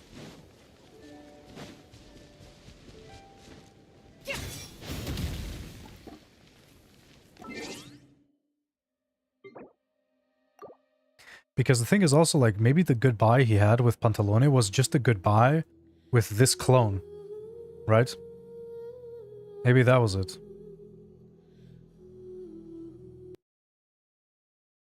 Almost as if he didn't care if he died. Yeah, I mean, maybe it was, like, for the greater good.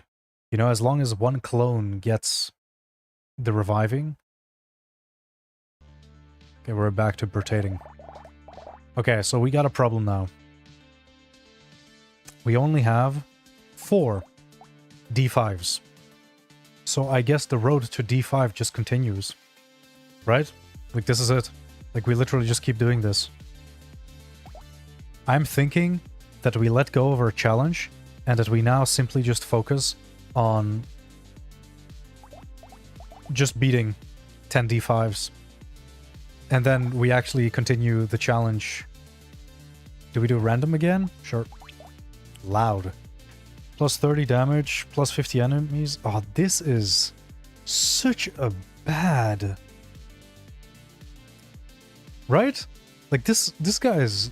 I feel like this passive is so bad. But at the same time, like, more enemies does mean more XP. So technically... But I mean, what weapon really makes, like, super good use of that attack increase? Because it's not even that much attack, genuinely. Like, do I go with a rock? I don't know. Like, what has the highest base?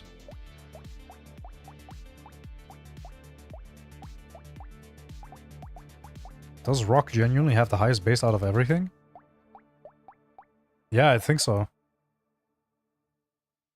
Then eternal ethereal weapon.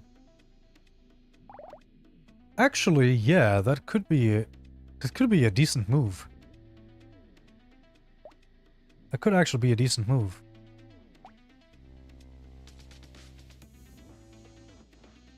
But a rock is gonna give us the biggest bang for buck, though.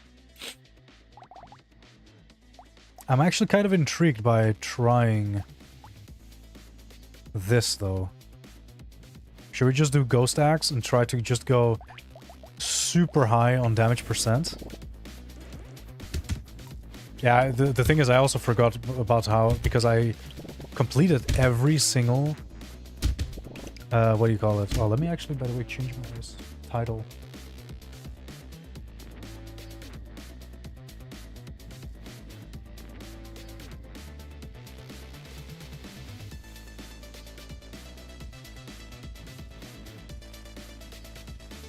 go.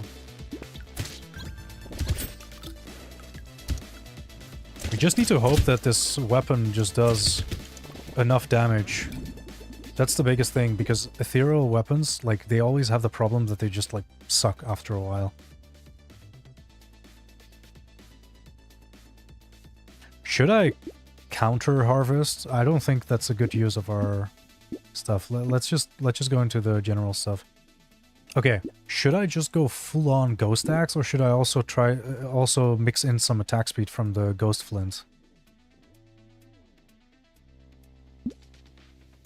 We should definitely get the Radzilla, that's for sure.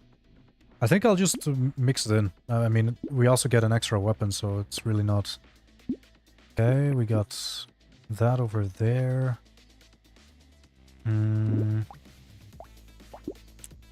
Let's ban this.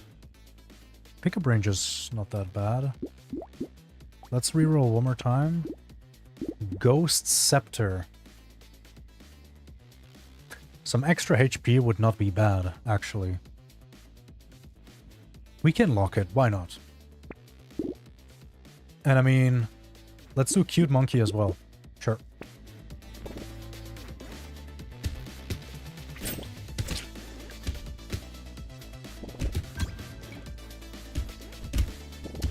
Takes away armor? Yeah, ethereal weapons, like... It's plus 30% dodge, though, like, that's a lot of dodge. But it's minus 5 armor, but I have to say that...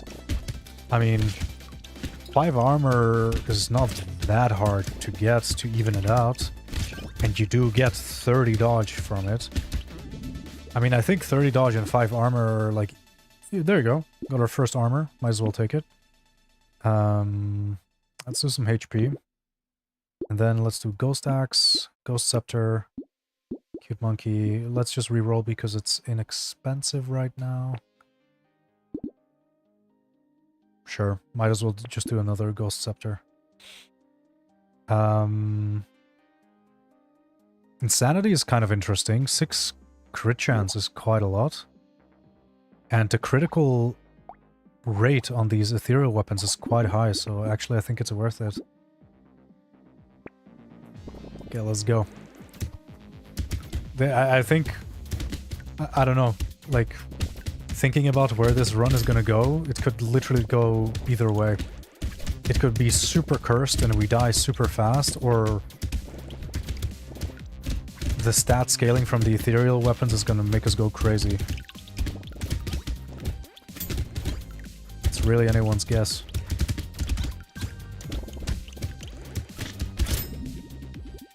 Okay, let's see. HP regen. Sure. Let's get more armor. Boom. We already negated that as well. Let's get another Ghost Scepter. Let's get the Cute Monkey. Oh, we can actually buy everything. Nice. Nothing here. Yeah, I don't think the plus damage is worth it for the lost HP, to be honest. But at the same time, it's only 2 HP, so actually I think I will get it. And let's just do one more refresh because we're greedy. Nice Ghost Axe, that's what we want. In the end, I do think that I want to... I actually don't know what I want to finish with. I think Ghost Axe, to be honest. Because Ghost Flint, I mean, it doesn't scale well with damage percent, and Ghost Axe does. So I guess that's it. I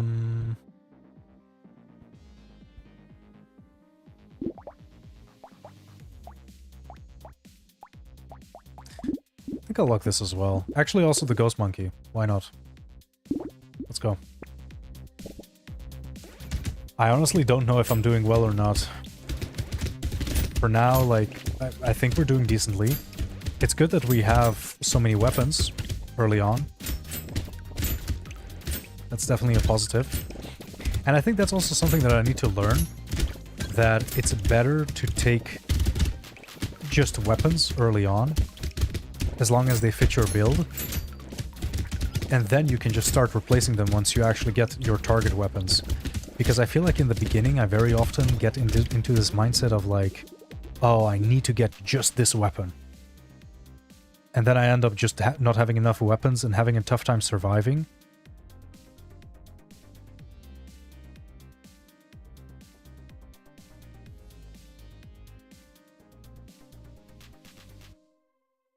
And the problem is then you also just don't kill enemies as fast. That's also a problem. Ooh, dude, celery this early on is so good. Oh, dude, this is gonna give us so much XP. Nice. Okay, let's get the Ghost Axe, so now we have the complete passive. And hey, look at that, we have been negating the armor very well. We have the maxed out passive, and we only have -1 armor now. But I definitely want to get armor up to like 10, like usual. That's usually an amount that I find comfy. It's this one. Oh, nice. I can actually get everything.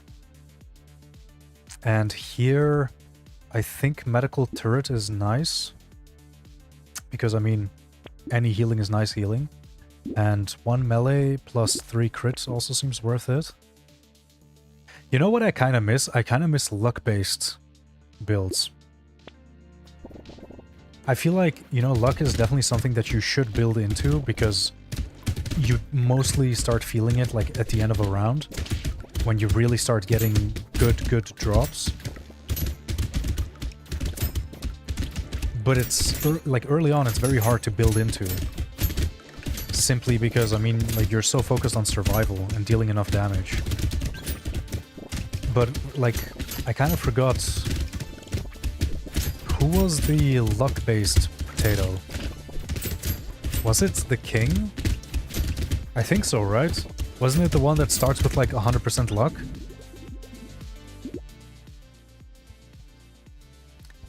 Actually, I think... Is this harvest worth it? I don't think so, to be honest. I think it's kind of a waste. I'll go with attack speed. And here, let's go with crit chance. Okay, medical turret. Let's use these and get another ghost axe. I'm gonna ban the book. Get the claw tree. Refresh. Ghost scepter we don't want anymore. I'm just gonna keep this one just so it can give me a few more HPs. But I'm probably going to swap out... I'm actually not sure which one I'm going to swap out first. Probably the Ghost Flint, to be honest. Let's see. Lifesteal is kind of nice. At the same time, I feel like we should probably focus more on HP regen.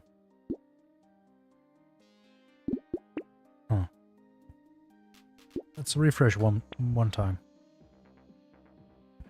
Okay, extra HP, extra damage, extra enemies. Since we already have plus 50% enemies, I don't know if this is a good thing. I think next run King, Lucky Heavy will be fun. Yeah. We can definitely do that. We can definitely do that. For sure. But yeah, because we now, like, our goal in Brotato is now different. Because, like, before I thought, like, oh, you know, like, having, like, this little challenge series is fun.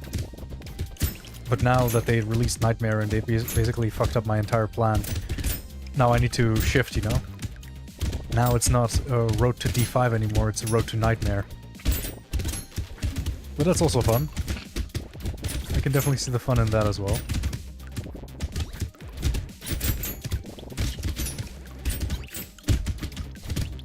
For now, I think we're doing pretty well. I mean, time to kill could be a bit better, but... I mean, it's looking nice for now. Almost died there. I almost died there, holy shit. Okay, I think we need some speed here. And here, I think what I want to get is... I think the armor. Armor is rare. And we're still in the minus, so at least now we actually take less damage instead of more damage. Okay, let's see. What are we gonna get? What are we gonna get? Refresh. Nice. Okay, let's throw away this one. Get a ghost axe. So now we have a bunch of ghost axes. Let's get another cute monkey. Because why not? I think, actually, I think Cute Monkey has a lot of synergy with Loudmouth, because more Loudmouth, I think he's just called Loud, because Loud spawns more enemies, which means more materials drop, which means Cute Monkey has a higher, you know, like, will proc more frequently. So I think there's actually some really nice synergy there. Okay. I think it's time to get the last Ghost Axe. So now we have complete Ghost Axe. I have to say, for Wave 6, our weapon situation is looking pretty bad. But it's okay, I guess. Okay, I think I have to get the sunglasses. -1 armor is not that bad, and 10% crit rate is a lot. And I definitely want to crit with these weapons because, I mean, they have ×2 critical chance, and I'm pretty sure once we rank them up, it's going to go way higher.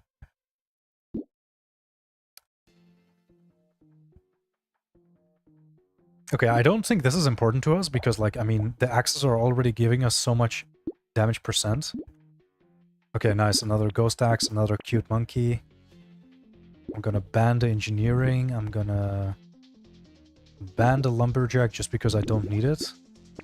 Let's go.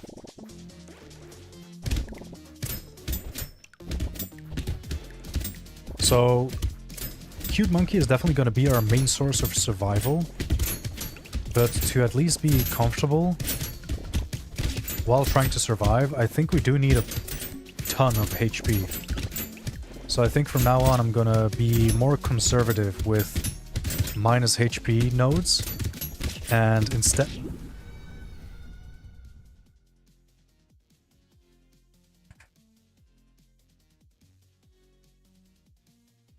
Okay.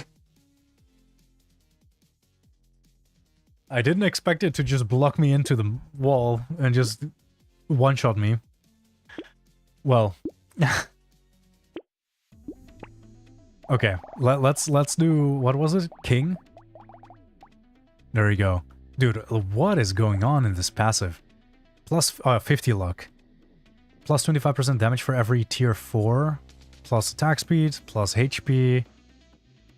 So you basically want tier 4 and don't want tier 1. Okay. What are we gonna start with? Is there any weapon that is that scales on luck? Let me see.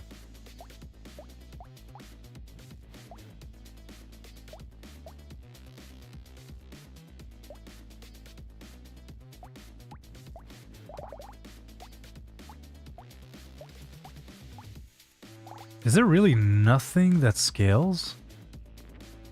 And maybe the hatchet? The hatchet is actually not that bad because he will end up getting like 150 attack speed when he has like a complete tier 4 build. And that is going to add how much?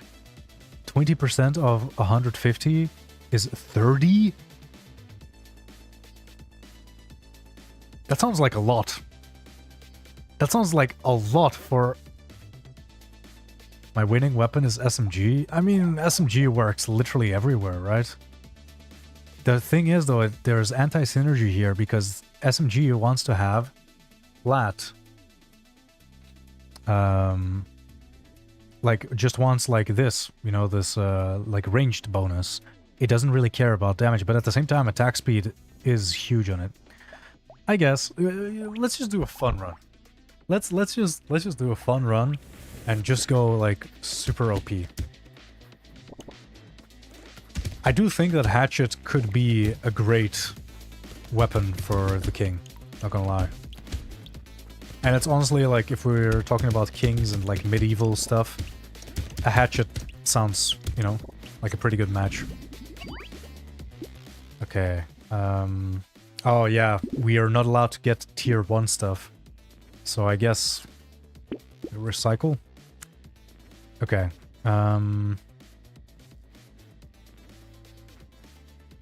Honestly, I think, yeah, I think we gotta keep on going with luck. God, this is so annoying. You literally can't pick any tier 1s. That's insane. I mean, what do? Do I just, like, waste my... I don't think it's a good idea to waste my bans on these tier 1s. It might be better to use it on higher tier stuff that I don't want. Because in the end, with our luck, we will end up getting, like, very high-level stuff. Okay. I guess we have to take the L. I mean, that's not that bad. How much? Like, if we combine them, then boom. There you go. Dude, we're not even allowed pets? Aw, dude, I didn't realize that. That's kind of fucked up, actually. Oof.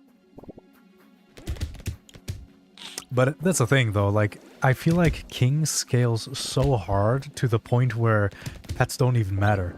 Like, this guy just... I feel like King is very bad early game, but late game he absolutely destroys. I feel like that's kind of the vibe. -1 HP is worth it for pet. I mean, it's not -1 HP. Like, you get like -15 damage, minus like 10 attack speed. Like, there's a lot going on there. Okay, let's see. What do I want? What do I want here? I think I want HP. Even though we do get HP from the passive, it only ends up being like, what, like 30? Which is still a decent amount, but for the early game, I gotta be a bit tankier. Man, this is a pain, dude. Even with 50 luck, we're getting such bad drops. I think -1 HP for item, -15 attack and damage for weapons. Tier 1 weapon? Oh, you're right! You are absolutely right. Oh my god, I didn't even notice. It's -HP for items. Oh. Dude, thank you for telling me that. I literally did not catch that at all. Okay, yeah, in that case, actually, like... Huh. Pets would actually be worth it. Let's go. Okay, we got an SMG here. -2 HP. It's okay, though. It's still worth it. I mean, I just feel like the amount of damage that pets do, it's ridiculous. And also, like, Redzilla scales on HP, and we do get HP from the passive, so there is a synergy going on here. I just hope that we get some of those ranged pets, because we will want to have ranged damage in the end.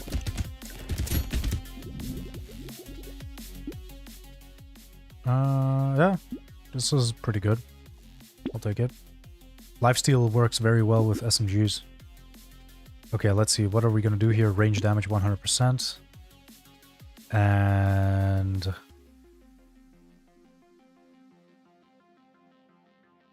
crit rate. Let's get an SMG. Let's re-roll and hope we get another SMG. Nope. Please. Nope. Please. Nice. Am I just gonna keep doing this? Like, I just buy 2 tier 1s and then... Okay, loot worm. I think it's worth it. I think it's worth it. We're gonna actually ban this one just because it's minus range damage. So that's bad for us. Okay, now we got 3 weapons. I have to say, for now, the run feels pretty rough. And I think I have to attribute that to... I think they programmed it in to where luck is less effective in the early rounds. I think they're just trying to do that, so you can't just get like crazy weapons in the beginning. So it's like it ramps slowly. Because I mean, we have 50 luck. I mean, 55 luck now. It's weird that we're getting so many tier 1 items. Like at this point, it's like suspicious. get ranged damage. We do not want extra damage like that, so I'm gonna ban that one actually. Let's get the loot worm. Reroll.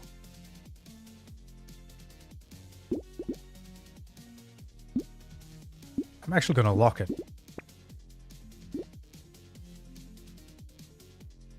Plus it.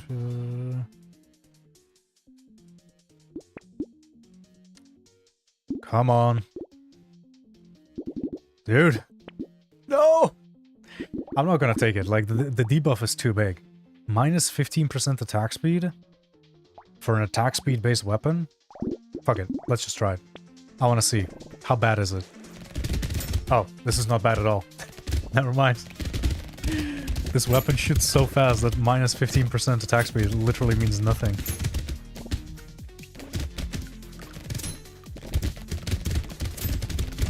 Nice.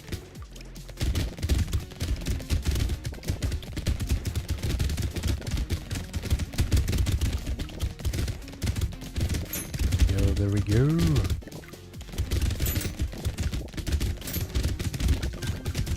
This feels pretty comfy. SMGs are definitely like one of the best weapons, if not the best weapon in the game.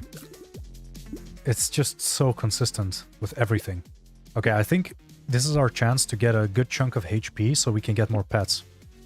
And let's get some more luck because... Oh, finally! Finally, we're getting tier 2 stuff. There we go. And see, it's kind of suspicious how we arrive at wave 5 and suddenly the shop doesn't have any tier 1s anymore. So I do really think that there is a built-in thing where before tier 5, they literally just make luck, like, you know, do nothing, basically. Okay, I think I'm gonna go with the spicy sauce. And Dogmoth is very nice for survivability. Let's refresh 1 time. 2 times because I'm greedy. There we got another SMG. And I think I'll actually go with the Shady Potion. 20 luck is incredible. And HP regen. Honestly, I think I'll want to go into lifesteal anyways. Because we have, like, SMGs and lifesteal are a match made in heaven. You know? Like, lifesteal wants to have, like, wants a weapon that just shoots very often so it can trigger lifesteal more often.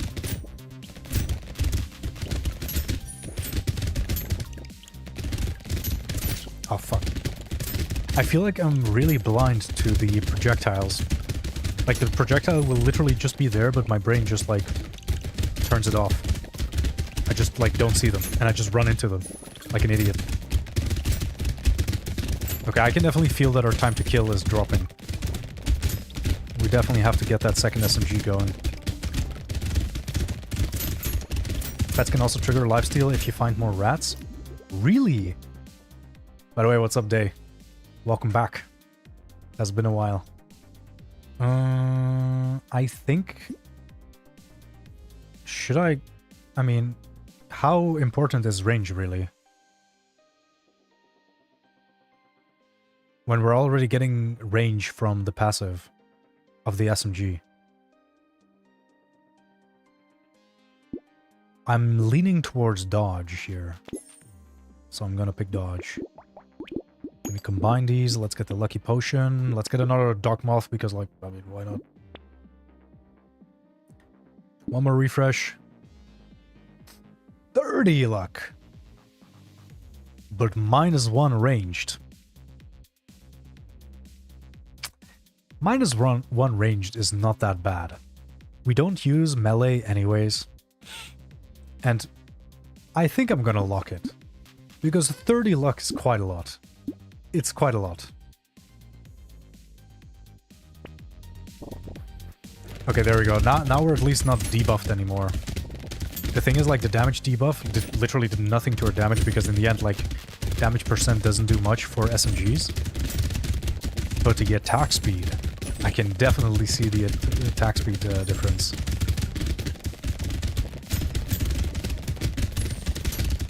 And, I mean, that makes sense. I mean, when the attack speed is high, Like, when something is high, then the percentual change will be higher as well. Makes sense. I am noticing that I'm having a hard time killing these guys, though, which is a problem. Our time to kill is really bad. Like, it's really, really bad. I'm not liking it at all. I'm starting to think that SMGs are not a great weapon for the king. But this is the problem still. King starts to ramp once he has tier 4 weapons. We are simply just in the stage where King is just really bad.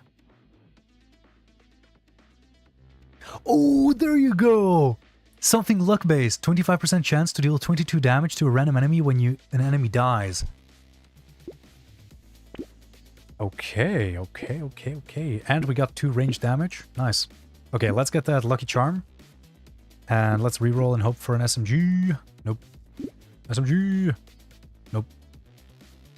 Green tea is pretty nice. 100% enemy health is gonna be rough though, but I think it's worth it. We are not gonna kill a soul this run. Like straight up. Oh, there we go. Actually, we're killing people. Never mind. I thought the doubled health was gonna be the end of me. I think it's gonna be the end of me once more enemies spawn. It would be very nice if we can get like a ricochet going. That would be very nice. Nah, I'm not feeling this build.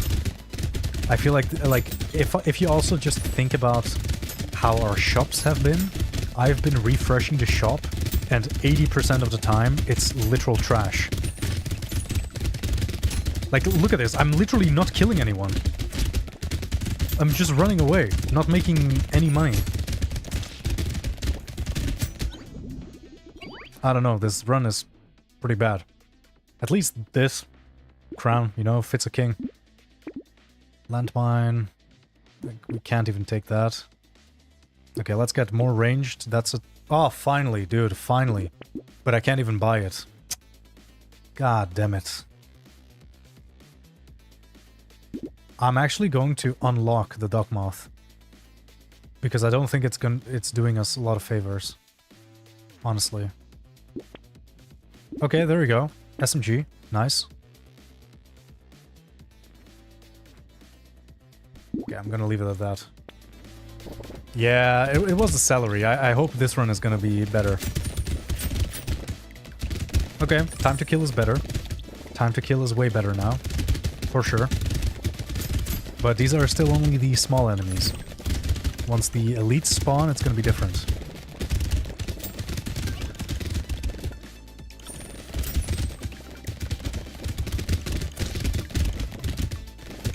I mean, this is decent. I'd say this is decent. Yeah, this is not bad at all. And now, you know, like, we're just gonna level up faster and faster because of the celery tea. Or whatever it was.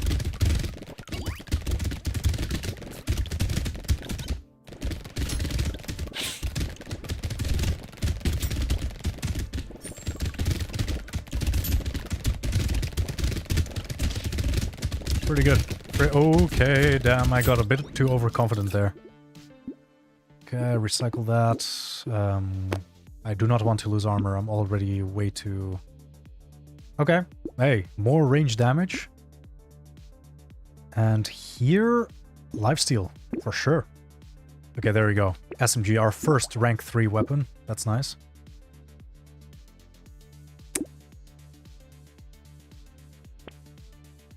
I think with King, I will actually prioritize getting rank 4 as fast as possible instead of equally upgrading them. I think that's definitely the play. Oh, actually,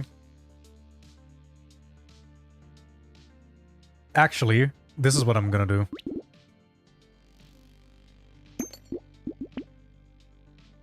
Might look very cursed, but I think it's worth it. And I think I'm just gonna take the bait. Because why not? Ooh.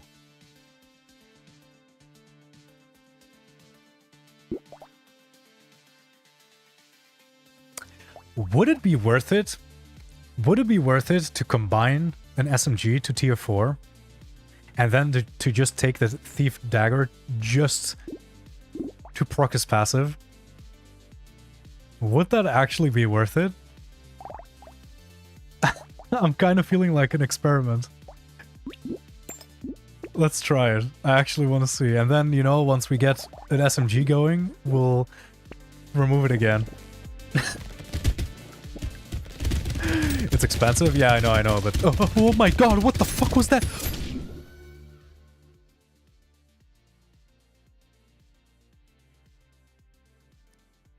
Never take the bait. Never take the bait. That was such a bad decision. And just so you know, the fault was not with the Thief Dagger. It was because of the bait. Because I forgot that the enemies that it spawns do ranged attacks, and I absolutely suck at ranged attacks. Okay, let's try King one more time. And this time I'm... Where the hell is he? There. This time I'm actually just gonna go Hatchet, because I think the scaling on attack speed is intriguing. I at least want to see it. Because I definitely see a lot of potential for this weapon to go absolutely crazy.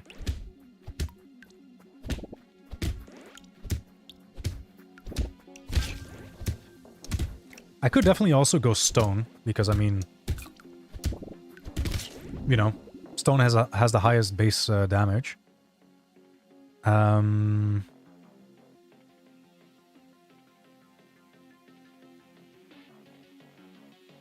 think HP early on is important.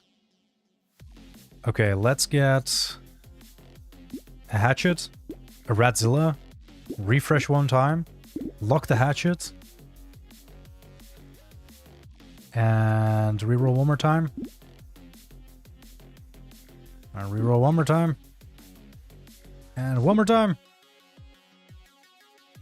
Yeah, that's absolute crap. The first 5 waves are just not worth it. Like, honestly, I think what I'm gonna do is I'm just not going to refresh the store at all. But at the same time, the store costs very little early on, so it's kind of a shame to miss out on that. And I can still get hatchets from refreshing, so... Haven't tried Hatchet since it got buffed. Oh, Hatchet got buffed? What did it get buffed with? Might not be the worst weapon in the game anymore? Oh, damn. I had no idea. Like, I do not follow, like, any, like, guides or don't really keep up with the updates, so I'm literally just playing the game blind every single time.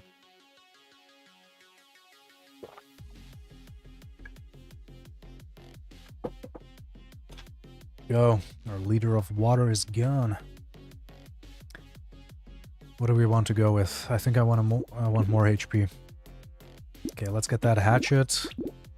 And combine the hatchets. Refresh. Refresh one more time. Nice, another hatchet.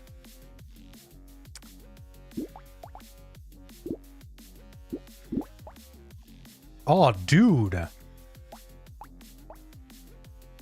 Oh, dude, wait, the debuff on the hatchet is insane. Holy. Oh my god, I might have fucked up here. Not gonna lie. I don't remember, but it was part of the Nightmare update. Hatchet struggles with being the shortest melee range, so clearing enemies with it is hard. And if you aren't clearing as many enemies as possible, your economy falls behind. Yeah.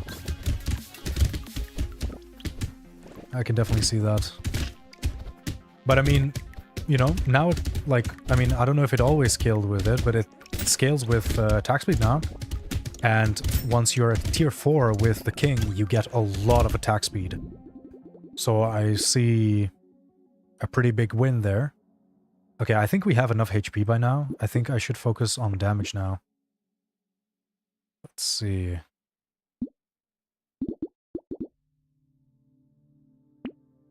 And ranged... No, actually, HP regen would be nice. Okay, let's get... Oh, dude, I can't even get a coupon? I mean, I can, but... What is better? 5% item price or 2 HP? I think it is probably worth it, to be honest, right? In the long run, especially with tier 4 items with King, I think it's worth it. So I'll take it. Okay, nice, another hatchet so I can remove the debuff. And I'm actually not gonna keep refreshing. It's just 2 HP. Yeah, but the thing is, you can very often say it's just 2 HP and then you end up having no HP. That's kind of the problem. And we could also say like, oh, but you know, like, you get a lot of HP through the passive. But if we keep going minus HP, then we end up getting a net 0 out of the passive. Yeah, passive. So we gotta be careful with it. You know, in the end, it's like stat economy. In the end, we gotta weigh the pros and cons. Here, honestly, I think I'll just go with damage. Why not? Let's get the hatchet.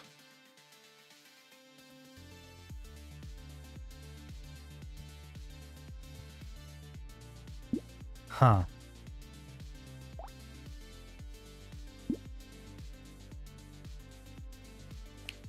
Huh. So the hatchet will end up doing a lot of damage.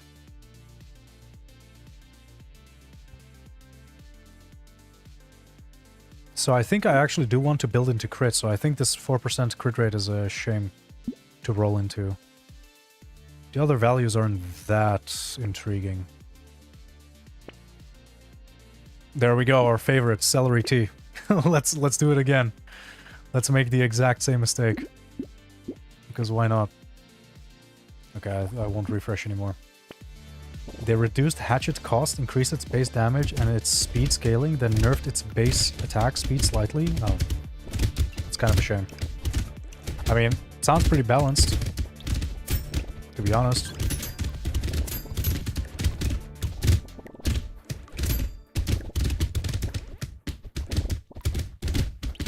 Hey, we're, like, with doubled HP from the celery tea, like, we're actually killing them pretty well. I have to be honest. Like, this is pretty good. Oh, no, no, no, no, no, no, no, no, no, no, no, no, no. I made the wrong turn. That was almost catastrophic. Holy shit. Okay, let's go. Let's start building into crit. Let's do some ranged. Okay, let's get that hatchet. Let's hope we get another hatchet, and there it is. Oh, wait, I didn't even realize I already had a hatchet at level 1. Piercing damage we don't care about.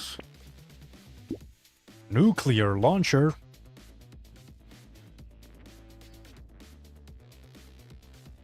I mean, I don't think it's... You know, it doesn't really fit our build. But wait, should I though? Should I do... Wait. Should I actually do the nuclear launcher? Because it does have very high base attack, and I will end up having a shitload of attack. It doesn't scale on the ones that I have. Pivot? What do you mean, pivot? I can't just say goodbye to my build. There we go. Now we finally have full hatchets. With no debuffs. I'll lock it. I'll lock it, okay? We'll see. I think I have to build a bit more into luck. I think if I can get like 100 luck, then we are pretty comfy with the build. Yo, what's up, Numkey? Numkey! How are you doing, man? Hope you're having a beautiful Saturday. We're potatoing it up.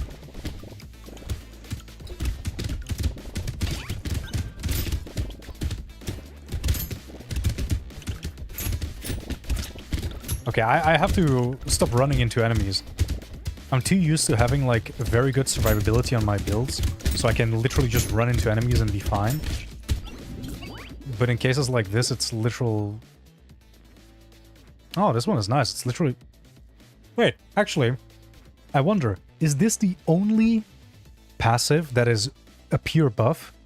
How many passives are there in the game that literally just buff and don't give a debuff? I'm Saturdaying it up. It's good so far. Weather real nice. So me and my man's enjoying the lakes. Nice, dude. I'm doing fine, man. Like, for me, it's mostly surviving because it's way too hot here. But yeah. I mean, I completed the new quest in Genshin, and it was a... I would say it's a banger. I have... the overall quest, I wouldn't give it a 10 out of 10, but what happened in the quest is a 10 out of 10. If that makes sense. Like, I mean, it was definitely more of the interesting things. Lure? A bunch of reds? Lure? Do you mean bait? Let's see, metal plate, I do not want that. Oh, nice luck. Okay, there we go. Let's get the nuclear launcher, because why not?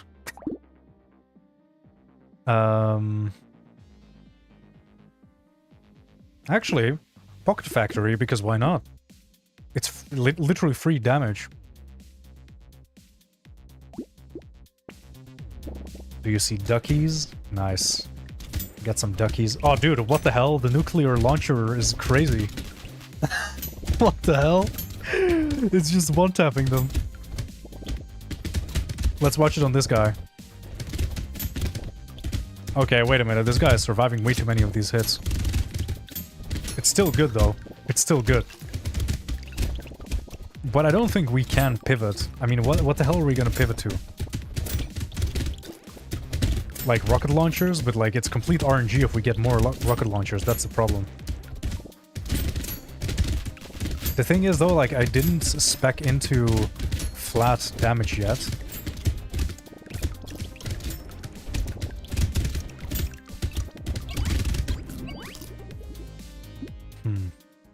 Oh, nice XP gain. It's pretty good. Nice. Blazemander. It's not a tier 1. Let's get some more luck.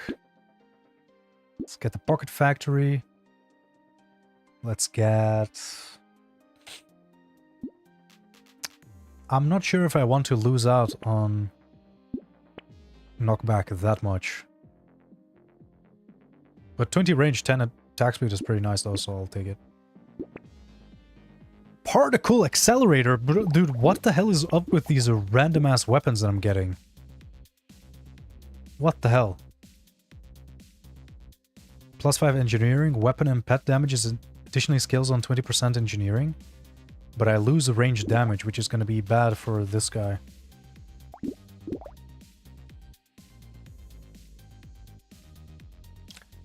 Not totally RNG. Shops prioritize weapons that you have equipped and their tags, so having... Ah, okay, okay, I see. I see. That makes sense. That makes sense. Okay, let's get another Radzilla. Because why not? And... should I take the hatchet? Maybe I will. Yeah. Okay. Actually, I think I'm actually just gonna take the nail. Why not? I think I'm literally just gonna lock everything. Why not? By the way, what does the peacock do again? Enemy damage? Oh, okay. I need to watch out for enemy damage now. They are going to absolutely one-shot me.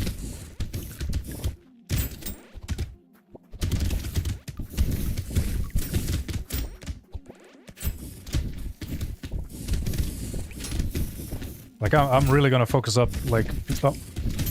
Literally, when I say I'm gonna focus up, he hits me. It happens every single time, man.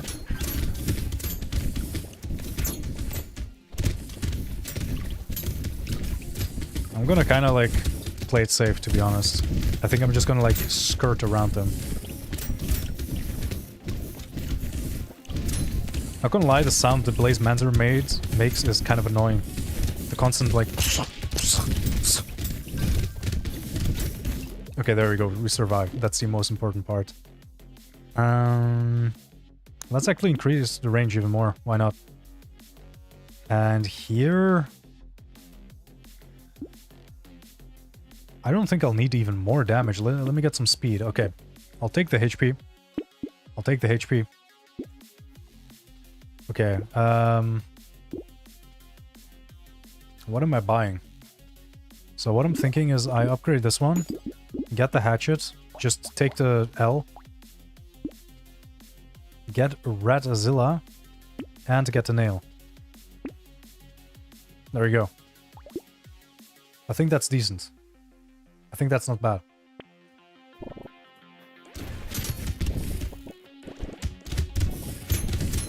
You have you're holding a baby duck? I'm totally not jealous. I'm totally not jealous of that. By the way, why am I killing things so fast? I feel like we're killing things suspiciously fast.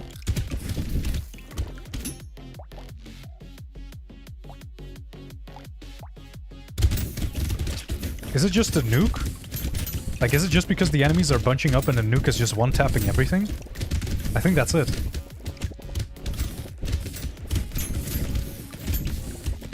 Yeah, it's the nuke. Man. I mean, the special weapons that you can get through RNG, like, they are crazy. They are genuinely crazy.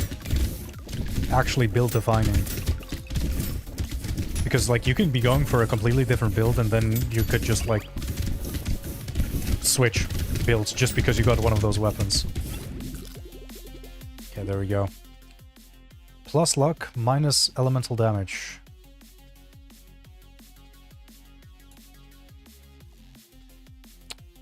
I'm not sure about this. I'm actually not sure about this. Because our heavy hitting weapons, they do scale on it. But in the grand scheme of things, once I have tier 4s, -1 is not gonna matter that much. Oh, but I should remember though, I also get -2 HP. I think I'm gonna pass. Let's get more speed so we at least have like a comfortable amount.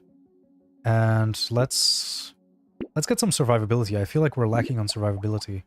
Okay, what I'm gonna do now is I'm just gonna make a tier 5 hatchet. I'm just gonna make a tier 5 hatchet to proc the first one of this, and then we made some space for the particle accelerator. There we go. I think that's actually a pretty good move. And then let's get the loot worm, because why not?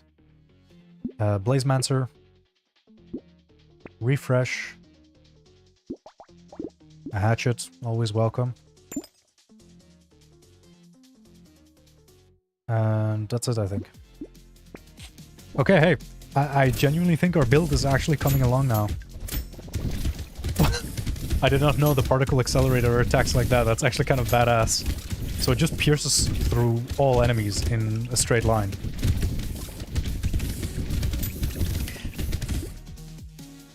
How do I think about it? I'm gonna end up having 150 attack speed. Isn't it kind of busted for the particle accelerator and a nuclear launcher, where the biggest gate for them is cooldown? But at the same time, like at some point when the cooldown is very large, the percentual change doesn't matter that much, or does it? Or actually no, like the bigger it is, the bigger the percentual changes, right? But I don't know how the calculation is done in the game, so I'm not sure.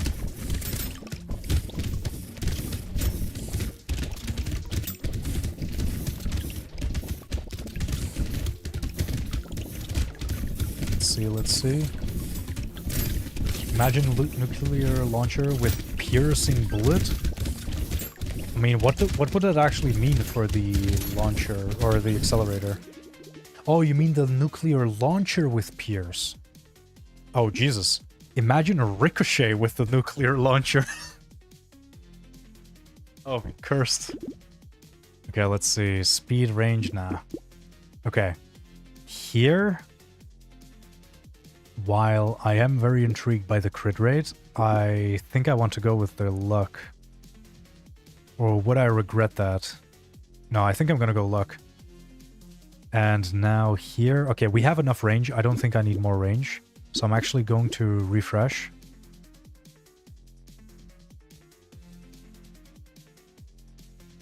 I'll go more speed. Plus attack speed for every living enemy. I mean, it's free attack speed, but attack speed is not really a worry for us because we already have it, so I think I'm actually going to ban it. Plus armor, plus dodge, minus HP, I think that's a pretty good trade.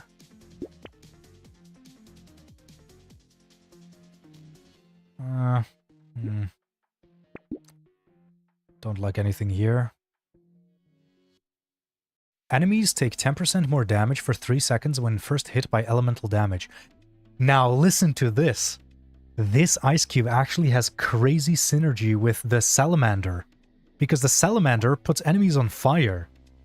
So that means they take elemental damage. So that means that together, the Blazemancer actually becomes a debuffing machine. Like, the attacks of the Blazemancer literally start to just debuff enemies. It's pretty good. I'll get the shitty potion, so now we're finally above 100 luck. The nuke also does elemental damage. Forgot about that, exactly. Overall, okay, nice. Finally, we lose the debuff. So now we have just complete hatchets. +1 energy for every permanent elemental Nah, I'll skip it. Okay. Hey, for now, I'm pretty happy with the build because it's interesting. It's a very interesting build. I can say that. One thing I feel like I am ignoring, which is going to be the downfall of me, is survivability. I'm focusing way too much on weapons and damage, and I'm completely forgetting about the fact that if I get one-shotted, I get one-shotted.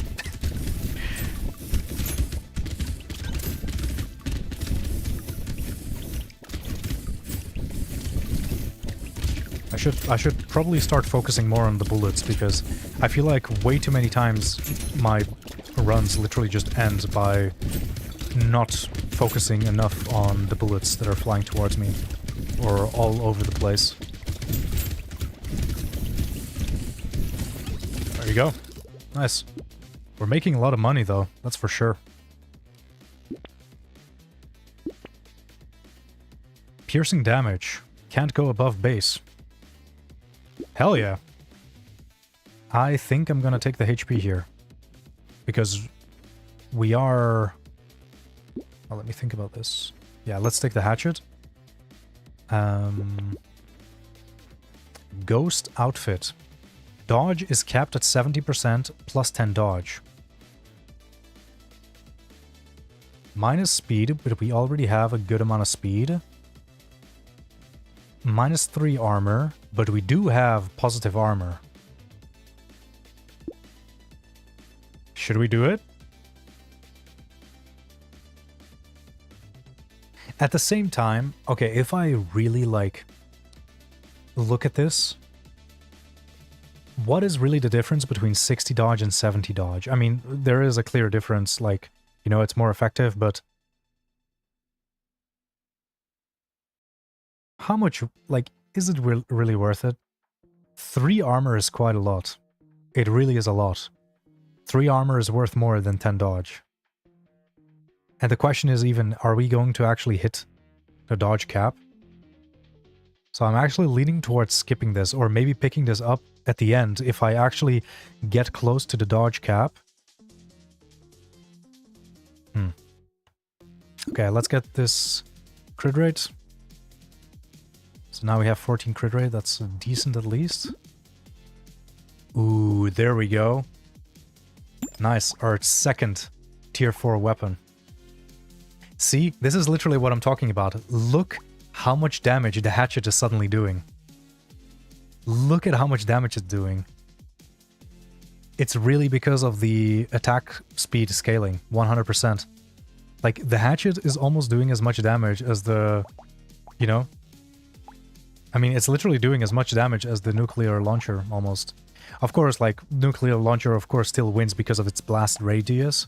And, it's, you know, it's a ranged weapon. But still, you know, the hatchet is respectable. Gotta hydrate. Have to take the other bottle because we already went through the bottle.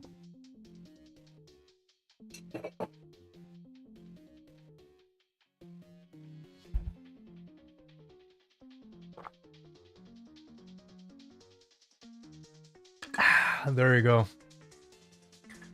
This bottle is a liter, so that was probably a good, like, quarter of a liter. Maybe? Fifth? Okay, let's see. Fresh. Damage against bosses and elites, I'll always take that. Refresh one more time. Absolute crap.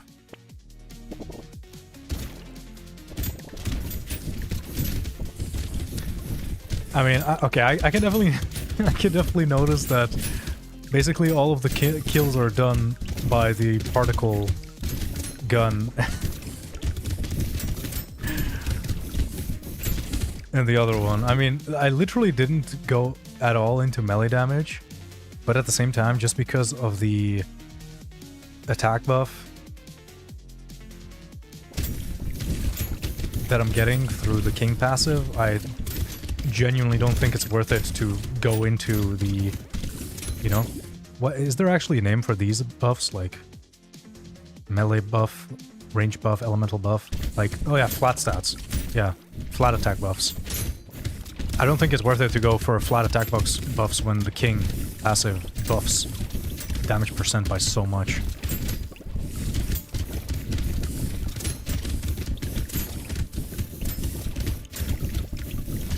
Yeah, there we go, there we go.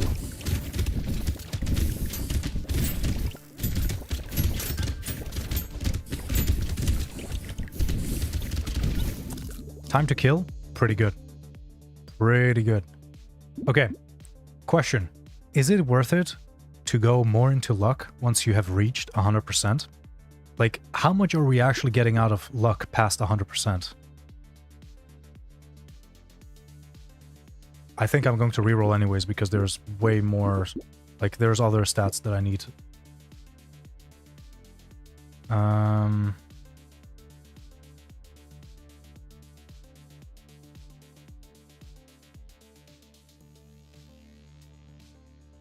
I don't know, actually.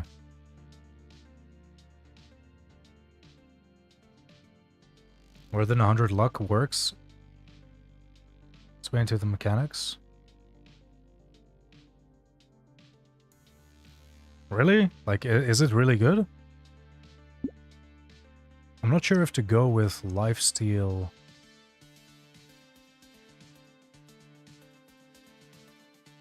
At the rate that the game is going, you might not even reach 60%. Yeah, I was thinking that as well. I don't think I'll reach it. I don't know. I think I'll go with lifesteal. Might as well. Damage percent? No, I think I'll go with crit here. Fireball. Nah, it has really bad scaling. Refresh. Dude, we are getting such bad drops, dude. Like, we have 105 luck. What is it? What is this? Oh, now you're coming with the crown. Okay. Additional 8%. I mean, this is really nice because it compounds. By the way, what does this actually mean? I have 0 harvesting. Does this mean that, like, you know, 8% of 0 is 0? I think I'm gonna skip it.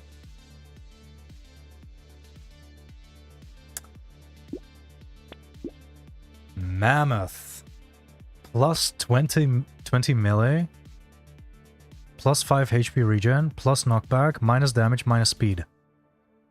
And we get the buff from the passive. What do we get? Plus HP. That is an absolute win. And look at the damage of our hatchet now. 122. That is actually amazing. I'm gonna get a dock moth just for survivability's sake. And I'm gonna lock the bunny. I could have actually I should have gotten the bunny instead of the dock moth. That was a mistake. Harvesting already increases by 5% every wave, so it changes to 13%. Really? I did not know that harvesting increases by 5% every wave. I had no idea. Oh, maybe I should have just read. Aha, so it is actually very much worth it to stock up on harvesting early on. and then it just compounds for the rest of the game. That's very good to know. This is what happens when you don't read. In general.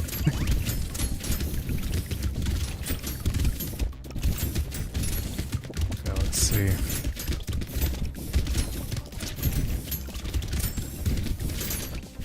If you can get 20 harvesting by wave 5, it can pay for 2-3 rerolls for the rest of the game. Damn. That's really good. That's actually really good to know. That's actually going to be something that I'm going to focus on from now on. Okay. Time to kill was pretty bad this time. Let me get Blood Leech. Recycle this garbage. I think we can live with some minus range. Speed, lifesteal, luck. I don't like this. Okay, let's get some armor here. Let's get the free reroll. Should we do one more minus range? I think we'll survive. I think the crit chance is pretty important. There it is, boys! Oh my god, what? Dude, I did not expect this to actually happen. I was actually not expecting it. Not gonna lie. A tier 4 nuke. Let's lock it. Let's upgrade this one to tier 5. I think I'm gonna throw away this hatchet. And then put this nuke. Not gonna lie. +1 elemental damage every time you get an item that increases elemental damage. I think it's too late for that. Ooh, tardigrade. Nice. I mean, to be honest, one tardigrade, I don't feel like it does a lot. Because, like, it's inevitable for you to get hit early on, at least once. But I mean, it's something.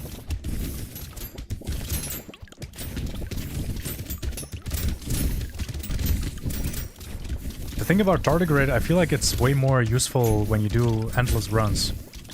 When enemies basically just one-shot you all the time. When you're just going for a wave 20, it doesn't really matter just because, like... I mean, even if an enemy hits you, it's not going to one-shot you. And if it matters that much, then that probably means that the survivability of your build is just that bad.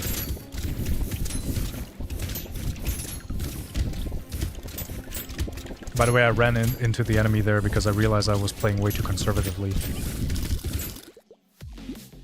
That's a bad attitude to have if you plan on playing the character unlocked by Nightmare. Well, weapons have a minimum cooldown of 0.75 seconds. Can I see my build? I can. Ooh, that would be very bad for the hatchet, so I'm gonna decline. Let's reroll one time. Nice, dude. Attack speed, I'll take it. Why not? Oh, dude, we didn't make enough money to buy this. Shit. Okay, candy bag. 8 points, split among primary stats. We have 4 more waves to go. Or does it happen at the beginning of the wave? I think it's worth it. I mean, it's free stuff. Crown, now, really? Okay, I don't think we need more luck, though. I think we need to go a bit harder on the... Okay, let me ban this, because I don't want to see that again.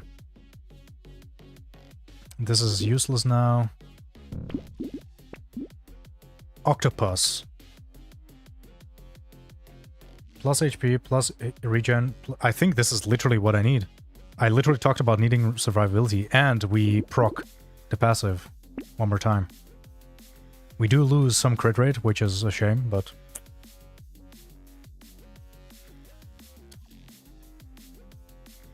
Any base damage stat you get is affected by damage %. So if you find ranged or elemental, you're really finding 1.8? Oh. Yeah, I didn't think about that, actually. True. Yeah.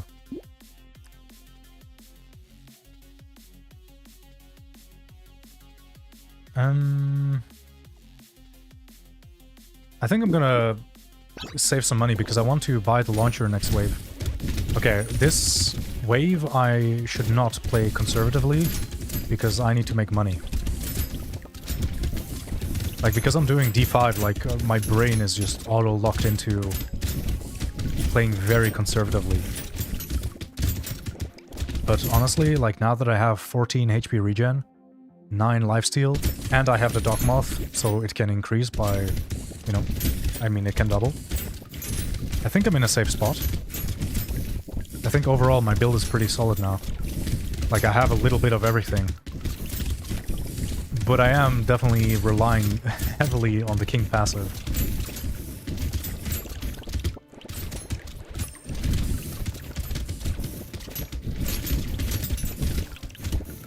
There's not a lot of enemies spawning this round, to be honest. But I am making pretty good money. I do want to get to 600 though. But I don't think I'm gonna make it again. It's kind of annoying.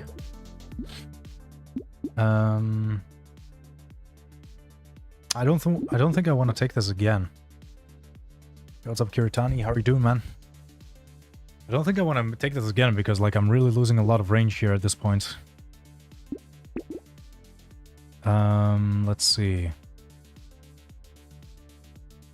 So 3 ranged is technically like 5 ranged. 5 damage. I don't know. I think I would rather want crit. I think I want to see crit here. Or actually, armor is also not that bad. Nearly 6? Yeah, true. There we go. Ooh, Greek Fire. Burning deals additional 10% of current enemy. Oh, dude, this is amazing with 3 Blazemancers. Oh, dude, and we get a second nuke! So we can get 2 tier 5 nukes! Oh, dude, what? Oh man, I should have actually gotten the nuke. For some reason I didn't see it. I was looking at the other... Okay. Now we're at wave 16. We have to lock in and save money for the nukes. Like, they're gonna be basically run defining. Like, they're gonna be the main damage dealers here. So we gotta watch out. I find it funny how we focused so much on the hatchets and we ended up just making use of another weapon to actually do the bulk of damage. Like, at the end of this wave, I need to remember to actually check my damage stats because I really want to see how much my hatchets are even contributing. Because I really feel like they're literally not doing anything. At this point, I might as well just swap them in with ranged weapons if I get tier 4 grinds of them. Okay, nice. We're making good money now, though. This is good money. If we're lucky, we might actually make enough money to buy both. Nah, I don't think so. I don't think so. There we go. Plus HP. Nope.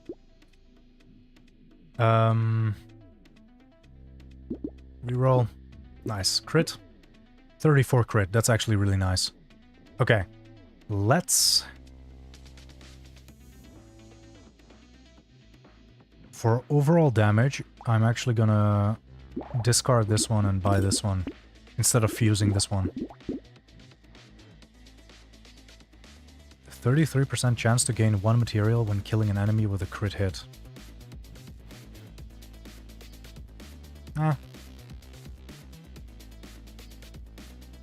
Is it worth it?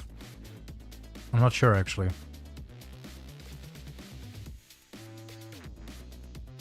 I'm not sure about it. I don't think we really need money that much right now. Refresh one more time. +1 regen for every burning target. That's actually kind of nice with the Blazemancer, to be honest. But I think it's fine. I think we're doing fine right now. I think I'll just go. Okay, there we go. Got an elite to kill. Oh, dude, what? This is a joke. That was an absolute joke. Are you kidding me? Man, the nukes are just too OP. They're too OP. Not much tier 4 items? Yeah, like, I feel like my luck, ironically, is really bad. Even though we have, how much? 106? It's pretty bad. That is pretty bad.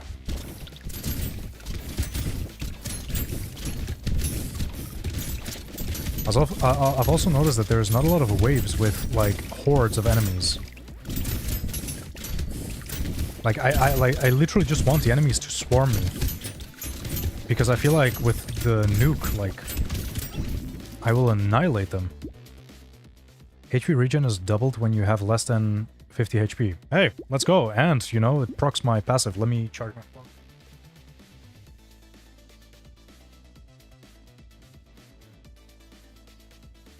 Go. Plus 8 melee. Nah. Hatchet isn't our main damage contributor, so I don't really care that much. Let's actually just get the dodge. Okay, now, boom. Another tier 4. Now let's hope that we get the particle accelerator at tier 4. Cape, plus 5 lifesteal, plus 2. Oof. I'm definitely getting that. 100%. Oh, that's actually amazing. Dude, look at those stats, man. God damn. Dude, look at our hatchet. 238 damage. That is actually ridiculous. Let's actually see how much damage. Ah, dude. Look at the difference. 17,000, 15,000, 4,000. That is really bad. That is really bad. Not gonna lie.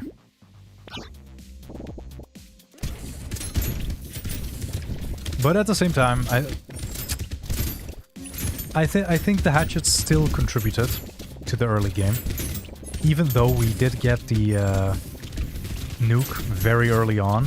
So I actually think like a nuke has been carrying this since the beginning, basically. I do think that.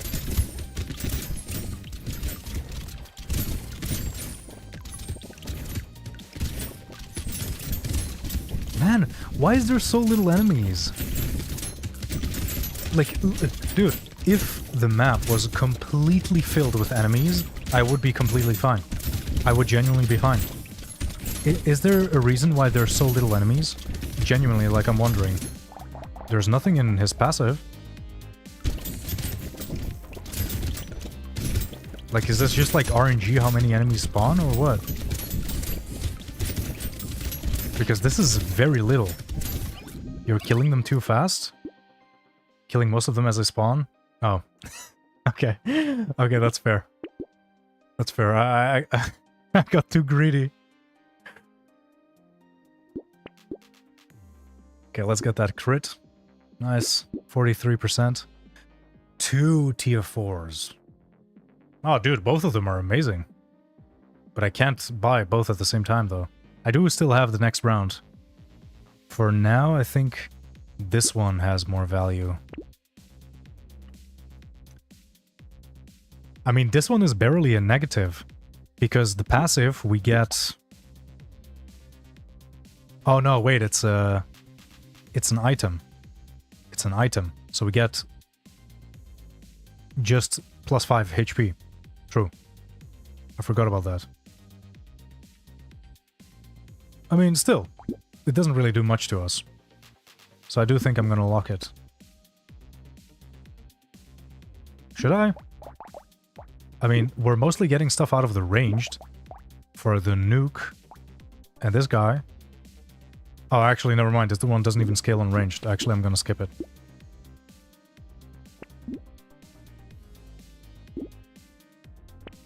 Dude, it's round 18. I have 107 luck. What are these rolls, man?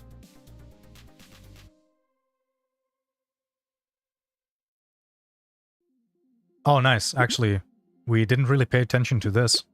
To the luck-based stuff. Only build buff would be Pierce? Yeah, like, it's... Wait, did I just kill the elite? Did I just kill the elite without realizing? I was literally just yapping about something. And suddenly there was a red chest. That's actually hilarious. The elite spawned by a candy bag, so a free red item. Oh, nice. Nice, that's actually really nice. Good stuff. Oh man, that's funny. That is funny.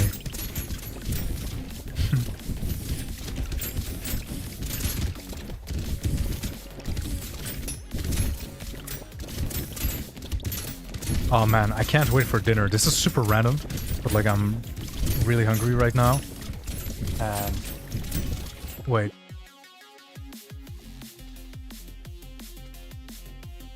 Give me 1 second.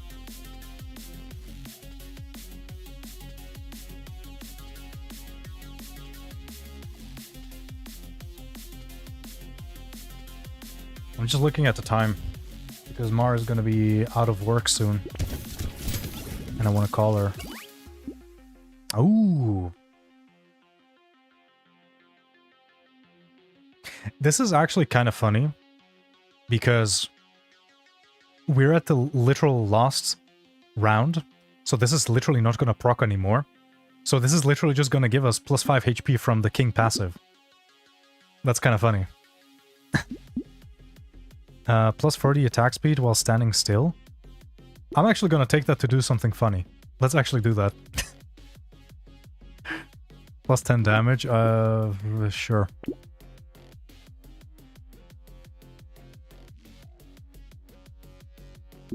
I'll take the armor. More damage against bosses. Let's take the Blazemancer. Let's refresh. Let's refresh. What, dude, what is my luck for? What is my 108 luck for? What is this? Literally, what is this? This is actually ridiculous, and now I don't have the money to buy anything. Whatever. Well, it doesn't matter. We're just gonna kill the bosses, like, right away anyways. Look at the time to kill. Oh, and he's dead. Next one. And he's dead. Absolute cinema. Absolute cinema. How much damage did they do? Literally everything. Literally everything. There we go. We did it, boys.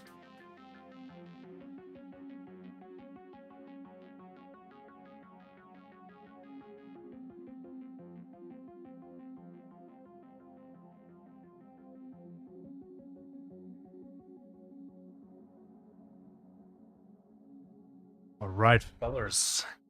GG. GG. This actually is pretty nice because her shift ends in like 8 minutes. So yeah, there we go. Nice. We actually got a D5 on King. I mean, it's not that impressive because I would say King is one of the best characters in the game, from my experience. It's very easy to build him, and once you get tier 4 weapons, he scales insanely hard. But yeah, I mean, next round, I would actually want to do Beastmaster. I think Beastmaster would be fun to D5. But yeah, like now that, because you know, like I was doing like a road to D5 with all characters, but because Nightmare released, it's kind of irrelevant. Because I mean, who cares about like the 1 to last difficulty, like 1 to highest difficulty? Everyone only cares about, you know, the highest difficulty. So we're just gonna make this a road to Nightmare from now on. But yeah, that was fun.